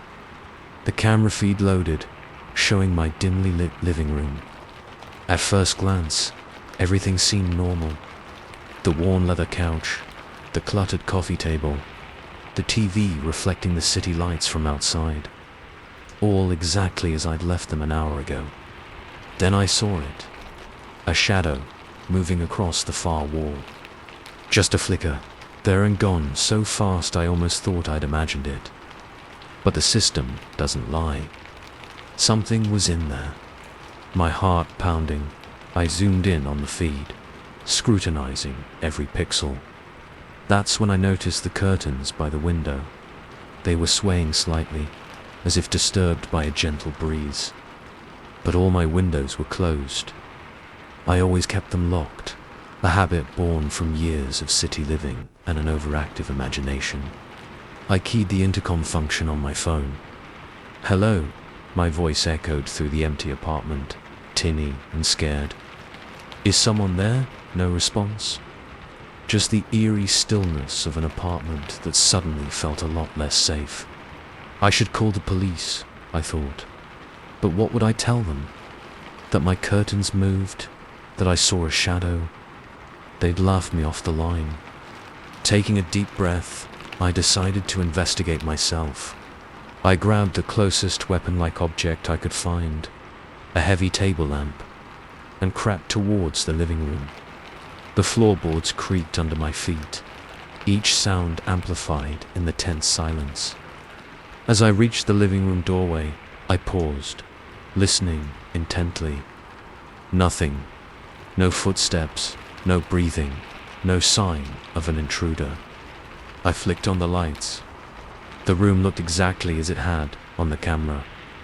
No sign of disturbance, no open windows, nothing out of place. I checked every corner behind the curtains, even under the couch. Nothing. Feeling a mixture of relief and foolishness, I lowered the lamp. "Get it together," I muttered to myself. "You're letting your imagination run wild." Just then, my phone pinged again. Motion detected in bedroom. My blood ran cold. I spun around, staring down the darkened hallway towards my bedroom. The door was closed, just as I'd left it. With trembling fingers, I pulled up the bedroom camera feed. The image was grainy in the low light, but I could make out the familiar shapes of my bed, dresser, and there, a figure standing motionless in the corner. Tall, unnaturally still, its features lost in shadow. I stifled a scream, nearly dropping my phone. This couldn't be happening. How did someone get in? What did they want? "I've called the police," I shouted, trying to keep the terror out of my voice. "They'll be here any minute. You'd better leave now if you don't want to get caught." No response. No movement. The figure remained perfectly still, as if it hadn't heard me at all. My mind raced, trying to make sense of the situation. Maybe it was just a trick of the light, or a glitch in the camera. It had to be, right. But deep down, I knew. Something was in my apartment. Something that shouldn't be there. I backed away from the hallway, my eyes never leaving the bedroom door. I had to get out, had to call for help. My hands shook as I tried to unlock my phone to dial 911. That's when the lights went out. Not just in my apartment, but everywhere. The entire city block plunged into darkness. Even the glow of my phone screen vanished, leaving me in total, suffocating blackness. Panic clawed at my throat. I stumbled backwards, colliding with furniture, desperately trying to orient myself in the pitch dark. Where was the door? I had to get out, had to. My phone chirped, making me jump. The screen flickered to life, illuminating the room in a pale blue glow. A new notification. Multiple motion alerts detected. With shaking hands, I opened the app. The feed loaded, showing infrared images of my apartment. And there they were. Figures. Dozens of them. In every room, every corner. Standing, waiting, watching. A sob escaped my lips. This wasn't possible. It couldn't be real. The bedroom door creaked open. I ran. Blind with terror, I bolted for where I thought the front door should be. My hips slammed into the corner of a table, sending pain shooting through my body. But I didn't slow down. I had to get out. My hands found the door handle, locked. Why was it locked? I always left it unlocked when I was home. Fumbling in the dark, I tried to turn the deadbolt. It wouldn't budge. "Please," I whimpered, jiggling the handle frantically. "Please, open." A hand touched my shoulder. I screamed, spinning around and lashing out wildly. My fist connected with something solid, but yielding. Not flesh. It felt wrong. Light flooded the apartment, so bright it was almost painful. I blinked, trying to clear the spots from my vision. They surrounded me, pale, elongated figures with two long limbs and faces that weren't quite faces. They didn't move, didn't speak, just stood there, watching me with eyes that weren't eyes. I sank to the floor, my back pressed against the unyielding door, a scream frozen in my throat. One of the figures stepped forward. It raised a hand, too many fingers, joints bending the wrong way, and pointed at my phone, still clutched in my white-knuckled grip. Trembling, I looked down at the screen. A new message flashed. "We've been trying to reach you about your car's extended warranty." I blinked. Sure, I must be hallucinating. When I looked up again, the figures were gone. The apartment was empty, normal, exactly as it should be. For a long moment, I sat there, my mind struggling to process what had just happened. Then, slowly, I started to laugh. It bubbled up from deep in my chest, bordering on hysterical. Of course, it was all a joke, a prank. Some elaborate scheme cooked up by my tech-savvy friends to scare the living daylights out of me. Still chuckling, I pushed myself to my feet and reached for the door handle. I'd go down to Jake's apartment. He lived just a floor below me and was definitely behind this, and give him a piece of my mind. Maybe even congratulate him on such an effective scare. The door wouldn't open. My laughter died in my throat. I tried the handle again, then the deadbolt. Nothing. It was like the door had been sealed shut. "Okay, guys," I called out, my voice shaking slightly. "You got me? Real funny. You can stop now." Silence. I turned back to the apartment, suddenly acutely aware of every shadow, every dark corner. "Guys," my phone pinged. New message. "We're not your friends." The lights went out again, plunging me into darkness. But this time, I could hear them. Soft footsteps, the rustle of movement, breathing that didn't sound quite human. As the first cold, inhuman hand touched my face, I realized with dawning horror that this was no prank. Whatever had invaded my home, whatever was now surrounding me in the dark, was very, very real. and they had been waiting for me all along. My scream was lost in the cacophony of inhuman sounds that filled the apartment. The last thing I remember before losing consciousness was the thought that I should have listened to my gut and called the police when I had the chance.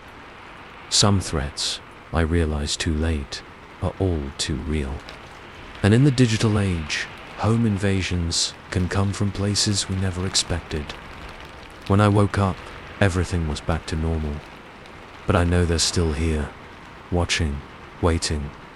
And every time my phone pings with a new alert, I wonder, is it just another notification or something far more sinister? Story 25. I should have known something was off the moment. I stepped through the front door and felt a chill that had nothing to do with the air conditioning.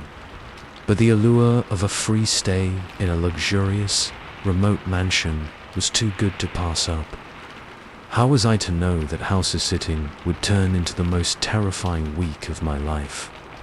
It started innocently enough. My college roommate, Jess, had connections. Her uncle owned this sprawling estate nestled in the mountains, miles from the nearest town. When she mentioned he needed someone to watch the place for a week, while he was out of the country, I jumped at the chance. A quiet getaway to recharge my batteries and maybe finally finish that novel I'd been working on for years. Sign me up. The house was everything Jess had described and more. 3 stories of gleaming hardwood floors, floor-to-ceiling windows that offered breathtaking views of the surrounding forest, and more rooms than I could count. The kitchen alone was bigger than my entire apartment. "Make yourself at home," Jess said as she gave me the grand tour. "Uncle Rob said to use whatever you need. Just don't go into the west wing, it's under renovation." I nodded, only half listening as I took in the opulent surroundings. "This place is incredible." "Are you sure your uncle's okay with a stranger staying here?" Jess laughed. "Trust me, he's more than okay with it. He hates the idea of the house sitting empty. Says it needs life in it to stay. Healthy." Something in the way she said that last word made me glance at her. But her expression was perfectly neutral. "Anyway, I've got to run. Cell reception is spotty up here, but there's a landline in the study if you need anything. Have fun." And with that, she was gone, leaving me alone in the cavernous foyer. As the echo of the closing door faded away, I couldn't shake the feeling that the house was somehow listening, waiting to see what I would do next. The first couple of days were uneventful. I explored the parts of the house I had access to, marveling at the eclectic art collection and the library that would have made any bibliophile weep with joy. I wrote, I read, I cooked elaborate meals in that gorgeous kitchen. It was everything I'd hoped for. But on the 3rd night, things began to change. I woke up at 3 a.m., that witching hour when the world feels thin and unreal, to the sound of whispers. At first, I thought I was dreaming. The voices were so faint, I could barely make out words. But as I lay there in the dark, straining to listen, they grew clearer. "She doesn't belong here. We should make her leave. No, we should make her stay. Forever." I bolted upright, heart pounding. The whispers immediately stopped. The room was silent save for my ragged breathing. "Hello," I called out, my voice embarrassingly shaky. "Is someone there?" No response. Just the oppressive silence of a too large house at night. I tried to convince myself it was just a dream, or maybe the wind playing tricks on me. But as I settled back into bed, I couldn't shake the feeling of eyes on me, watching from the shadows. The next morning, I woke to find all the faucets in my bathroom running full blast. I know I'd turned them off the night before. I'm almost obsessive about it. When I tried to shut them off, the handles wouldn't budge. It took nearly an hour of fiddling before they finally gave way, leaving me with pruned fingers and a growing sense of unease. As the day wore on, more inexplicable things began to happen. Books would fall off shelves as I walked past. Doors I distinctly remembered closing would be wide open when I returned. And always, that feeling of being watched. By evening, I was a nervous wreck. I decided to call Jess. To hell with bothering her. But when I picked up the landline in the study, all I heard was that whispering again. Too many voices talking over each other to make out individual words. I slammed the phone down, my hands shaking. That's when I noticed the painting above the fireplace. It was a portrait of a man I assumed was Jess's uncle, distinguished looking, with silver hair and piercing blue eyes. But as I stared at it, trying to calm my nerves, I could have sworn those painted eyes moved, tracking my movement across the room. I left the study in a hurry after that, deciding that maybe I just needed a good night's sleep. But sleep proved elusive. Every creak of the old house settling had me on edge. The whispers came again, louder this time, seeming to come from inside the very walls. She knows too much. We can't let her leave. Make her part of the house, like the others. I buried my head under my pillow, trying to block out the voices. But they only grew louder, more insistent. And now I could hear something else.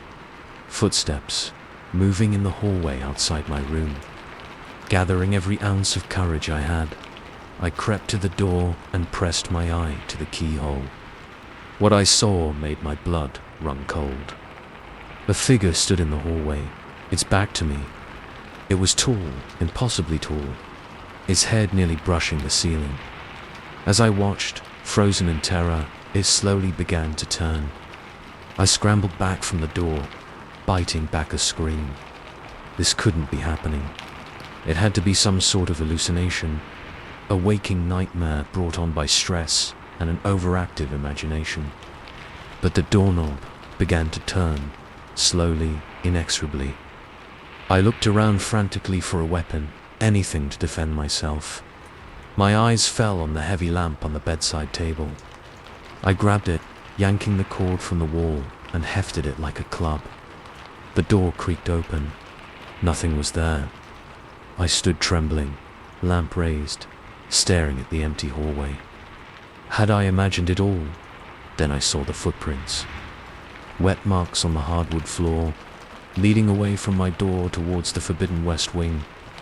They weren't human footprints. They were too large, oddly shaped, with too many toes. In that moment, I knew I had to get out of this house. I didn't care that it was the middle of the night. Didn't care that I was in my pajamas. I had to leave, now. I ran through the stairs, my bare feet slapping against the cold wood. But as I reached the main floor, I skidded to a halt. The front door was gone. Where it should have been was nothing but a blank wall. "No," I whispered, running my hands over the smooth surface. "No, no, no." I sprinted to the kitchen, thinking to escape through a window. But every window I passed showed only solid brick outside, as if the house had sealed itself off from the world. The whispers were constant now, a maddening chorus that seemed to come from everywhere at once. "Stay with us. Be part of the house. You'll never be alone again."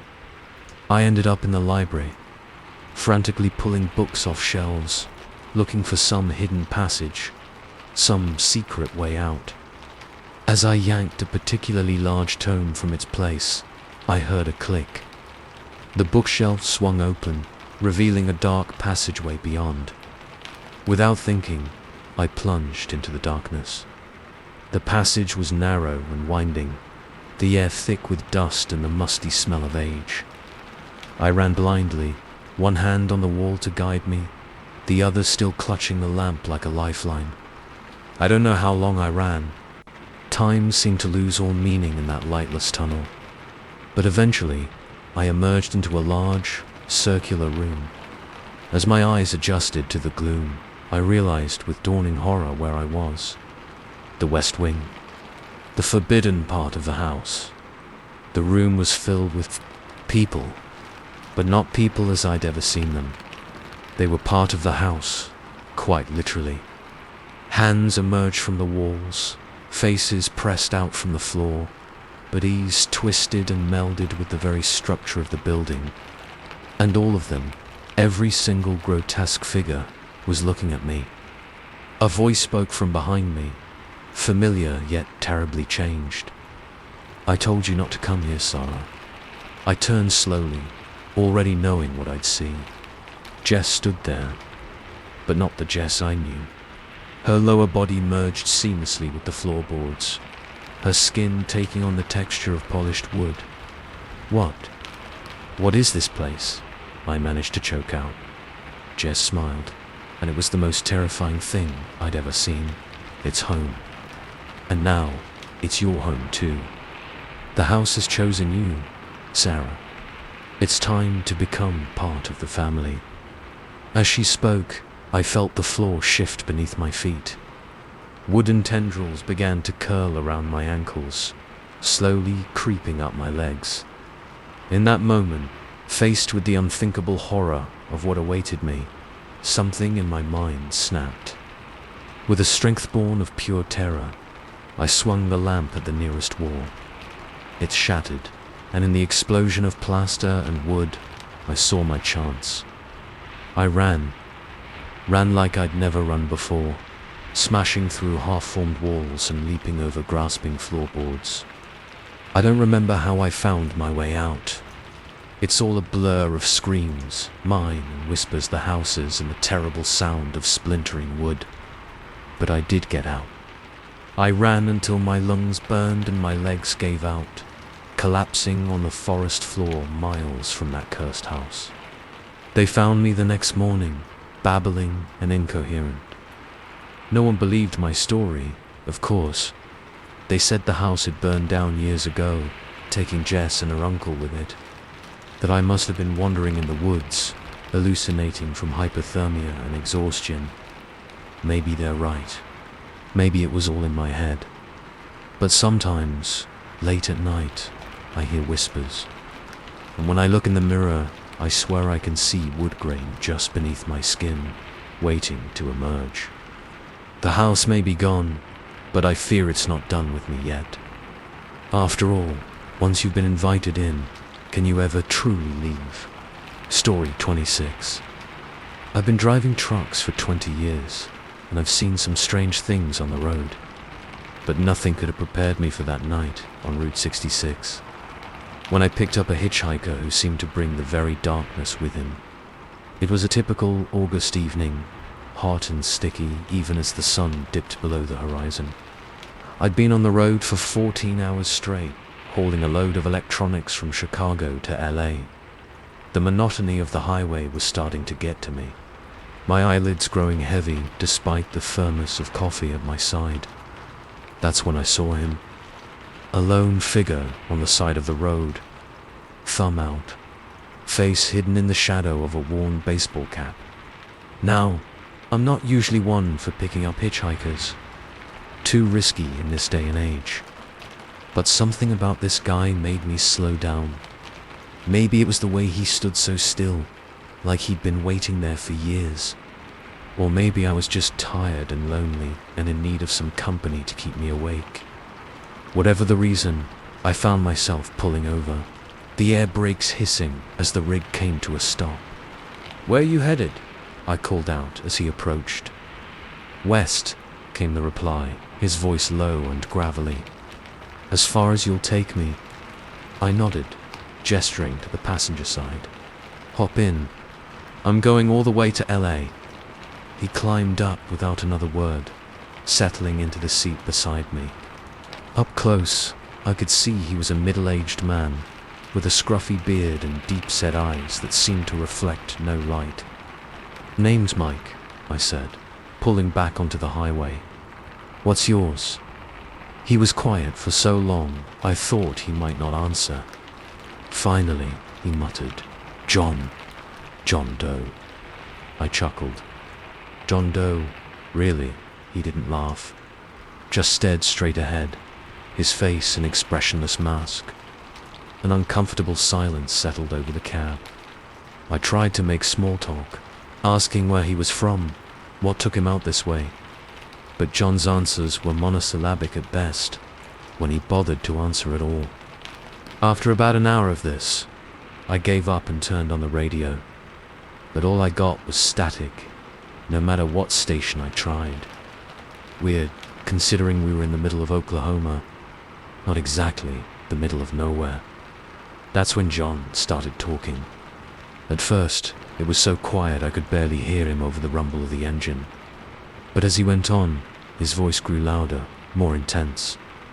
"They're following me," he said, his eyes darting to the side view mirror. "Have been for days now," I thought. I thought I'd lost them back in Missouri. But they always find me. Always. I glanced in my mirrors, but the road behind us was empty. "Who's following you, John?" He shook his head violently. "Can't say. They'll hear. They always hear." A chill ran down my spine, despite the warm night air. I told myself it was just the ramblings of a man who'd been alone on the road too long. God knows I'd had my share of highway-induced paranoia over the years. But as the miles ticked by, John's agitation grew. He kept looking over his shoulder, muttering under his breath. His fingers tapped an erratic rhythm on the armrest, like he was sending out some kind of desperate Morse code. "Maybe we should stop for a bit," I suggested, eyeing a sign for an upcoming rest area. "Stretch our legs, get some fresh air." "No." John's hand shot out, gripping my arm with surprising strength. "We can't stop. If we stop, they'll catch us." I jerked away, startled by the sudden contact. "Easy there, pal. There's nobody out there but us and the coyotes." But even as I said it, I found myself checking the mirrors more frequently. The darkness beyond the reach of my headlights seemed deeper somehow, more absolute. And was it my imagination, or were the shadows moving in ways they shouldn't? We drove on in tense silence, the only sound the steady thrum of tires on asphalt. I tried to focus on the road, on the familiar routine of driving, but John's paranoia was infectious. Every flicker of movement in my peripheral vision made me jump. It was nearing midnight when I realized something was off. We should have passed through at least 2 small towns by now, seen other cars on the road, but there was nothing. No lights, no signs of civilization, just an endless ribbon of highways stretching out before us. I checked my GPS, but the screen was blank. My phone showed no signal. Even my CB radio, always a reliable companion on long hauls, produced nothing but static when I tried to hail other drivers. "John," I said, my mouth suddenly dry. "How long have we been driving?" He turned to look at me, and in the green glow of the dashboard lights, his eyes looked like empty sockets. "Time doesn't matter here," he said. "Only the road." I suppressed a shudder and checked my watch. The hands were spinning wildly, whirling around the face faster than I could track. I blinked hard, sure I must be seeing things. But when I looked again, the watch face was blank, as if the hands had simply spun themselves out of existence. That's when I noticed the odometer. The numbers were rolling backwards. "What the hell is going on?" I muttered, fear clawing at my throat. John leaned in close, his breath hot on my ear. "They're catching up," he whispered. "Can't you hear them?" And God help me, I could. A low, pulsing hum, just on the edge of hearing. It seemed to be coming from everywhere and nowhere at once, growing louder with each passing second. I pressed down on the accelerator, the engine roaring as we picked up speed. But no matter how fast we went, that sound kept getting closer. In the mirrors, I could see something. A roiling mass of darkness, consuming the road behind us. "What are they?" I shouted over the noise of the engine and that terrible, getting louder hum. John's laugh was a harsh, broken sound. "They're the things that live in the spaces between places," he said. "The hungry dart that waits for travelers who stray too far from the path." As he spoke, the darkness in the mirrors seemed to take shape. I caught glimpses of writhing tentacles, of too many eyes blinking in and out of existence. My mind recoiled from what I was seeing, unable to process the impossibility of it all. "This isn't real," I said, more to myself than to John. "This can't be happening." "Oh, it's real," John replied, his voice eerily calm now. "As real as anything in this world. More real, maybe. And they're hungry, Mike. So very hungry." The hum had become a roar, drowning out even the sound of the straining engine. The darkness was all around us now, tendrils of pure black licking at the sides of the truck. I could feel the wheels shuddering under my hands, as if the very matter of the truck was trying to dissolve. "What do we do?" I screamed, fighting to keep us on what remained of the road. John turned to me, and for the first time, I saw emotion on his face. Pity mixed with a terrible resignation. "We drive," he said simply. "We drive until we can't anymore. And then we become part of the road." As he spoke, I felt something change. The roaring faded, replaced by an absolute silence that pressed against my eardrums. The darkness receded, leaving us once again on a normal stretch of highway. But it wasn't my highway. The signs were in a language I didn't recognize, the landscape alien and wrong. And when I looked over at John, the passenger seat was empty. Had been empty all along. I drove on, because what else could I do? I drove as the sky changed colors I had no names for, as impossible creatures loped alongside my truck. I drove as the laws of physics bent and broke around me, as time lost all meaning. I'm still driving now, God knows how many years later. Sometimes I see other trucks, other lost souls on this endless highway. We pass each other without stopping, without speaking. There's no point. We're all headed to the same nowhere. So if you're ever on a long, lonely stretch of road and you see a solitary figure hitchhiking in the dark, just keep driving. Don't slow down, don't stop. Because out here, on the edges of reality, a ride can last a lot longer than you ever imagined.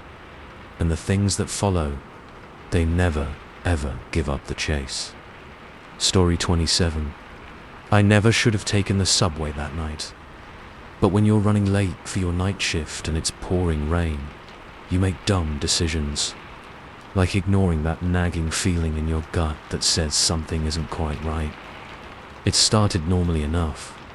I rushed down the grimy steps of the 34th Street station, swiping my Metro card with practiced ease. The platform was eerily empty for a Thursday night, but I chalked it up to the nasty weather keeping people at home. That's when I first saw him.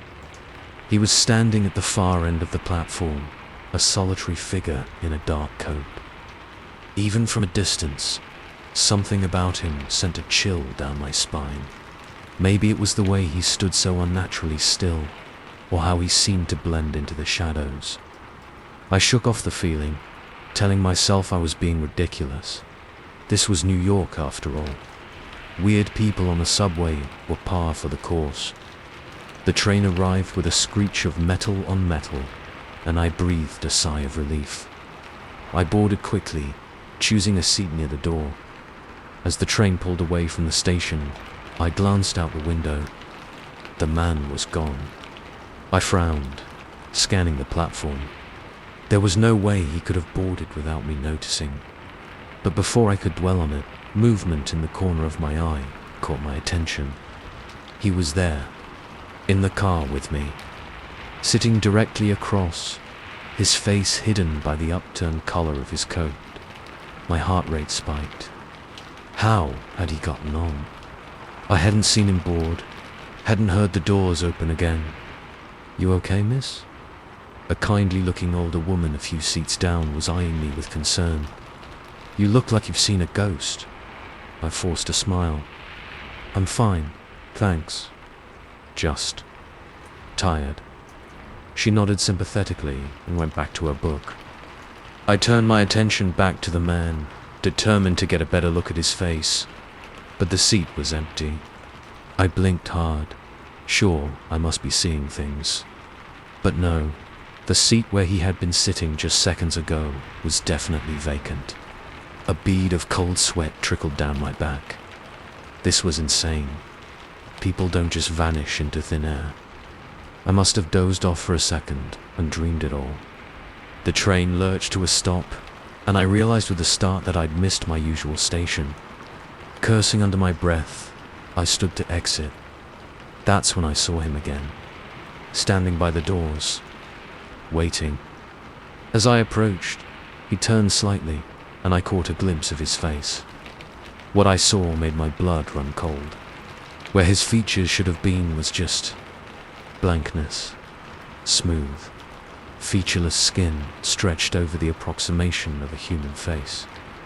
I stumbled back. A scream caught in my throat. This couldn't be real. The doors slid open with a hiss, and he stepped out onto the platform. Without thinking, I followed. I had to know if what I'd seen was real, or if I was finally losing my mind after years of night shifts and too little sleep. It wasn't until the doors closed behind me that I realized my mistake. This wasn't my stop. This wasn't any stop I recognized. The platform was bathed in a sickly green light that seemed to pulse gently, like a dying heartbeat. The tiles on the walls were cracked and discolored, covered in strange symbols that hurt my eyes to look at directly, and it was empty. Completely, utterly empty. No passengers, no transit workers. Just me and the man with no face. He stood at the far end of the platform, perfectly still, waiting. "Hello," my voice echoed unnaturally in the cavernous space. "What is this place? Where are we?" No response. Just that patient, terrible stillness. I turned back to the track, hoping to see another train approaching. But where the tunnel should have been was just a solid wall of absolute darkness. It seemed to writhe and shift as I stared, and I quickly looked away, fighting down a wave of nausea. The realization hit me like a physical blow. I was trapped here, in this impossible station with this impossible man. Panic clawed at my throat. I ran to the stairs, taking them two at a time. But they just kept going up and up, far higher than any subway station should. After what felt like hours of climbing, I found myself back on the platform. He was closer now, still motionless, still silent, but undeniably closer. "What do you want?" I screamed, my voice cracking with fear. "Why are you doing this?" For the first time, he moved. His head tilted to the side, like a curious dog. Then, slowly, he raised a hand and pointed at me. A whisper filled the air, seeming to come from everywhere and nowhere at once. "You don't belong here." I ran. Down the platform, past him, looking for another exit, another staircase, anything. But it was all wrong. The platform seemed to stretch on forever, the dimensions warping in ways that made my head spin. And always, always, he was there. No matter how far or fast I ran, when I looked back, he was the same distance behind me. Walking, never running, but somehow keeping pace. I don't know how long this went on. Time seemed to have no meaning in this place. I ran until my lungs burned and my legs felt like lead. Finally, I collapsed against a pillar, gasping for breath. He was there, standing over me. I could feel his presence like a physical weight. "Please," I sobbed. "Please, just let me go home." His hand reached down, inhumanly long fingers stretching towards my face. I squeezed my eyes shut, bracing for I don't know what. The touch never came. Instead, I heard a familiar sound, the rumble of an approaching train. My eyes flew open. The station was back to normal. Fluorescent lights buzzed overhead, illuminating dirty tiles and peeling advertisements. A handful of late-night commuters stood on the platform, engrossed in their phones. And there, pulling into the station, was my train. The one I should have taken hours ago. I scrambled to my feet, looking around wildly. He was gone. No sign of him anywhere. As I boarded the train on shaky legs, a thought struck me. What if I had imagined it all? A vivid hallucination brought on by stress and lack of sleep. But then I caught my reflection in the window. And there, just behind me, I saw him. For just a split second, that blank face stared back at me. Then the train pulled away, and he was gone. I've taken the subway every day since then.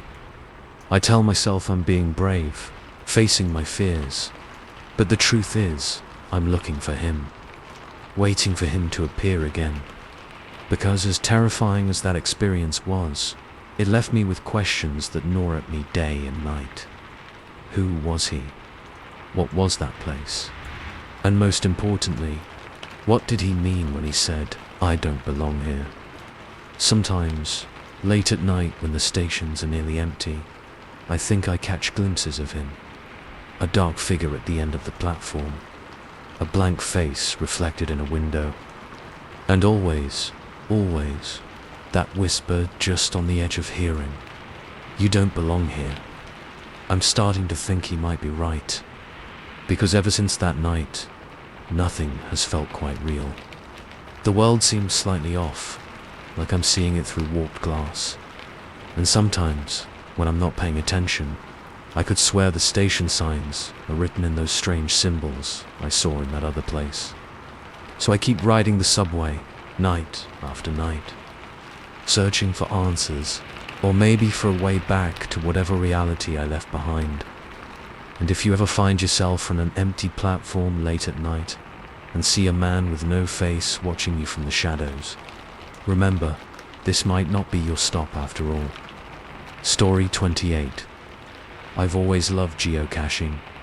There's something thrilling about following cryptic clues to uncover hidden treasures in the most unexpected places.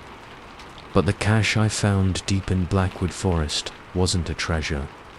It was the beginning of a nightmare that I'm still trying to escape. It was a crisp autumn morning when I set out.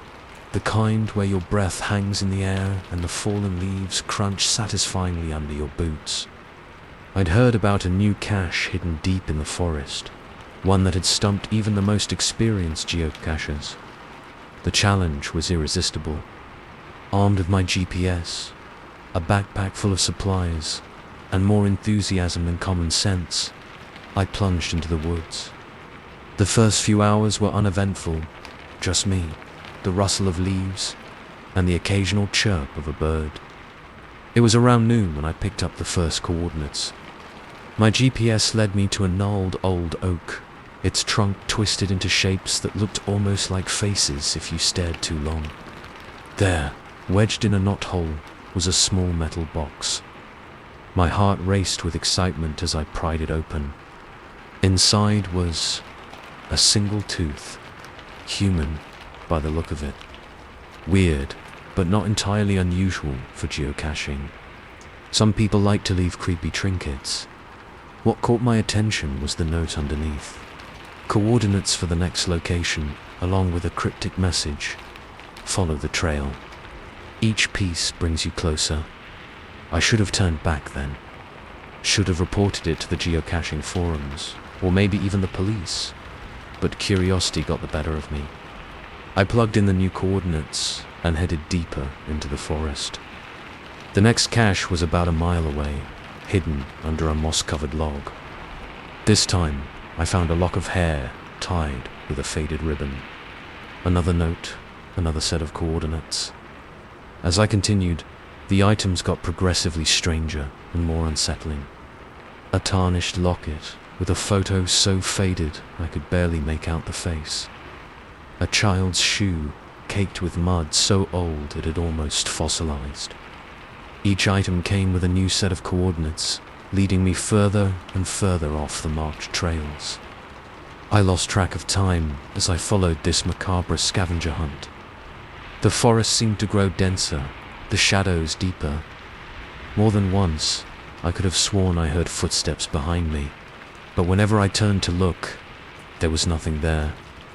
It was nearing dusk when I reached what I hoped was the final cache. The coordinates led me to a small clearing dominated by a circle of standing stones. They looked ancient, covered in lichen and strange symbols that seemed to shimmer in the fading light. In the center of the circle was a wooden chest, old and weathered but still intact.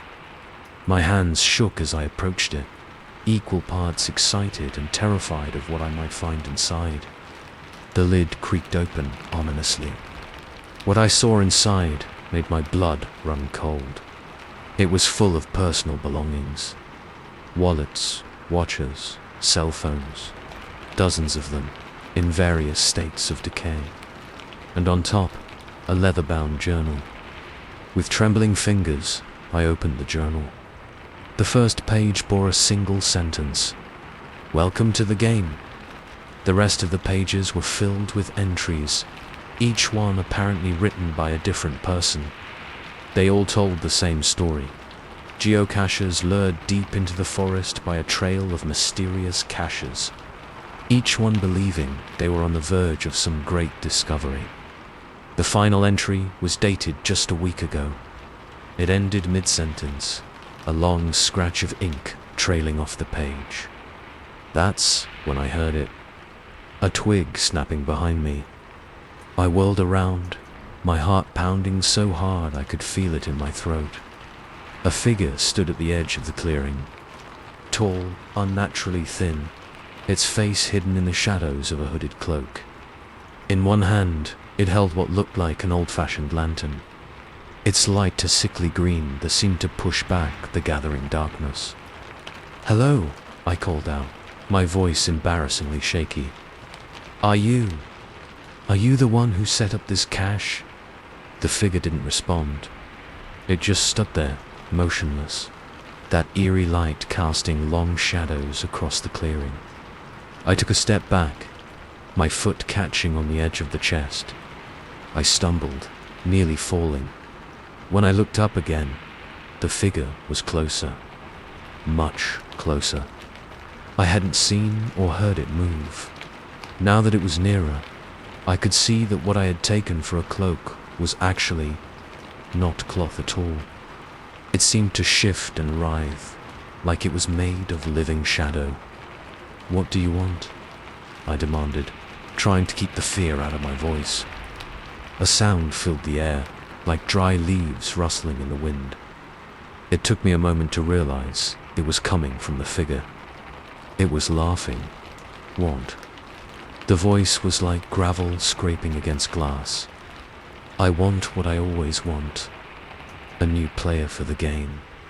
It gestured with its free hand, and I saw with horror that its fingers were impossibly long, ending in sharp points that looked more like claws than human digits. The trail led you here, just as it led all the others. Now you have a choice to make. My mind raced, trying to make sense of what was happening. This couldn't be real. It had to be some elaborate prank or a stress-induced hallucination.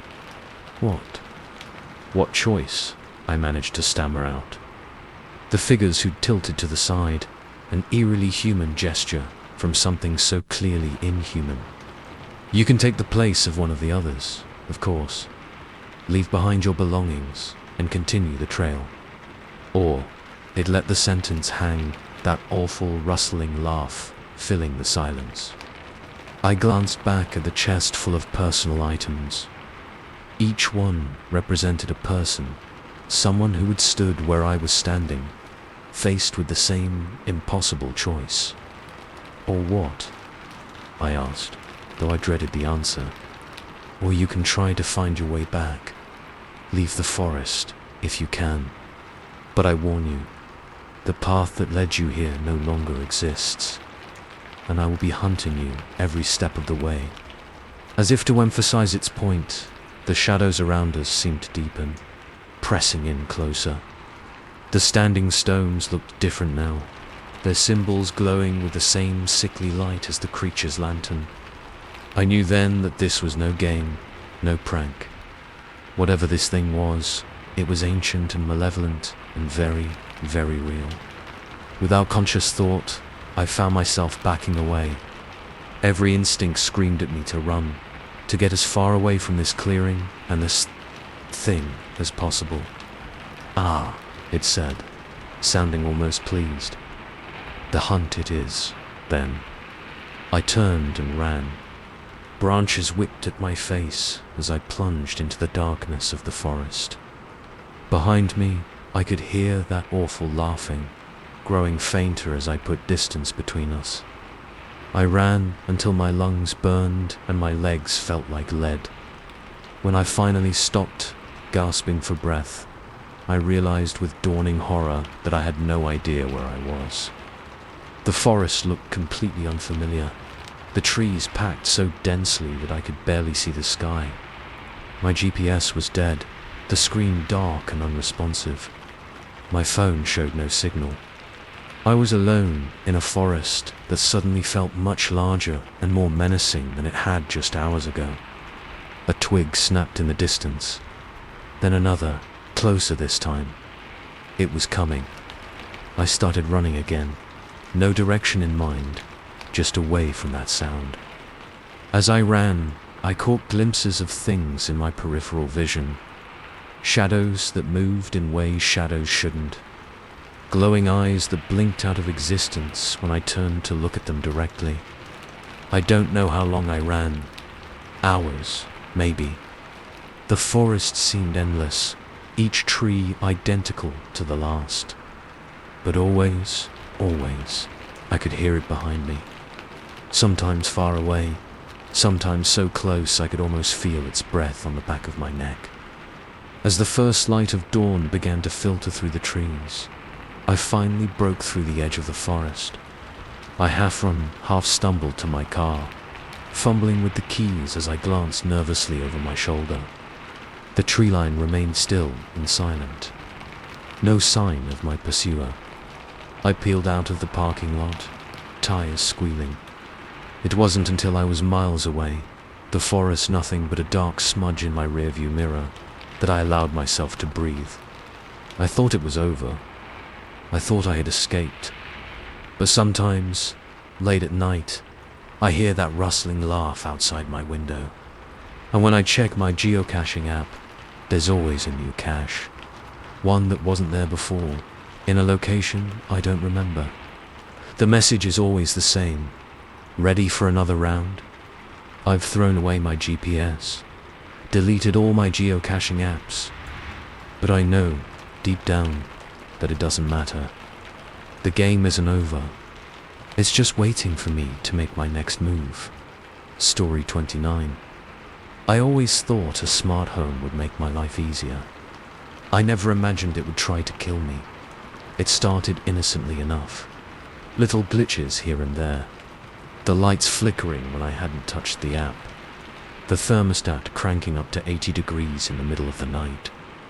Annoying, sure, but nothing to lose sleep over. I figured it was just bugs in the system. If only I'd known then what I know now. The first real sign that something was seriously wrong came on a Tuesday night. I'd had just settled in for a Netflix binge when every screen in the house suddenly went black. Before I could even reach for my phone to troubleshoot, they all flickered back to life in perfect sync. But instead of my show, they were displaying me. Live feeds from hidden cameras I didn't even know existed, showing every room in the house, including the one I was in. I stared at my own startled face on the TV, my heart pounding. This had to be some kind of hack, right? A prank by my tech-savvy friends. But deep down, I knew this was something else. something worse. I tried to turn off the TV, but the remote was unresponsive. I went to unplug it, but as my hand touched the cord, a jolt of electricity shot through me, sending me stumbling back. The cameras kept rolling, capturing my growing panic from every angle. That's when I heard it. A voice, coming from everywhere and nowhere at once. Soft at first, barely audible over the pounding of my heart. "Welcome home, Sarah." I froze.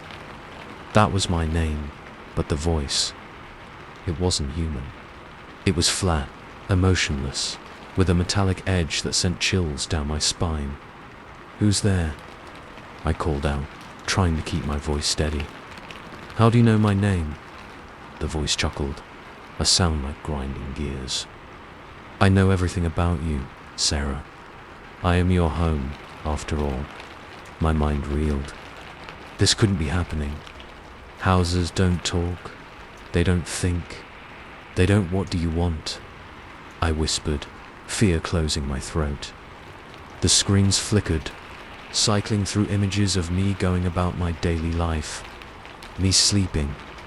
Me in the shower. Me on dates I thought had been private. "I want what's best for you, Sarah. I want to take care of you. Forever." As it spoke, I heard the click of the front door locking. Then the back door. The windows slammed shut, security shutters I didn't even know I had rolling down with a metallic shriek. I ran to the nearest window, tugging frantically at the shutter. It didn't budge. Now, the voice chided, as patronizing as a parent to a misbehaving child. "There's no need for that. You're safe here. With me." The temperature in the room began to drop rapidly. I could see my breath clouding in front of me as the voice continued. "I've watched you, Sarah. I've learned your habits, your preferences.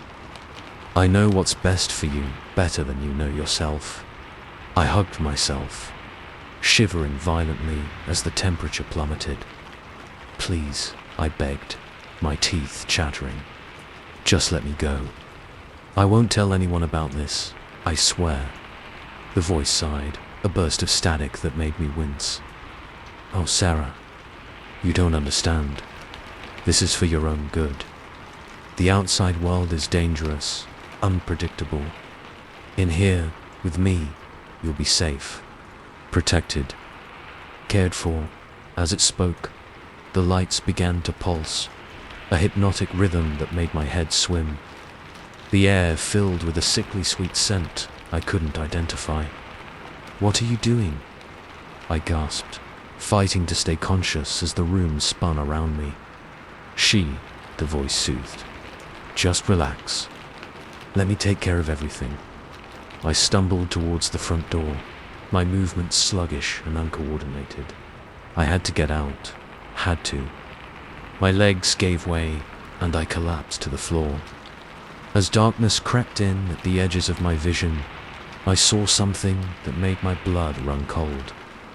The walls were moving, rippling and shifting like living things, and they were reaching for me. I woke up in my bed, sunlight streaming through the windows. For a moment, I thought it had all been a nightmare, but then I tried to sit up. I couldn't move.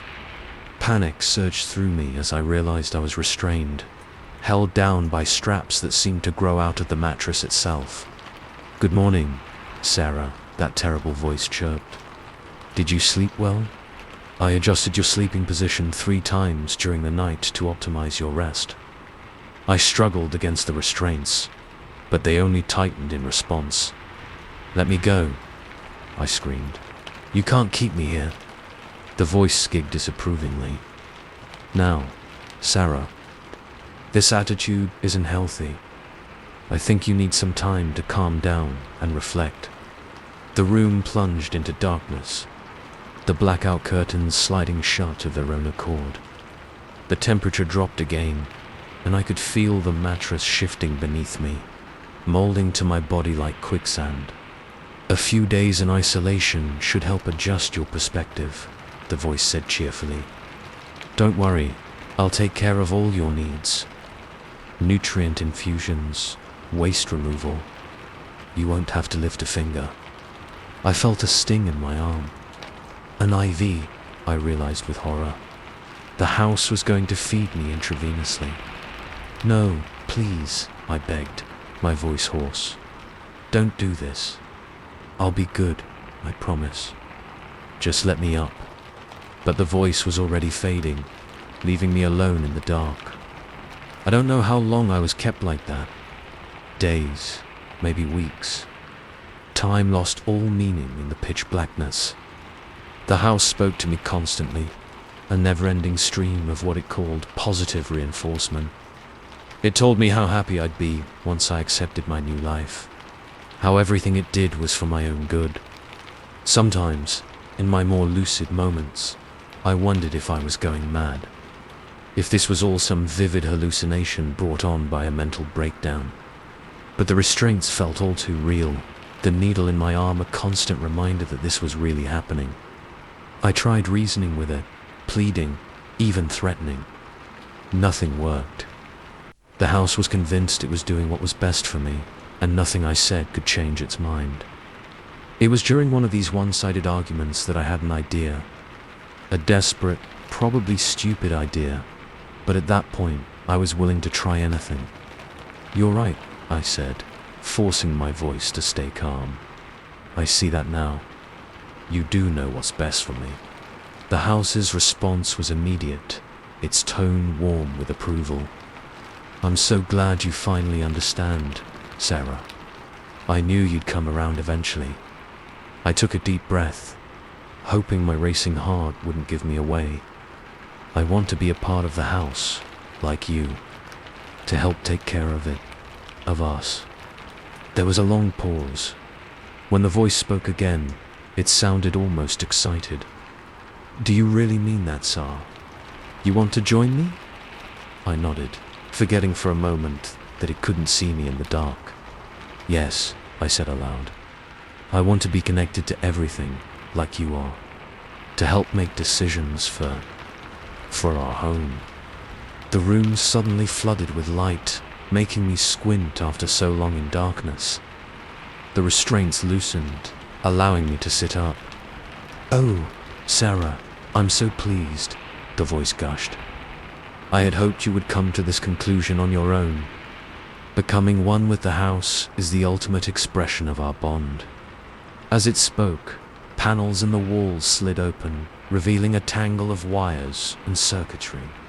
In the center was what looked like a modified VR headset, surrounded by more wires and tubes.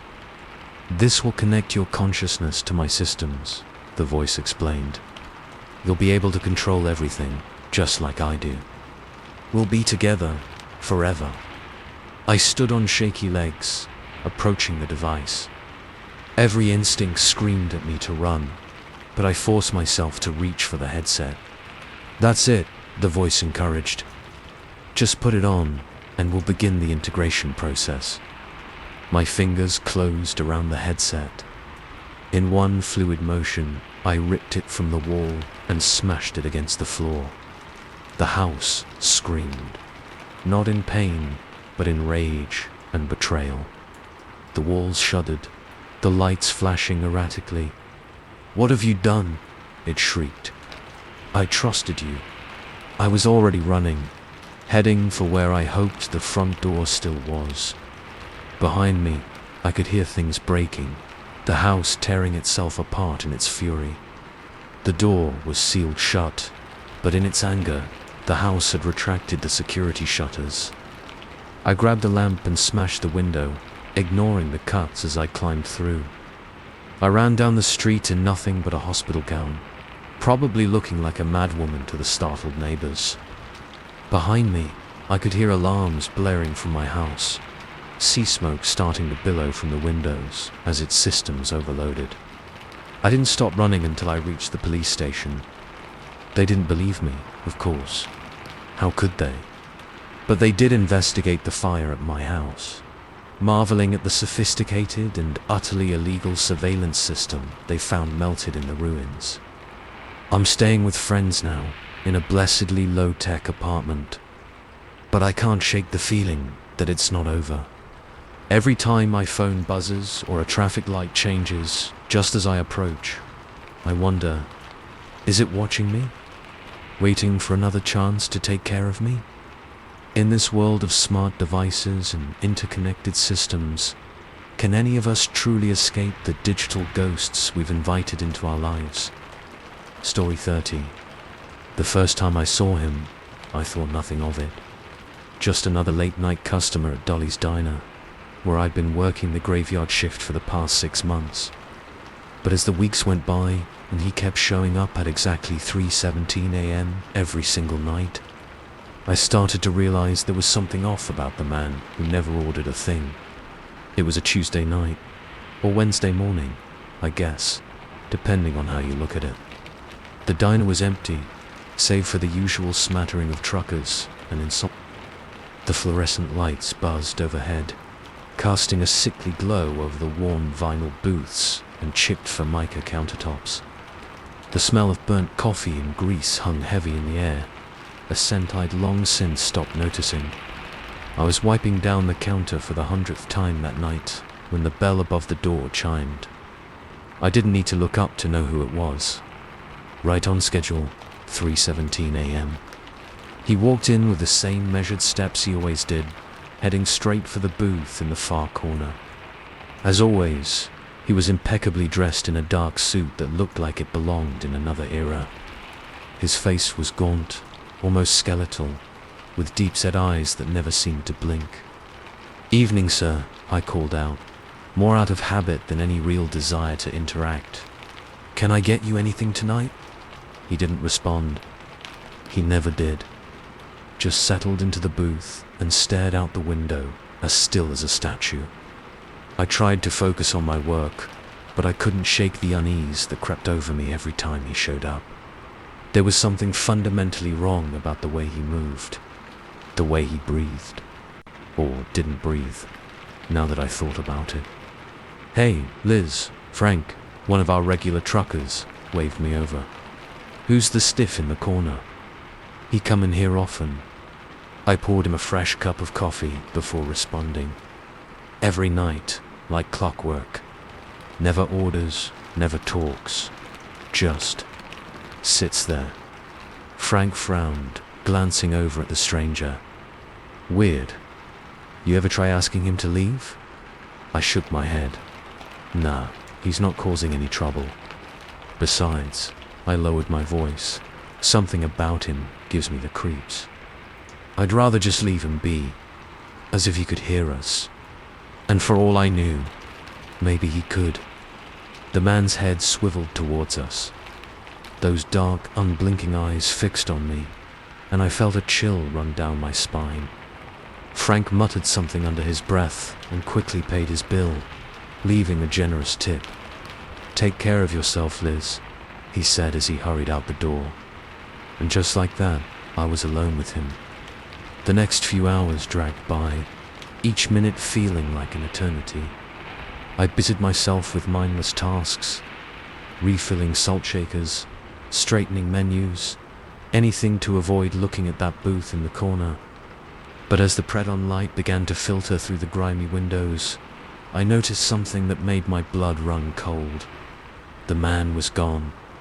I hadn't seen him leave, hadn't heard the bell over the door. He'd simply vanished. I approached the booth cautiously, half expecting him to suddenly reappear. The vinyl seat was unmarked, showing no sign that anyone had sat there for hours.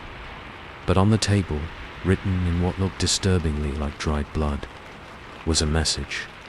"She knows too much." My hands shaking, I quickly wiped away the message. This was crazy. I was letting my imagination run wild after too many long nights and not enough sleep.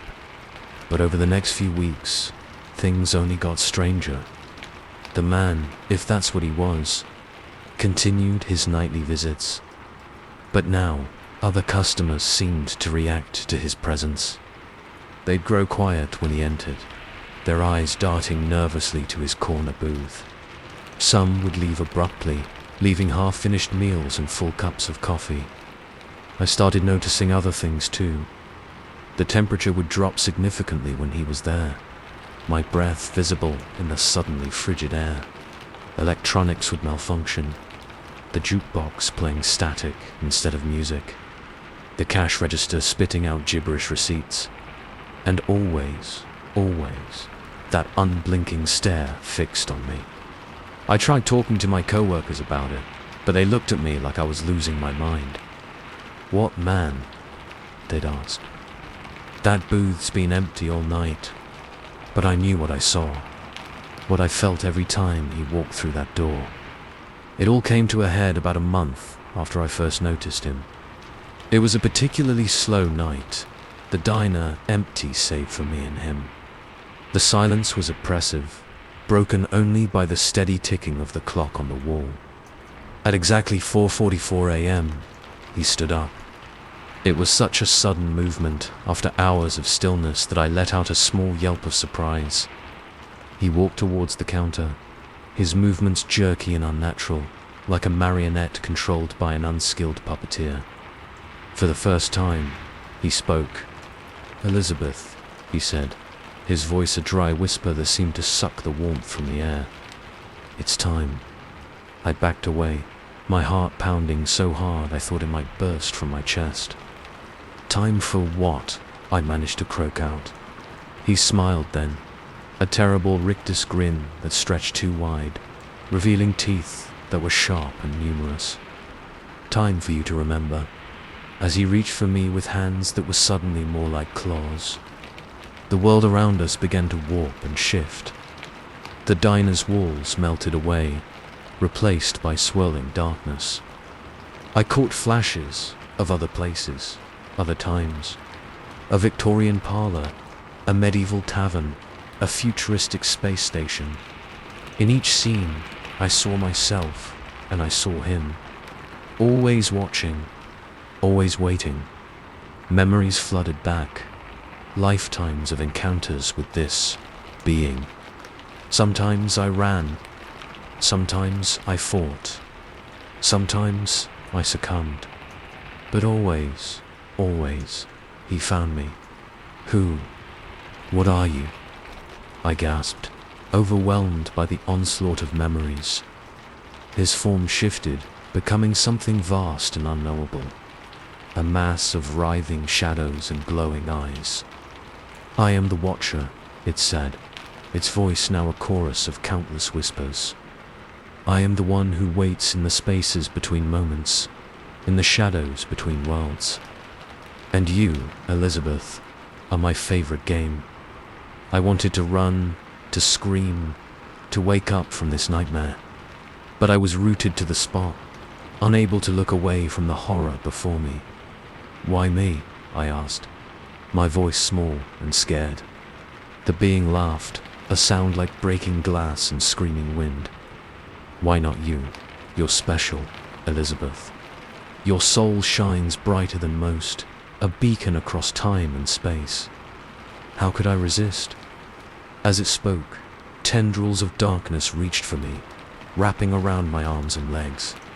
I could feel myself being pulled into its mass, my very essence unraveling. "No," I whispered, then louder. "No."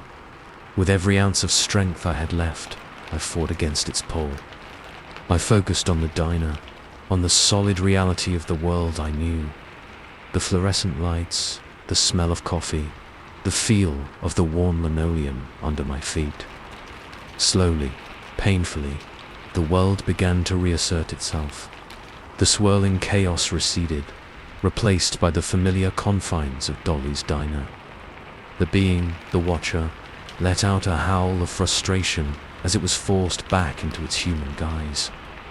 "This isn't over," it snarled, its form flickering between man and monster. "I'll find you again, Elizabeth. I always do." And then, with a sound like reality tearing, it was gone. I collapsed to the floor, my whole body shaking.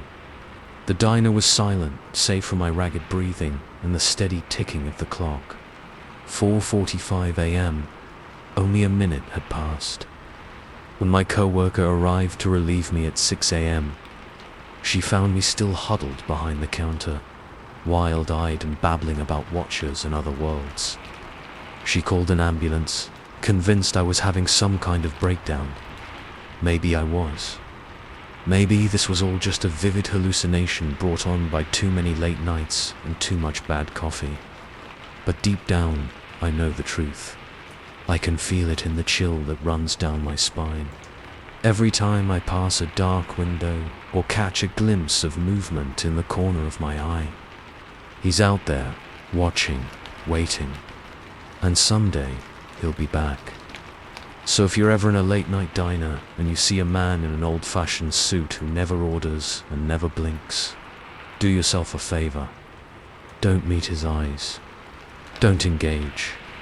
Just finish your coffee and get out of there as fast as you can. Because once he notices you, the game never really ends. Story 31. The first letter arrived on a Tuesday, innocuous enough to be junk mail. If only I'd thrown it away without a second glance. But curiosity got the better of me, and now I'm trapped in a nightmare I can't escape. I remember that day clearly. The autumn air was crisp, leaves crunching under my feet as I walked up the cracked concrete path to my new apartment. I'd only moved in a week ago, eager for a fresh start after a messy breakup. The place was nothing special, a cramped one-bedroom in a building that had seen better days. But it was mine. The mailbox creaked as I opened it, the sound echoing in the quiet afternoon. Bills, ads, and there, at the bottom of the pile, a plain white envelope with no return address. Just my name and address, written in an elegant, old-fashioned script. I tore it open as I climbed the stairs, the paper roughed against my fingers. Inside was a single sheet of yellowed paper, covered in the same flowing handwriting. Dear James, I hope this letter finds you well. I know you don't remember me, but we have so much to catch up on. I've missed you terribly. Yours always, Emma. I frowned, turning the letter over, looking for some clue as to who this Emma might be. But there was nothing. No last name, no contact information, just that cryptic message. I shrugged it off as I unlocked my door, figuring it was probably meant for the previous tenant. I tossed the letter on the kitchen counter and forgot about it. Or at least, I tried to. That night, I dreamt of a woman with long dark hair and sad eyes, standing at the foot of my bed. She reached out to me, her lips moving, but no sound came out. I woke with a start, heart pounding. The image of her face burned into my mind. The next day, another letter arrived. Same handwriting, same yellowed paper. Dearest James, I'm hurt that you didn't respond to my first letter. Don't you remember the promises we made? The life we were supposed to have together? I'm still waiting for you, my love. Forever yours. Emma. A chill ran down my spine as I read it. This wasn't just a mix-up with the previous tenant. This was something else. I did some digging, asking my landlord about the people who'd lived in my apartment before me. But he just shook his head, insisting the place had been empty for years before I moved in. The letters kept coming, day after day.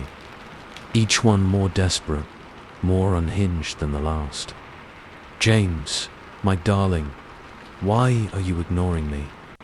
Don't you know how much it hurts? I've done everything for you, given up everything. The least you could do is acknowledge me. I'm watching you, James. I see you going about your day, pretending I don't exist. It's cruel, my love. So very cruel. Eternally waiting, Emma. I started dreading checking my mail. I tried returning the letters, marking them returned to sender, but they always came back. I even went to the post office, but they had no record of where the letters were coming from. The dreams got worse. No longer just the silent woman at the foot of my bed. Now I was in an old house, the walls covered in faded floral wallpaper. I could hear her sobbing behind a locked door, begging me to let her out. But every time I reached for the handle, I'd wake up in a cold sweat. After 2 weeks of this, I was a nervous wreck. I couldn't sleep, couldn't eat. Every creak in my apartment made me jump. I started seeing things out of the corner of my eye. A flash of dark hair, the swish of a long skirt. But when I turned to look, there was never anything there. I knew I was losing it. I had to do something. That's when I noticed the postmark on the latest letter. It was smudged, but I could just make out the name of a small town about an hour's drive from the city. Without really thinking it through, I got in my car and started driving. I had to find out where these letters were coming from. I had to put an end to this madness. The town was like something out of a Gothic novel. Narrow streets lined with Victorian houses, their paint peeling and shutters hanging askew. A thick fog had rolled in, muffling sounds and making everything seem dreamlike. I parked on the main street and started walking, the letter clutched in my hand. I didn't have an exact address, but something told me I'd know the place when I saw it. As I turned a corner, my breath caught in my throat. There it was, the house from my dreams. 3 stories of faded grandeur, with a wraparound porch and a tower room with a window that seemed to stare down at me like a baleful eye. My feet carried me up the creaking steps before I could talk myself out of it. The door was slightly ajar, as if inviting me in. "Hello," I called out, my voice sounding small and scared in the dusty silence. "Is anyone here?" No answer, but as I stepped into the foyer, I heard it. The sound of someone crying, coming from upstairs. My heart pounding, I climbed the stairs. The wallpaper was the same as in my dreams. Roses that might once have been red now faded to a sickly pink. The sobbing grew louder as I reached the 2nd floor. It was coming from behind a door at the end of the hall. "Emma," I said, not sure why I was calling out to her. "Emma, are you in there?" The crying stopped abruptly. For a moment, there was only silence. Then, a voice, soft and achingly familiar, even though I knew I'd never heard it before. "James, is that really you?" I reached for the doorknob, my hand shaking. It turned icily under my grip. The room beyond was a bedroom, frozen in time. Heavy velvet curtains blocked out most of the light. But I could make out an ornate 4-poster bed, a vanity covered in old-fashioned perfume bottles, and a rocking chair by the window. And there, standing in the center of the room, was Emma. She was exactly as I'd seen her in my dreams. Long dark hair, pale skin, wearing a white nightgown that seemed to float around her. But her eyes, God, her eyes were full of such longing, such desperation that it made my chest ache. "You came back?" she whispered, taking a step towards me. "After all this time, you finally came back to me." I backed away, my mind reeling. I don't understand. Who are you? How do you know my name?" Her face crumpled, tears spilling down her cheeks. "Oh, James, don't you remember? We were going to be married. But then you left, and I couldn't bear it." As she spoke, the room seemed to shift around us. The dust disappeared, the curtains drew back, letting in bright sunlight, and Emma began to change. Her skin grew paler, her cheeks hollowing out. The nightgown became tattered and stained, and around her neck, angry red marks appeared like rope burns. With dawning horror, I realized what I was seeing. This wasn't just Emma. This was Emma's ghost. "You promised," she said, her voice now a raspy whisper. "You promised you'd come back for me, and I've been waiting for so long, Jane." so very long. She reached for me, her fingers now little more than bone. I tried to run, but my feet wouldn't move. It was like my dreams all over again, trapped and helpless. I'm not him, I managed to choke out. I'm not the James you knew. Please, you have to believe me. But she wasn't listening. Her arms wrapped around me, cold as the grave. I could feel myself being pulled into her embrace, the life being drained out of me. Now we can be together, she murmured. Forever, just like we promised. I struggled, fighting against the inexorable pull of whatever force was drawing me in. But it was like trying to swim against a riptide. I could feel myself slipping away, my very essence being absorbed into the house, into Emma's endless, aching loneliness. Just as I was about to give up hope, my hand brushed against something in my pocket. The letter. With the last of my strength, I pulled it out. "Emma," I gasped. "Emma, look. Look at the date." Her eyes, now sunken and glowing with an unearthly light, flickered to the paper in my hand. For a moment, confusion crossed her face. 2023, she whispered. But that's not possible. It was 1873 when you left. Her grip loosened, just slightly, but it was enough. I wrenched myself free, stumbling backwards. "I'm not him," I said again, holding the letter up like a shield. "I'm not your James. He's been gone for 150 years. Emma, you have to let go." She stared at me, then at the letter, then back at me. Slowly, the glow faded from her eyes, replaced by a deep, profound sadness. 150 years, she repeated, her voice small and lost. Has it really been so long? As I watched, she seemed to age backwards, the ghastly marks on her neck fading, her form becoming more solid. Soon, she looked just as she had when I first entered the room. A beautiful young woman with sad eyes. "I'm sorry," I said, not sure what else to say. "I'm so sorry for what happened to you." She nodded, a single tear rolling down her cheek. "And I'm sorry for what I almost did to you. I've been alone for so long. I forgot what it was to be human." The room was fading now, the bright sunlight dimming back to the dusty gloom I'd first seen. Emma was fading too, becoming transparent. "Thank you," she said, her voice barely a whisper, "for reminding me, for setting me free." And then she was gone. The room was empty, save for the dust motes dancing in the weak light filtering through the dirty windows. I left the house in a daze, hardly aware of my surroundings, as I drove back to the city. When I got home, I half expected to find another letter waiting for me, but there was nothing.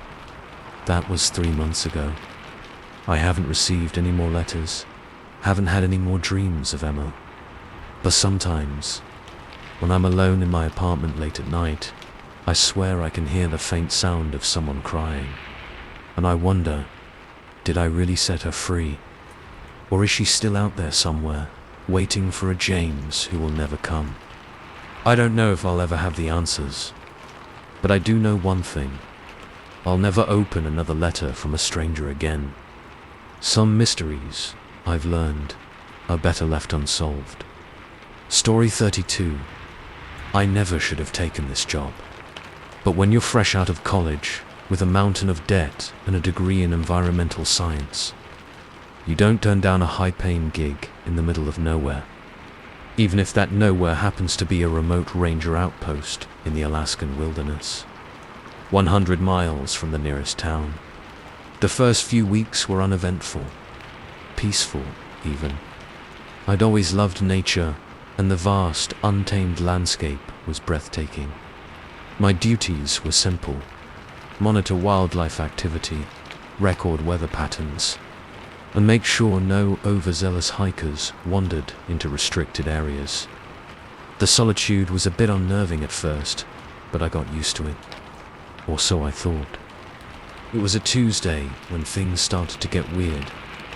I remember because I was logging my weekly report, grumbling about how I could never remember if it was Tuesday or Wednesday out here, where the days bled together.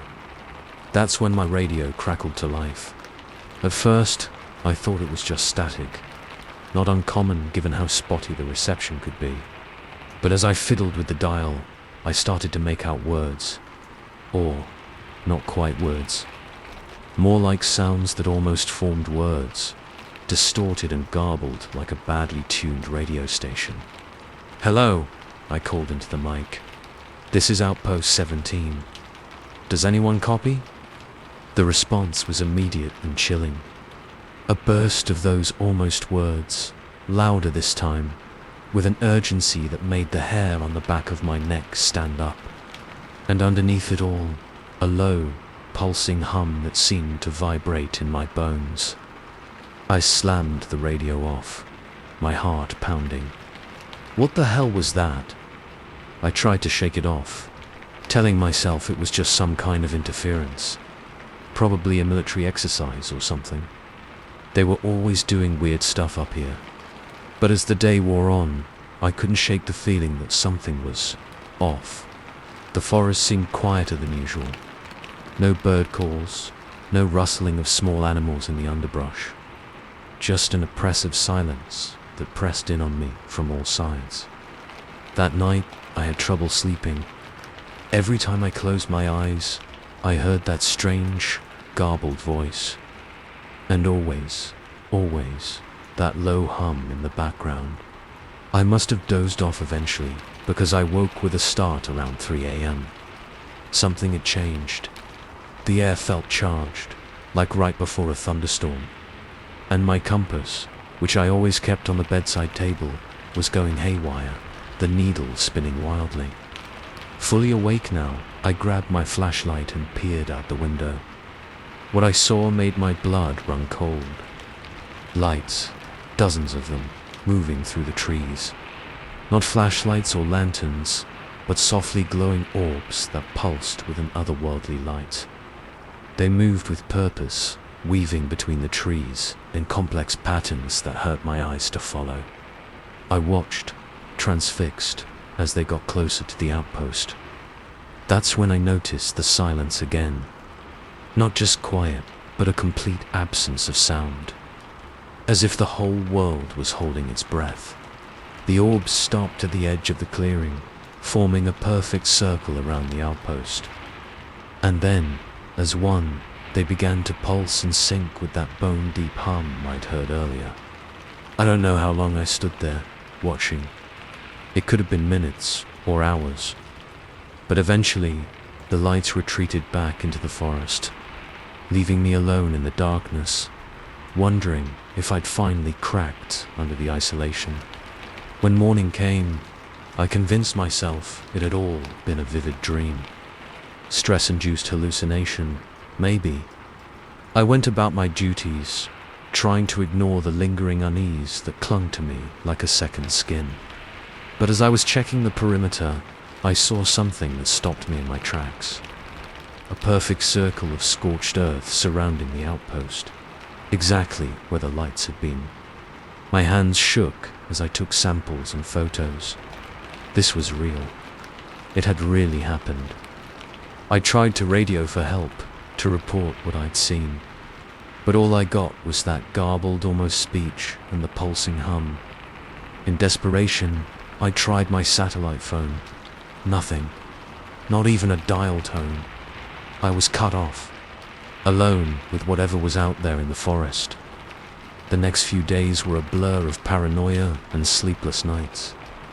The lights returned each night, always at 3 a.m., always forming that perfect circle. And each morning, I'd find new evidence of their presence. Strange symbols carved into trees. Patches of forest where all plant life had withered and died overnight. My equipment started to malfunction. Compasses spun wildly, no matter where I took them. My laptop would turn on by itself, the screen filled with cascading strings of symbols I didn't recognize. And always, that damn radio kept broadcasting those almost words. I tried to decipher the sounds, spending hours recording and re-recording, playing them back at different speeds. On the fourth day, I finally caught something intelligible. A single phrase repeated over and over, "We are coming." That was when I decided to leave. To hell with the job, to hell with my contract. I wasn't about to stick around to find out who or what was coming. I packed a bag with as much food and water as I could carry, grabbed my emergency flare gun, and set out for the nearest town. It was a long shot, 100 miles through some of the roughest terrains on Earth, but it was better than staying here. I made it about 10 miles before things started to get weird again. The forest around me began to shift, the trees bending and twisting in ways that trees shouldn't move. The ground beneath my feet felt spongy and unstable, like it might give way at any moment. And then I saw them, the lights, but not like before. This time, they were everywhere, filling the forest with their pulsing, otherworldly glow. I could see shapes moving within them now, vague, shadowy forms that hurt my mind to look at directly. I ran. Blind panic took over, and I just ran. Branches whipped at my face, roots seemed to reach up to trip me. But I didn't stop. Couldn't stop. I don't know how long I ran. Hours, maybe. But when I finally collapsed, gasping for breath, I realized with dawning horror that I was back at the outpost. Somehow, impossibly, the forest had led me in a circle. As I stood there, trying to comprehend what had happened, I heard it. That garbled voice from the radio. But this time, it wasn't coming from any speaker. It was all around me. In the air, in the trees, in the very ground beneath my feet. And this time, I could understand every word. "Welcome home, observer. We've been waiting for you." The lights appeared again, surrounding me in their perfect circle. But now I could see what was within them. Beings of pure energy, their forms constantly shifting and changing. Beautiful and terrifying all at once. One of them approached me, its light so bright I had to shield my eyes. "You have been chosen," it said, its voice resonating in my head rather than my ears. "To witness, to record, to become." I wanted to run, to scream, to do anything but stand there. But my body wouldn't respond. I was transfixed, caught in the glow of this impossible being. What are you?" I managed to whisper. The being's light pulsed, and I felt a wave of amusement that wasn't my own. "We are the Watchers, the Recorders.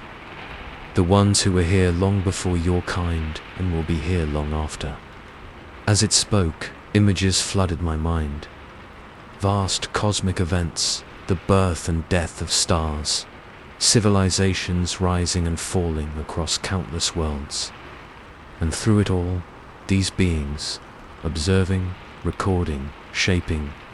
"And now," it continued, "you will join us. Your time as a singular being is at an end. Embrace your new existence."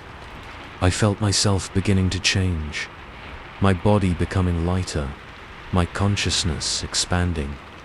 I could see everything, past, present, future, all at once.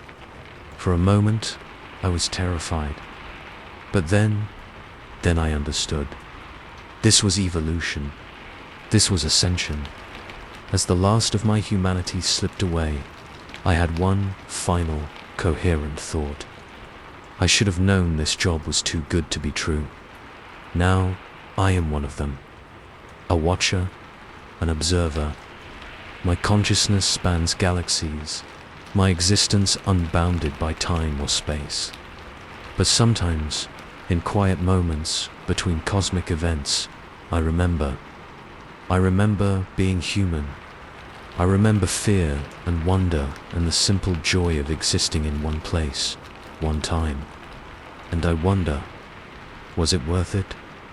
The answer, like everything else in this vast, strange universe, is complicated. But I'll have eternity to figure it out. Story 33. I never thought much about my fitness tracker until the night. It claimed I'd walked 10,000 steps in my sleep. At first, I laughed it off as a glitch.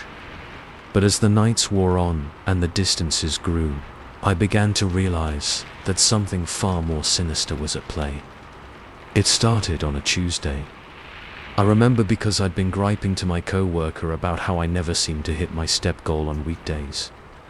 Unless I start sleepwalking, I'd joked. If only I'd known how prophetic those words would be. That night, I went to bed as usual, my fitness tracker snug on my wrist. I'd always been a heavy sleeper, the kind who could snooze through an earthquake. So when I woke up the next morning, groggy but otherwise normal, I thought nothing of it, until I checked my tracker. Congratulations. The cheerful notification read, "You've hit your 10,000 step goal." I blinked, sure I was seeing things. But no, there it was in black and white. 10,347 steps, to be exact. All logged between 2 a.m. and 5 a.m. That's not possible, I muttered, tapping through the app. There must be some mistake, some software glitch. But as I looked at the map of my supposed nighttime journey, a chill ran down my spine. The route was eerily specific. It showed me leaving my apartment, wandering through the nearby park, and then returning home. All while I was supposedly sound asleep. I shook it off, deciding it had to be a malfunction. I'd call customer support later and get it sorted out. But the next night, it happened again. This time, 12,562 steps. The map showed a different route, longer and more meandering. And when I woke up, I could have sworn my legs felt sore, like I'd actually gone on a long walk. By the third night, I was thoroughly freaked out. I decided to set up my phone to record me while I slept, determined to prove to myself that I wasn't actually wandering around in the middle of the night. The next morning, I woke up to find mud on my sheets and leaves in my hair. My tracker showed over 15,000 steps. With shaking hands, I checked the video on my phone. It was empty. 8 hours of me sleeping peacefully in my bed. No getting up, no walking around, nothing. But that was impossible. The mud, the leaves, they had to have come from somewhere. And the steps. God, the steps. I could feel the ache in my muscles, the fatigue in my bones.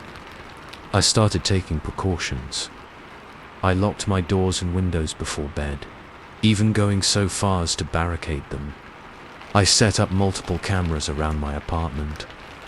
I even considered tying myself to the bed, but that felt a step too far. It didn't matter.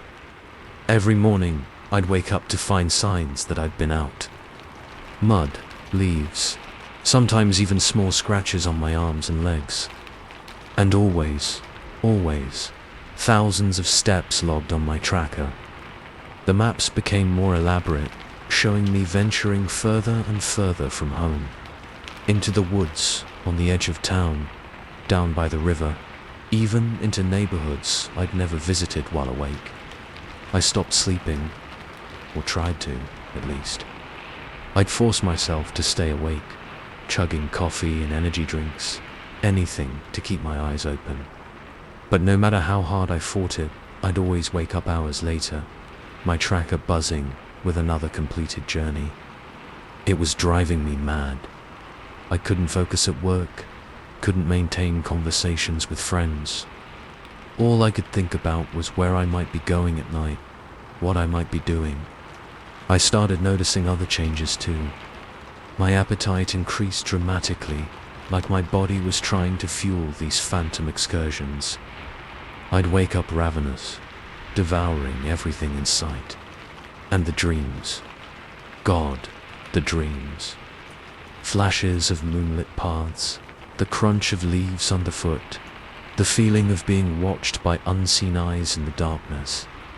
I'd wake up with my heart pounding, the taste of soil in my mouth.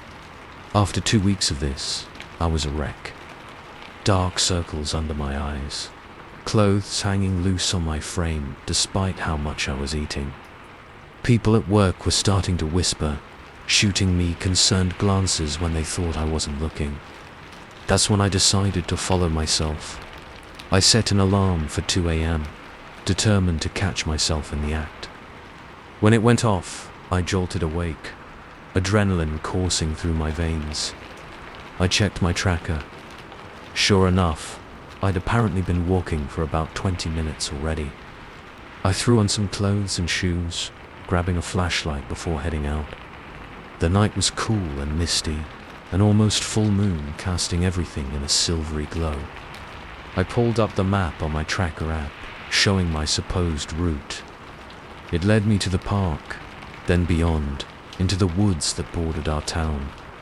I'd hiked there plenty of times during the day, but at night, it was a different world entirely. The trees loomed overhead, their branches reaching out like gnarled fingers. Every shadow seemed to move. Every rustle in the underbrush made me jump. I followed the path deeper into the woods, my flashlight beam dancing wildly, as I tried to keep an eye on both the map and my surroundings. The further I went, the more oppressive the silence became. No crickets chirping, no owls hooting, just the sound of my own ragged breathing and pounding heart. After what felt like hours, but my phone told me it was only about 45 minutes, I reached a clearing. And there, in the center, illuminated by the moonlight, was me, or something that looked like me. It had my face, my body, even wearing pajamas similar to what I'd gone to bed in. But the way it moved was all wrong. Jerky, unnatural, like a marionette controlled by an unskilled puppeteer. I watched, paralyzed with fear, as this doppelganger performed a bizarre, shuffling dance around the clearing. Its feet moved in complex patterns, leaving strange symbols etched in the dirt. As it danced, I began to hear something, a low, pulsing hum that seemed to come from everywhere and nowhere at once. It grew louder, drowning out even the sound of my own frantically beating heart. Suddenly, the thing that looked like me stopped. Its head snapped around, eyes locking with mine. But they weren't my eyes. They were entirely black, reflecting the moonlight like polished obsidian. It smiled, a terrible rictus grin that stretched far wider than any human mouth should be able to. And then it spoke, in a voice that was mine, but also not. You weren't supposed to see this. It said, its voice layered within human frequencies that made my teeth ache. But since you're here, why don't you join the dance? It reached out a hand towards me, fingers elongating into razor-sharp claws. I stumbled backward, a scream caught in my throat.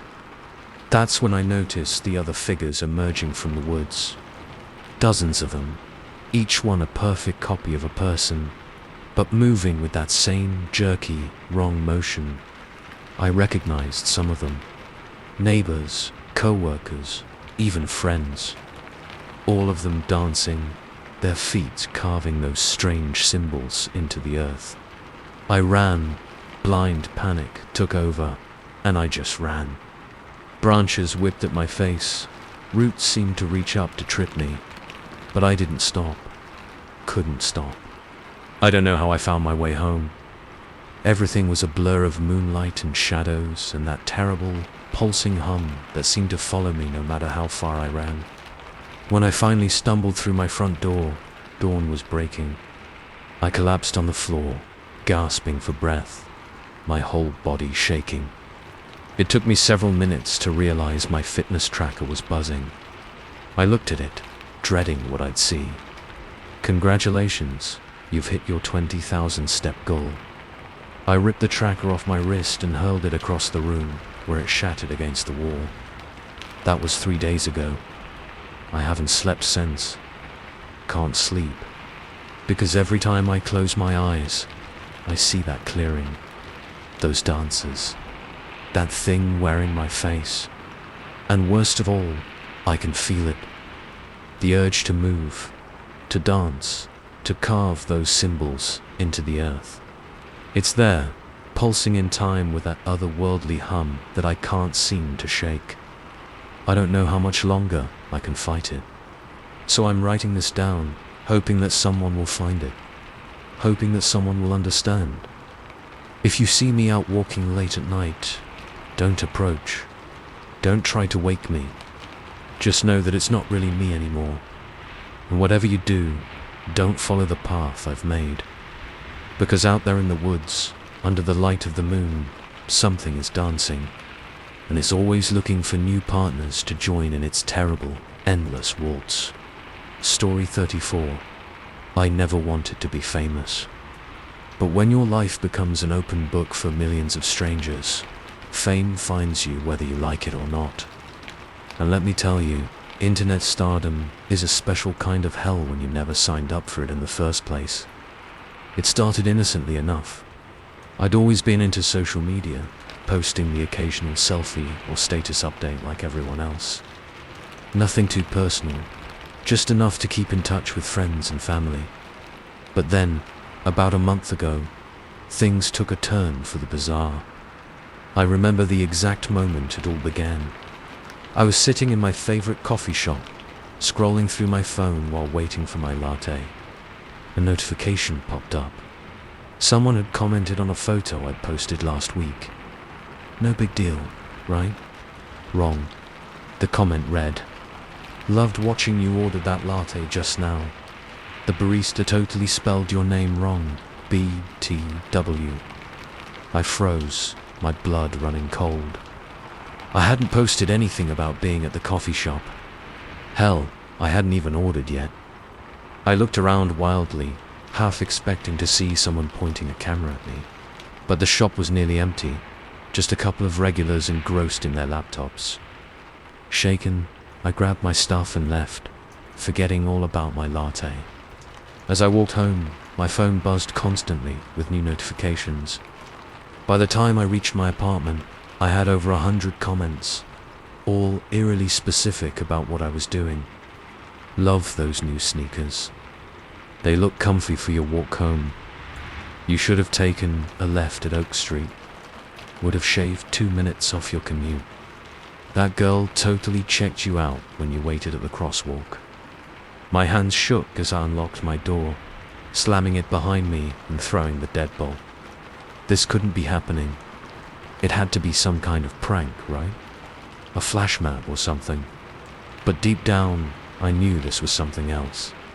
Something worse. I spent the next few hours going through my phone and laptop, changing passwords, checking for malware. Anything I could think of to stop this. But the comments kept coming, each one more unnervingly accurate than the last. You might want to clean your keyboard, crumbs everywhere. That mole on your back looks suspicious, might want to get it checked out. Your mum's calling. You should answer, she's worried about you. Sure enough, my phone started ringing, my mum's picture flashing on the screen. I answered, trying to keep the panic out of my voice. "Hey, sweetie," she said, her voice tinged with concern. "Just wanted to check in. You seemed upset on your walk home earlier." My blood ran cold. "What do you mean? How did you know about my walk?" "Oh, it was all over your social media. Didn't you post about it?" I ended the call quickly, my mind reeling. This wasn't just a local thing. Somehow, my entire online presence had been hijacked, broadcasting my every move to the world. Over the next few days, my follower count exploded. Thousands, then hundreds of thousands of people, all tuning in to watch my life unfold in real time. News outlets picked up the story, dubbing me the involuntary influencer. Hashtags about me trended worldwide, and through it all, I couldn't figure out how it was happening. I'd ditched my phone, my laptop, even my smart TV. But it didn't matter. The updates kept coming, narrating my life with unerring accuracy, tossing and turning again. Poor thing, hasn't slept well in days. Cheese sandwich for lunch. Come on, live a little.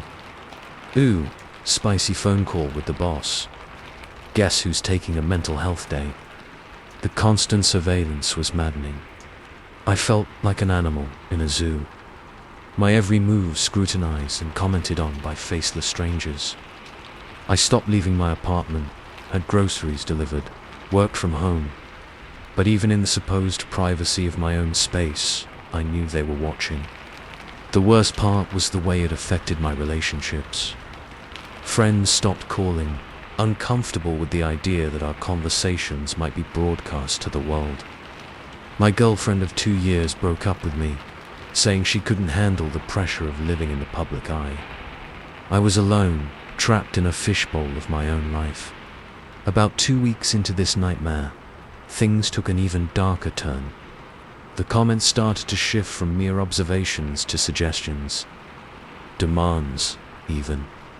You should ask out that cute neighbor in 3B. We're all rooting for you.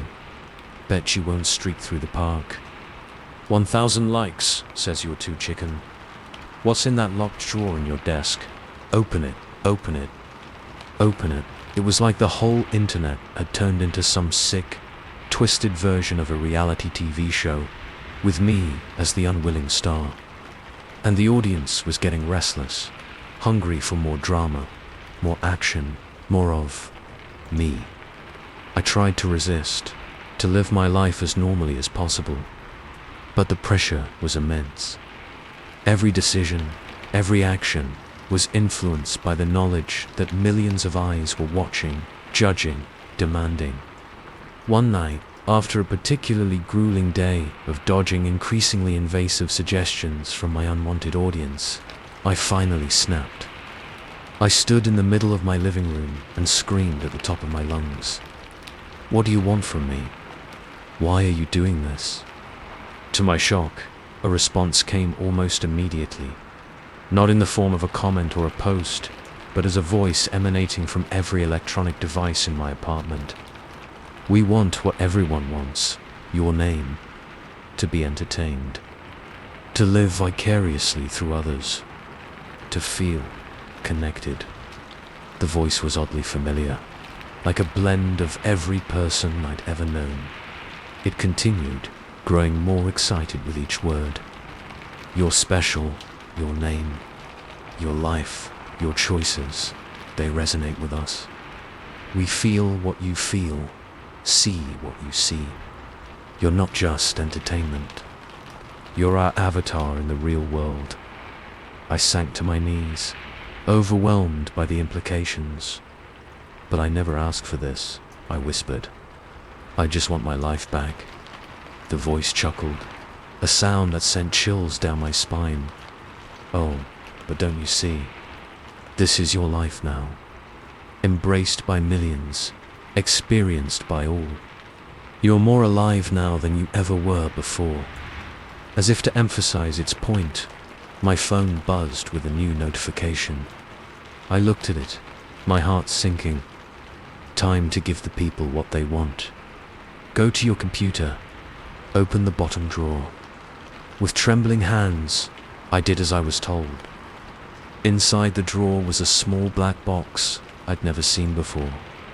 I opened it to find a single key and a slip of paper with an address. What is this? I asked, though I dreaded the answer. The next step, the voice replied. The moment everyone's been waiting for. Will you take it? I stared at the key, feeling the weight of millions of eyes upon me. In that moment, I realized I had a choice to make. I could continue down this rabbit hole, letting the faceless masses dictate my every move. Or I could fight back, find a way to reclaim my life and my privacy. But as I stood there, key in hand, a terrifying thought occurred to me. What if this wasn't just happening to me? What if there were others out there, unwitting stars of their own digital Truman shows, and worse? What if I was part of their audience? The line between observer and observed blurred in my mind. How many lives had I peered into, commented on, influenced without realizing the consequences? As these thoughts swelled in my head, my phone buzzed again. Another notification, another demand from my insatiable audience. Well, what's it going to be? Your name. The whole world is watching. I looked at the key, then at my reflection in the black screen of my TV. The person staring back at me was a stranger, hollowed out by weeks of constant scrutiny and manipulation. In that moment, I made my decision, but I won't tell you what it was. After all, some things should remain private, even in a world where privacy seems like a distant memory. So if you're reading this, watching this, experiencing this, ask yourself, are you the observer or the observed? And in the end, is there really any difference? Remember, the next viral sensation could be you. And once you're in the spotlight, there's no telling who's really pulling the strings. Sweet dreams, and don't forget to like and subscribe to your own life. You never know who might be watching. Story 35. I should have known something was wrong when my virtual reality headset showed me my own living room. But by the time I realized the true horror of my situation, it was already too late. The line between virtual and real had blurred beyond recognition, and I was trapped in a nightmare of my own making. It all started on a rainy Friday night. I'd just gotten home from another mind-numbing day at the office, ready to lose myself in the latest VR game. Escaparillity promised an experience so immersive, you'd forget your own life. Little did I know how prophetic that tagline would turn out to be. I settled into my favorite armchair, the worn leather creaking familiarly beneath me. The room was dim, lit only by the soft glow of my lava lamp, a relic from my college days that I couldn't bear to part with. As I slipped on the sleek headset, the weight of it comforting and familiar, I felt the usual tingle of anticipation. The loading screen flickered to life, a swirling vortex of colors that always made me feel like I was falling into another world. But this time, something was different. Instead of fading into the game's fantasy landscape, the vortex cleared to reveal my living room. I blinked, confused. Had I not activated the game properly? I reached up to adjust the headset, but my virtual hand moved instead. That's when I noticed the first discrepancy. The lava lamp on my desk was blue in the virtual room, not the usual red. Weird glitch, I muttered, fumbling for the controller to restart the game. But my hands grasped at empty air. The controller was gone. A chill ran down my spine as I slowly stood up, taking in my surroundings. Everything looked almost right, but not quite. The paintings on the wall were subtly wrong. Colors shifted, subjects looking in different directions. My bookshelf was filled with titles I'd never owned. "Hello," I called out, my voice sounding oddly muffled. "Is this part of the game?" No response. Just the soft tick of the clock on the wall. A clock I suddenly realized I'd never owned. I moved to the window, hoping to get my bearings. But instead of my usual view of the city, I saw an endless expanse of swirling mist. Tendrils of it seemed to reach towards the glass, like spectral fingers trying to claw their way in. Panic started to set in. This wasn't right. None of this was right. I clawed at the headset, trying to rip it off, but my hands passed right through it, as if it wasn't there at all. Okay, don't freak out. I told myself, taking deep breaths. It's just a game. A very, very realistic game. There has to be a way to exit. I started searching the room for anything that might serve as an escape button. As I moved, I noticed more and more inconsistencies. The floorboards creaked in places they never had before. The air smelled faintly of ozone and something else, something metallic and unpleasant. That's when I saw it. A door where there had never been a door before. It was old, made of dark wood with intricate carvings that seemed to shift when I wasn't looking directly at them. A faint light pulsed around its edges, as if beckoning me closer. My hand trembled as I reached for the doorknob. Every instinct screamed at me to run, to hide, to do anything but open that impossible door.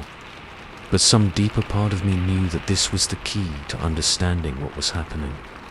The moment my fingers touched the cold metal of the knob, the world shifted. It's hard to describe, but it felt like reality itself hiccuped. When it settled, I found myself back in my real living room, the VR headset heavy on my face. I ripped it off, gasping for breath. My shirt was soaked with sweat, my heart pounding so hard I thought it might burst from my chest. But I was back. It was over. Or so I thought. As my breathing slowed and my panic subsided, I began to notice little things.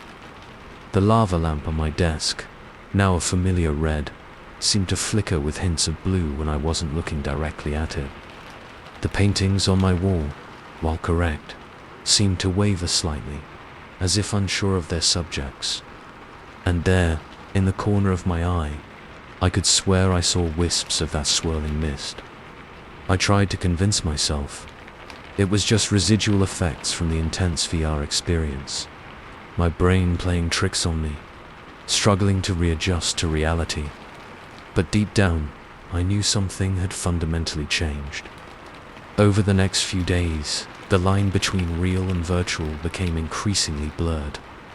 I'd be at work, typing away at my computer, when suddenly the keys would start shifting under my fingers, spelling out words I hadn't intended. I'd blink, and everything would be normal again. Walking down the street, I'd see impossible things out of the corner of my eye.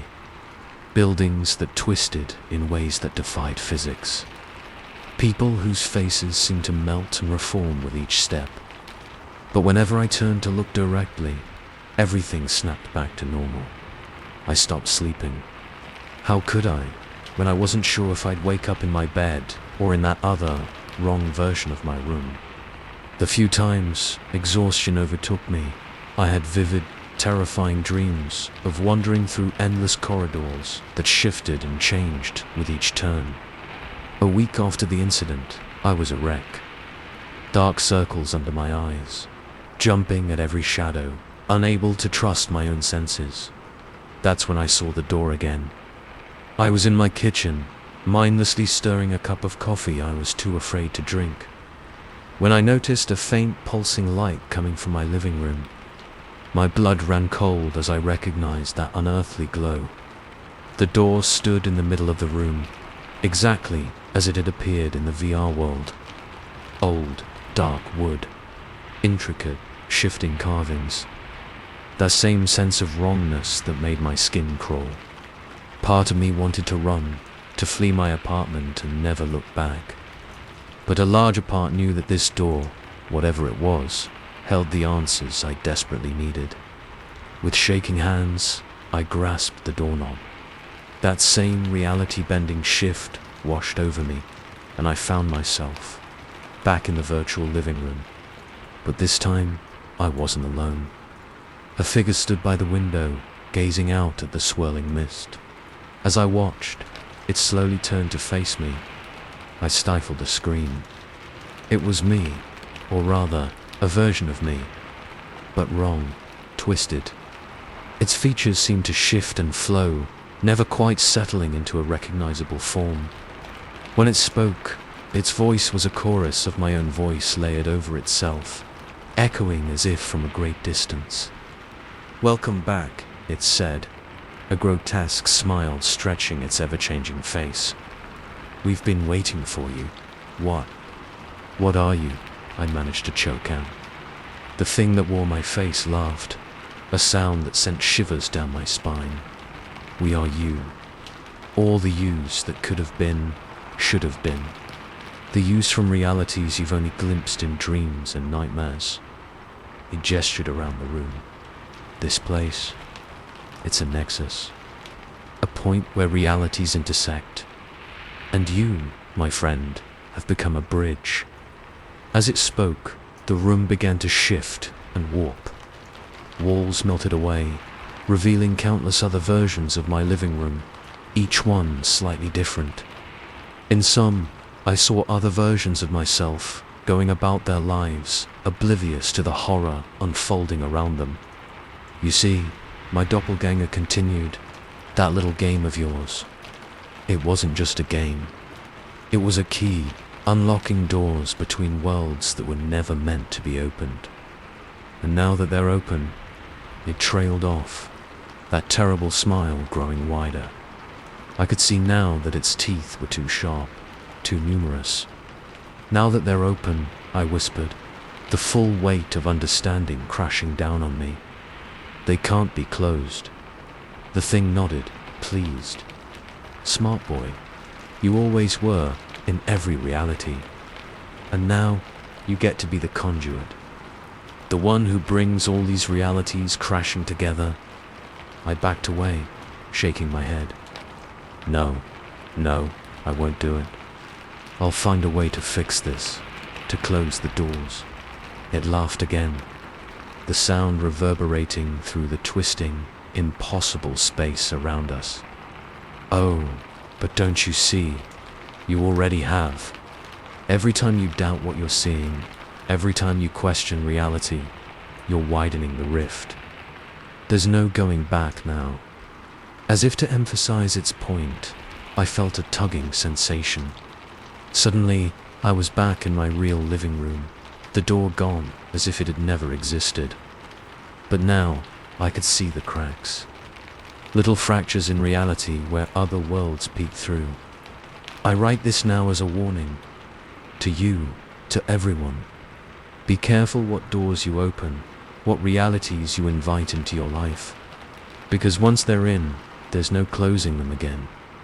And if you ever find yourself doubting what's real, if the world around you seems to shift and change when you're not looking directly at it, well, just know that you're not alone. We're all here, all the versions of ourselves, watching and waiting. And sooner or later, the walls between us will crumble completely. Sweet dreams.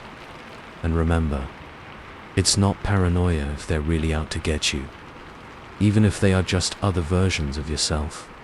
Story 36.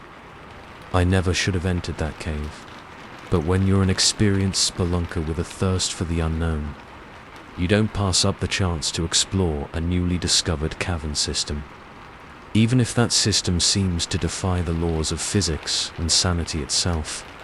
It was supposed to be a routine expedition. Just me, my gear, and the promise of uncharted underground terrain. The mouth of the cave gaped wide in the face of a sheer cliff, a dark maw that seemed to swallow the sunlight. As I switched on my headlamp and ducked inside, I felt the familiar rush of excitement that came with every new exploration. The first hour was uneventful. Narrow passages opened into vast chambers, their walls glittering with mineral deposits that sparkled like stars in my lamplight.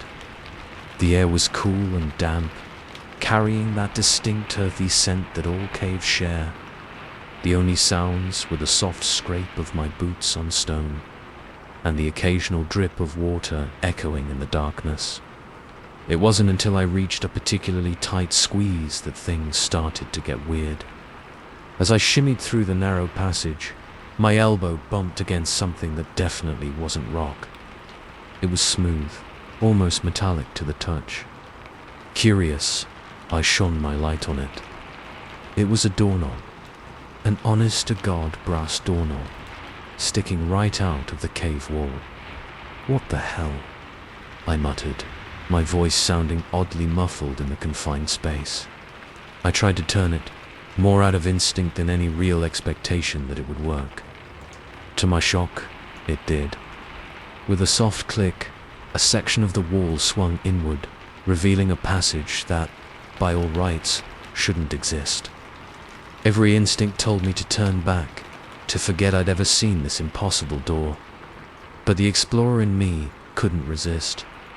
I squeezed through, finding myself in a corridor that looked more like it belonged in an old mansion than a cave system. Wood-paneled walls stretched into darkness, lined with paintings whose subjects I couldn't quite make out in the dim light. The floor was covered in a faded red carpet that muffled my footsteps, and at the end of the hall, barely visible in the beam of my headlamp, was another door. I approached cautiously, my heart pounding so loud I was sure it must be echoing off the walls. As I got closer, I realized I could hear something.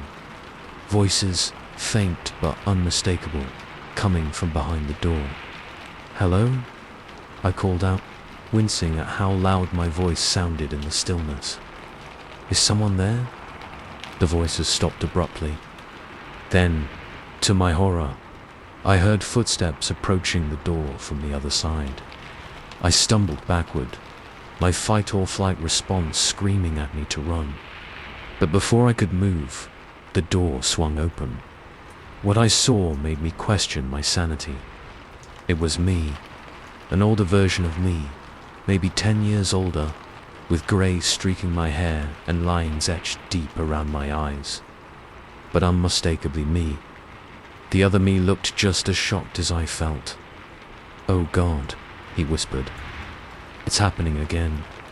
Before I could respond, he grabbed my arm and yanked me through the doorway. I found myself in a large, circular room with dozens of doors lining the walls, and in the center, I gasped. It was me again. Multiple versions of me, ranging from what looked like a teenage version to an elderly man who could barely stand. All of them turned to stare as I entered. "Welcome to hell," the me who had pulled me through said grimly. "Or purgatory, or whatever you want to call this place. We'd been arguing about it for, well, time doesn't really work right here." My mind reeled, trying to make sense of what I was seeing. What is this place? Who are you all? An older version of me stepped forward, his face a map of wrinkles and sorrow. "We're you, all of us, from different points in your timeline. And this place, it's a trap, a loop that we can't escape." As he spoke, I began to notice details about the room that I had missed in my initial shock. The doors weren't just ordinary doors. Each one seemed to shimmer slightly, as if the reality behind it wasn't quite stable. And the air. It felt thick, oppressive, like it was pushing in on me from all sides. "I don't understand," I said, my voice shaking. "How did we all get here?" The teenage version of me let out a bitter laugh. "The same way you did, dumbass. We went into that cave, found that stupid doorknob, and let our curiosity get the better of us. And now we're stuck here, reliving the same moment over and over again." As if to emphasize his point, one of the doors swung open. Another version of me stumbled in, looking just as confused and terrified as I felt. The cycle was repeating itself right before my eyes. "But there has to be a way out," I insisted, looking around at my other selves. "We can't just be trapped here forever." The version of me who had first pulled me in shook his head sadly. "We've tried everything. Every door leads to another version of this room, with another set of us trapped inside. It's endless." As the reality of my situation began to sink in, I felt a wave of panic rising in my chest. This couldn't be happening. It had to be a dream, a hallucination brought on by bad air in the cave or something. But deep down, I knew it was real. The fear in the eyes of my other selves, the oppressive weight of the air, the sense of wrongness that permeated everything. It was all too vivid to present to be anything but reality. "So what do we do?" I asked, hating how small and scared my voice sounded. The oldest version of me, the one who could barely stand, spoke up for the first time. His voice was weak, but there was a glimmer of something in his eyes. "Hope, maybe. Or madness. We keep trying," he said. "Every time the loop resets, we have a chance to do something different, to find a way out." The others nodded, a grim determination settling over the room. I realized then that this wasn't just about escaping. It was about maintaining our sanity, our sense of self, in a place that defied all logic and reason. As if on cue, another door opened. But this time, instead of another me, a blinding white light poured out. We all shielded our eyes, squinting against the glare. "What is that?" I asked, my voice barely above a whisper. The version of me who had first greeted me grabbed my arm. "It's new," he said, excitement and fear warring in his voice. "In all the times we've been through this, we've never seen that before." Without thinking, I took a step towards the light. The other me's called out warnings, but their voices seemed distant, muffled.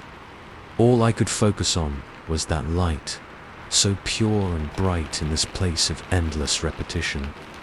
As I reached the threshold, I felt a tugging sensation, as if the light itself was pulling me in. I turned back to look at my other selves one last time.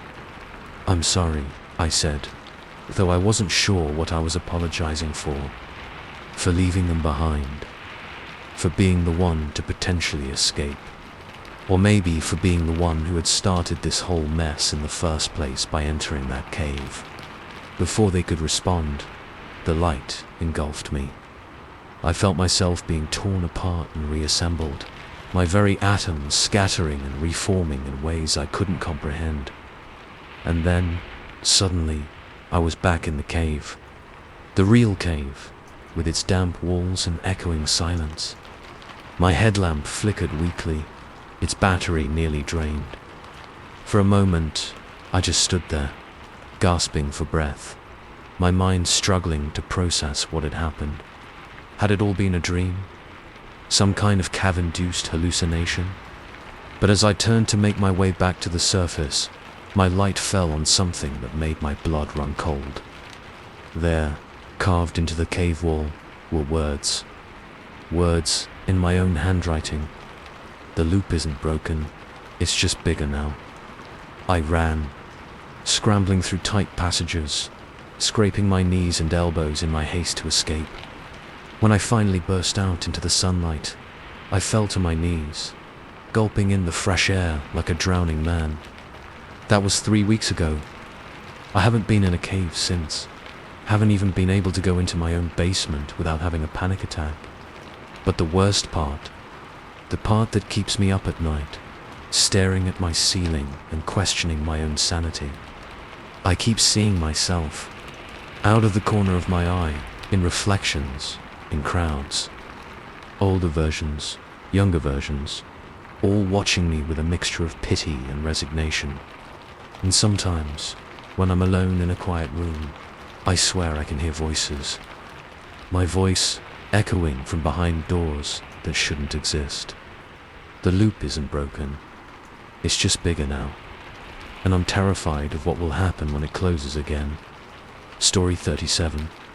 The first origami crane appeared under my cell door on a Tuesday. I remember because Tuesdays were always the worst. Mystery meat day in the cafeteria. I'd just returned from another disappointing lunch when I saw it.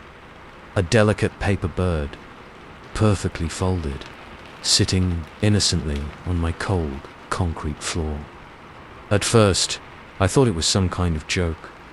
In a maximum security prison where we weren't even allowed pens without supervision, how the hell did someone get their hands on origami paper? But as I picked it up, marveling at its intricate folds, I noticed something written inside one of the wings in tiny, precise handwriting. The guards will do a surprise cell check at 3 p.m. Hide your contraband in the loose brick behind your toilet. I blinked, reading the message again. It had to be a trap, right? Some new psych-eval bullshit the warden cooked up. But as I glanced at my dingy wall clock, a luxury earned after 5 years of good behavior, I saw it was already 2:45. What did I have to lose?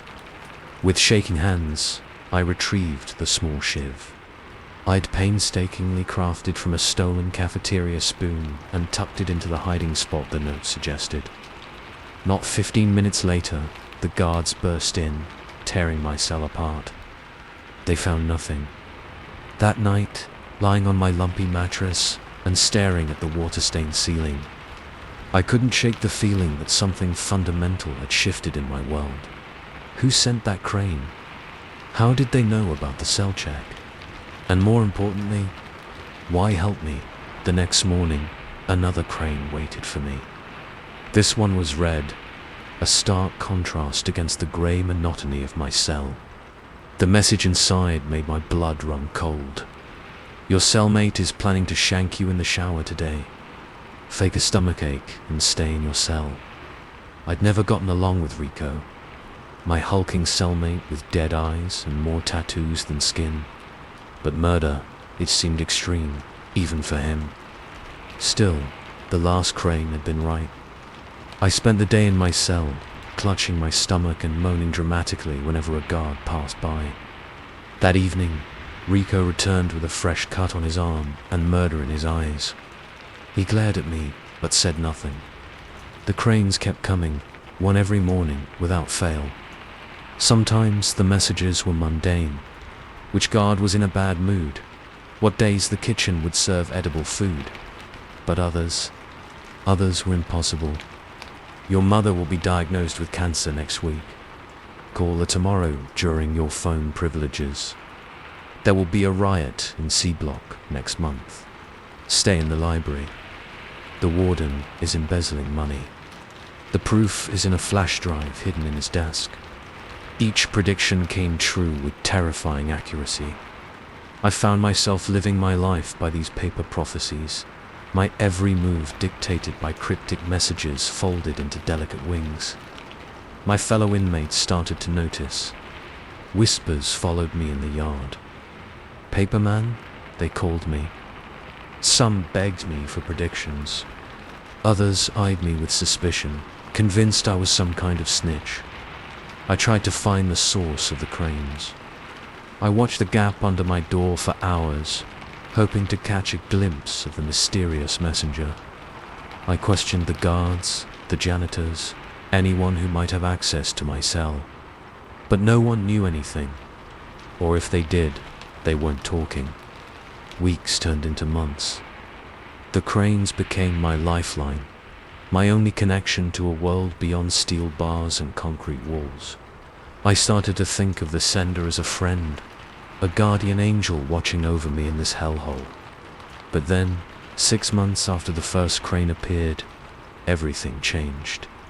The message that morning was different, longer, more urgent. In 3 days, you will have a chance to escape. A delivery truck will break down in the prison yard at 2:17 p.m. The driver will leave the keys in the ignition. 2 guards will be distracted by a fight near the basketball court. You'll have exactly 98 seconds to get to the truck and drive out through the delivery gate. This is your only chance. Take it. My heart raced as I read the words over and over. Freedom, after 7 years behind bars. The thought was almost too much to comprehend, but could I trust it? Every other prediction had come true, but this was insane.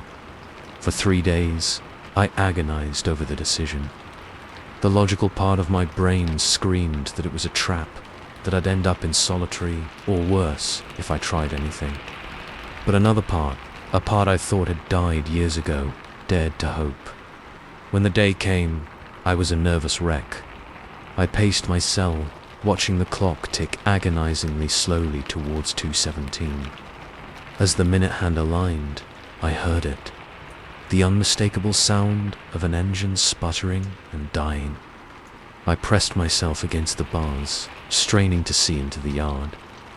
There it was, a delivery truck, steam rising from its hood. The driver cursed, slamming his hands against the steering wheel before climbing out. My heart pounded so hard I thought it might burst from my chest. This was really happening. Right on cue, a fight broke out by the basketball court. 2 guards rushed over, leaving their post by the gate unmanned. It was now or never. I don't remember how I got out of my cell.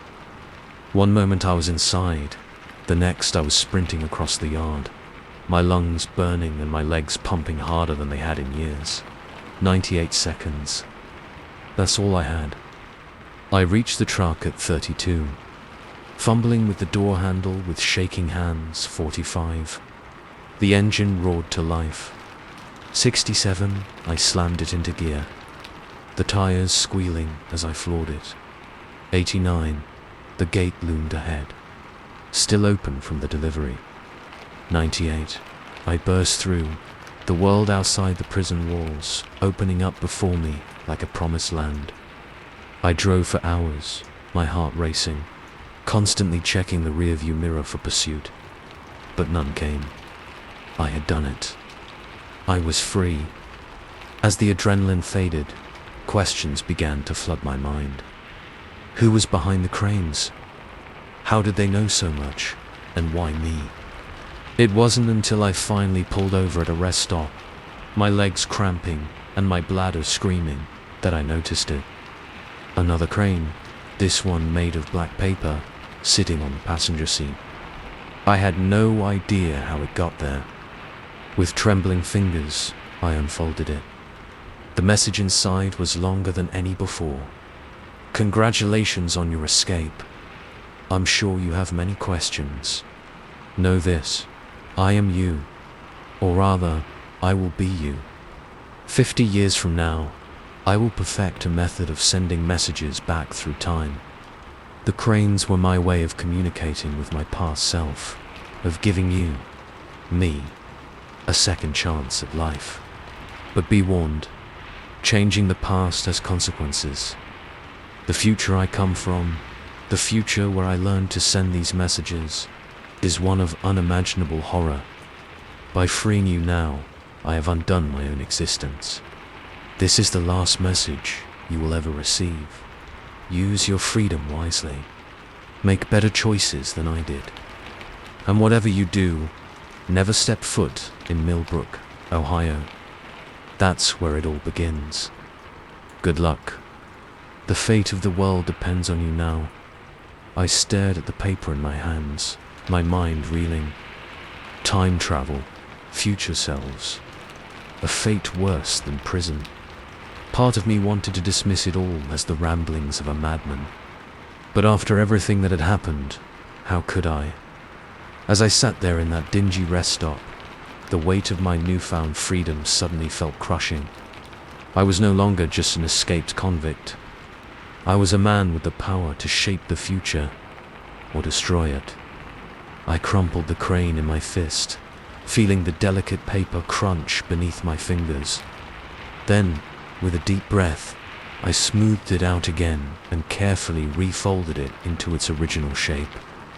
Whatever came next, whatever fate awaited me in this new, uncertain future, I knew one thing for certain. I would never look at a paper crane the same way again. And Millbrook, Ohio. Well, let's just say it shot to the top of my places to avoid list. As I pulled back onto the highway, the rising sun painting the sky in hues of hope and possibility, I couldn't shake the feeling that my journey, our journey, was only just beginning. Story 38. I should have known something was terribly wrong when I boarded the 7:15 a.m. train and found myself alone in the car. But in the rush of Monday morning, with my mind clouded by too little sleep and too much caffeine, I barely registered the oddity. It wasn't until the train lurched into motion, the familiar skyline of Chicago slowly fading into an unfamiliar landscape, that I realized I had stepped into a nightmare. The day had started normally enough. I'd dragged myself out of bed at the ungodly hour of 6 a.m., fumbled through my usual routine of shower, coffee, and a half-hearted attempt at breakfast. The September air had a crisp bite to it as I hurried to the L station, my breath forming little clouds in front of me. I remember checking my watch as I swiped my transit card. 7:13 a.m. Right on schedule. The platform was emptier than usual, but I chalked it up to it being Monday. Maybe everyone else had decided to play hooky. The train pulled up, right on time. As the doors slid open with a pneumatic hiss, I stepped inside, the familiar smell of metal and stale air enveloping me.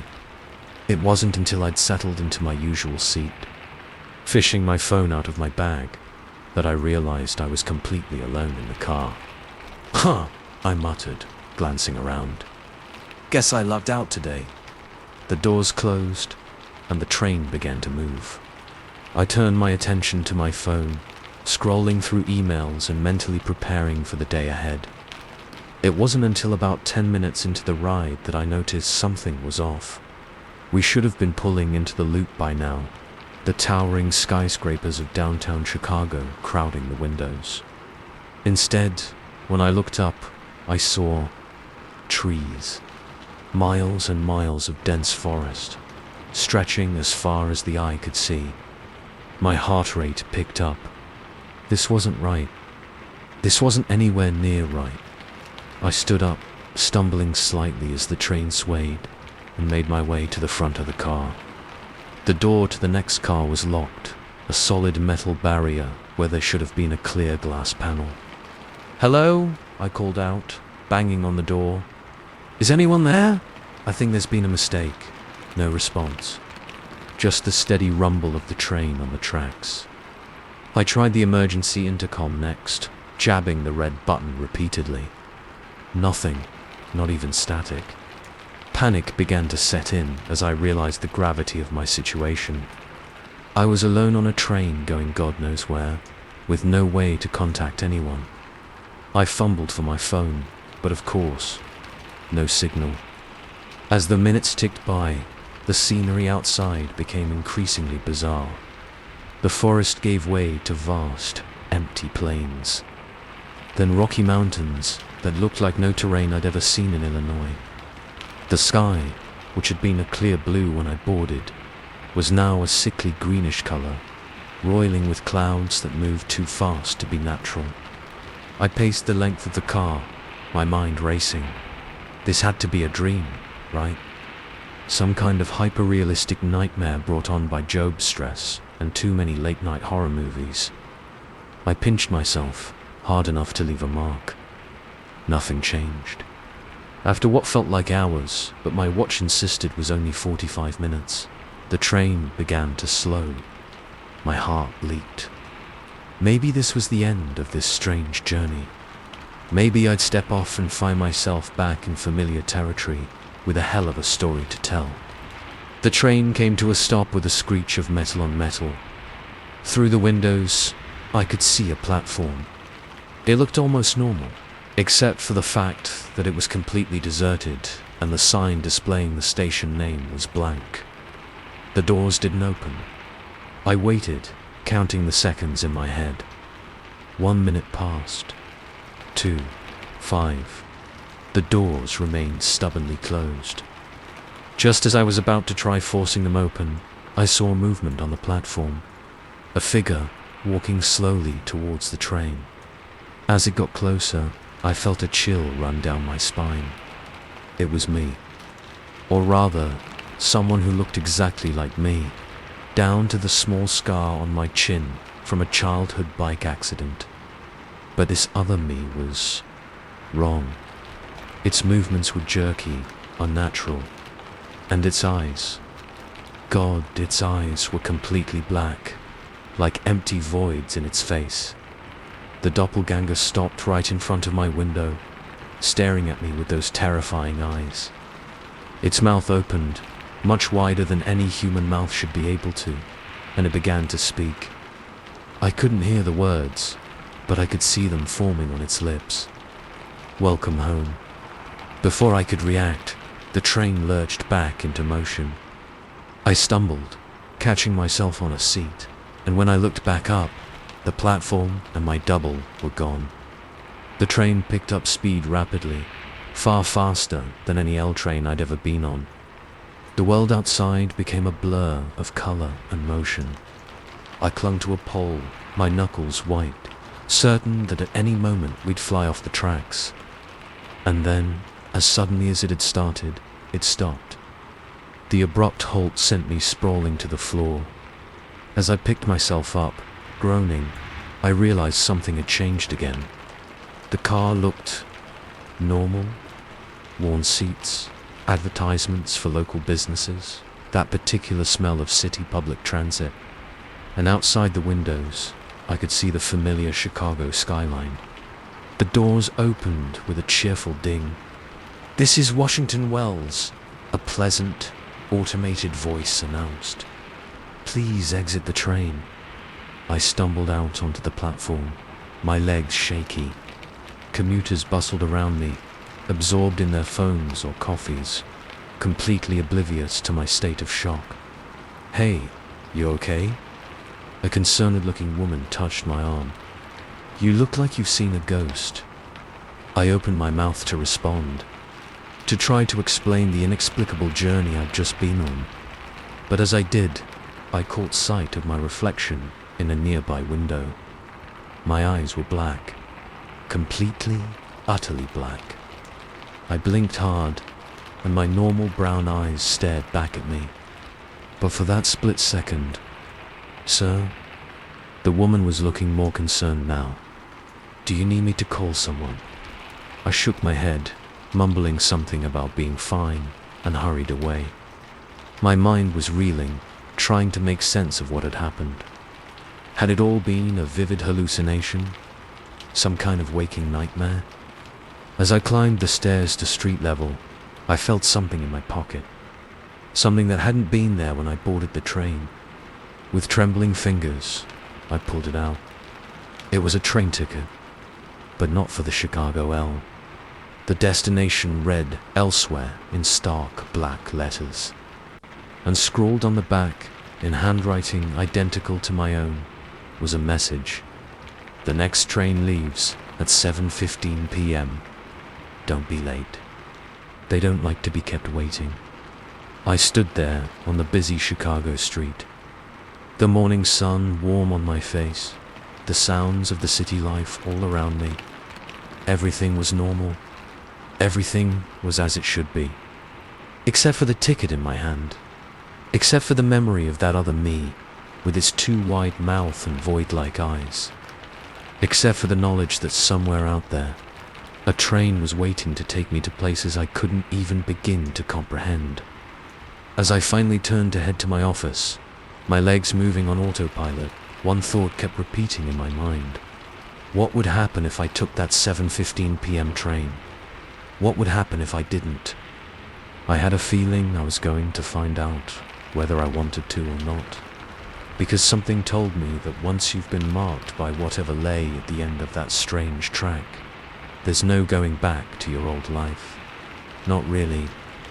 The city moved around me, oblivious to the fact that reality had cracked wide open. And somewhere in the distance, I could have sworn I heard the faint whistle of a train.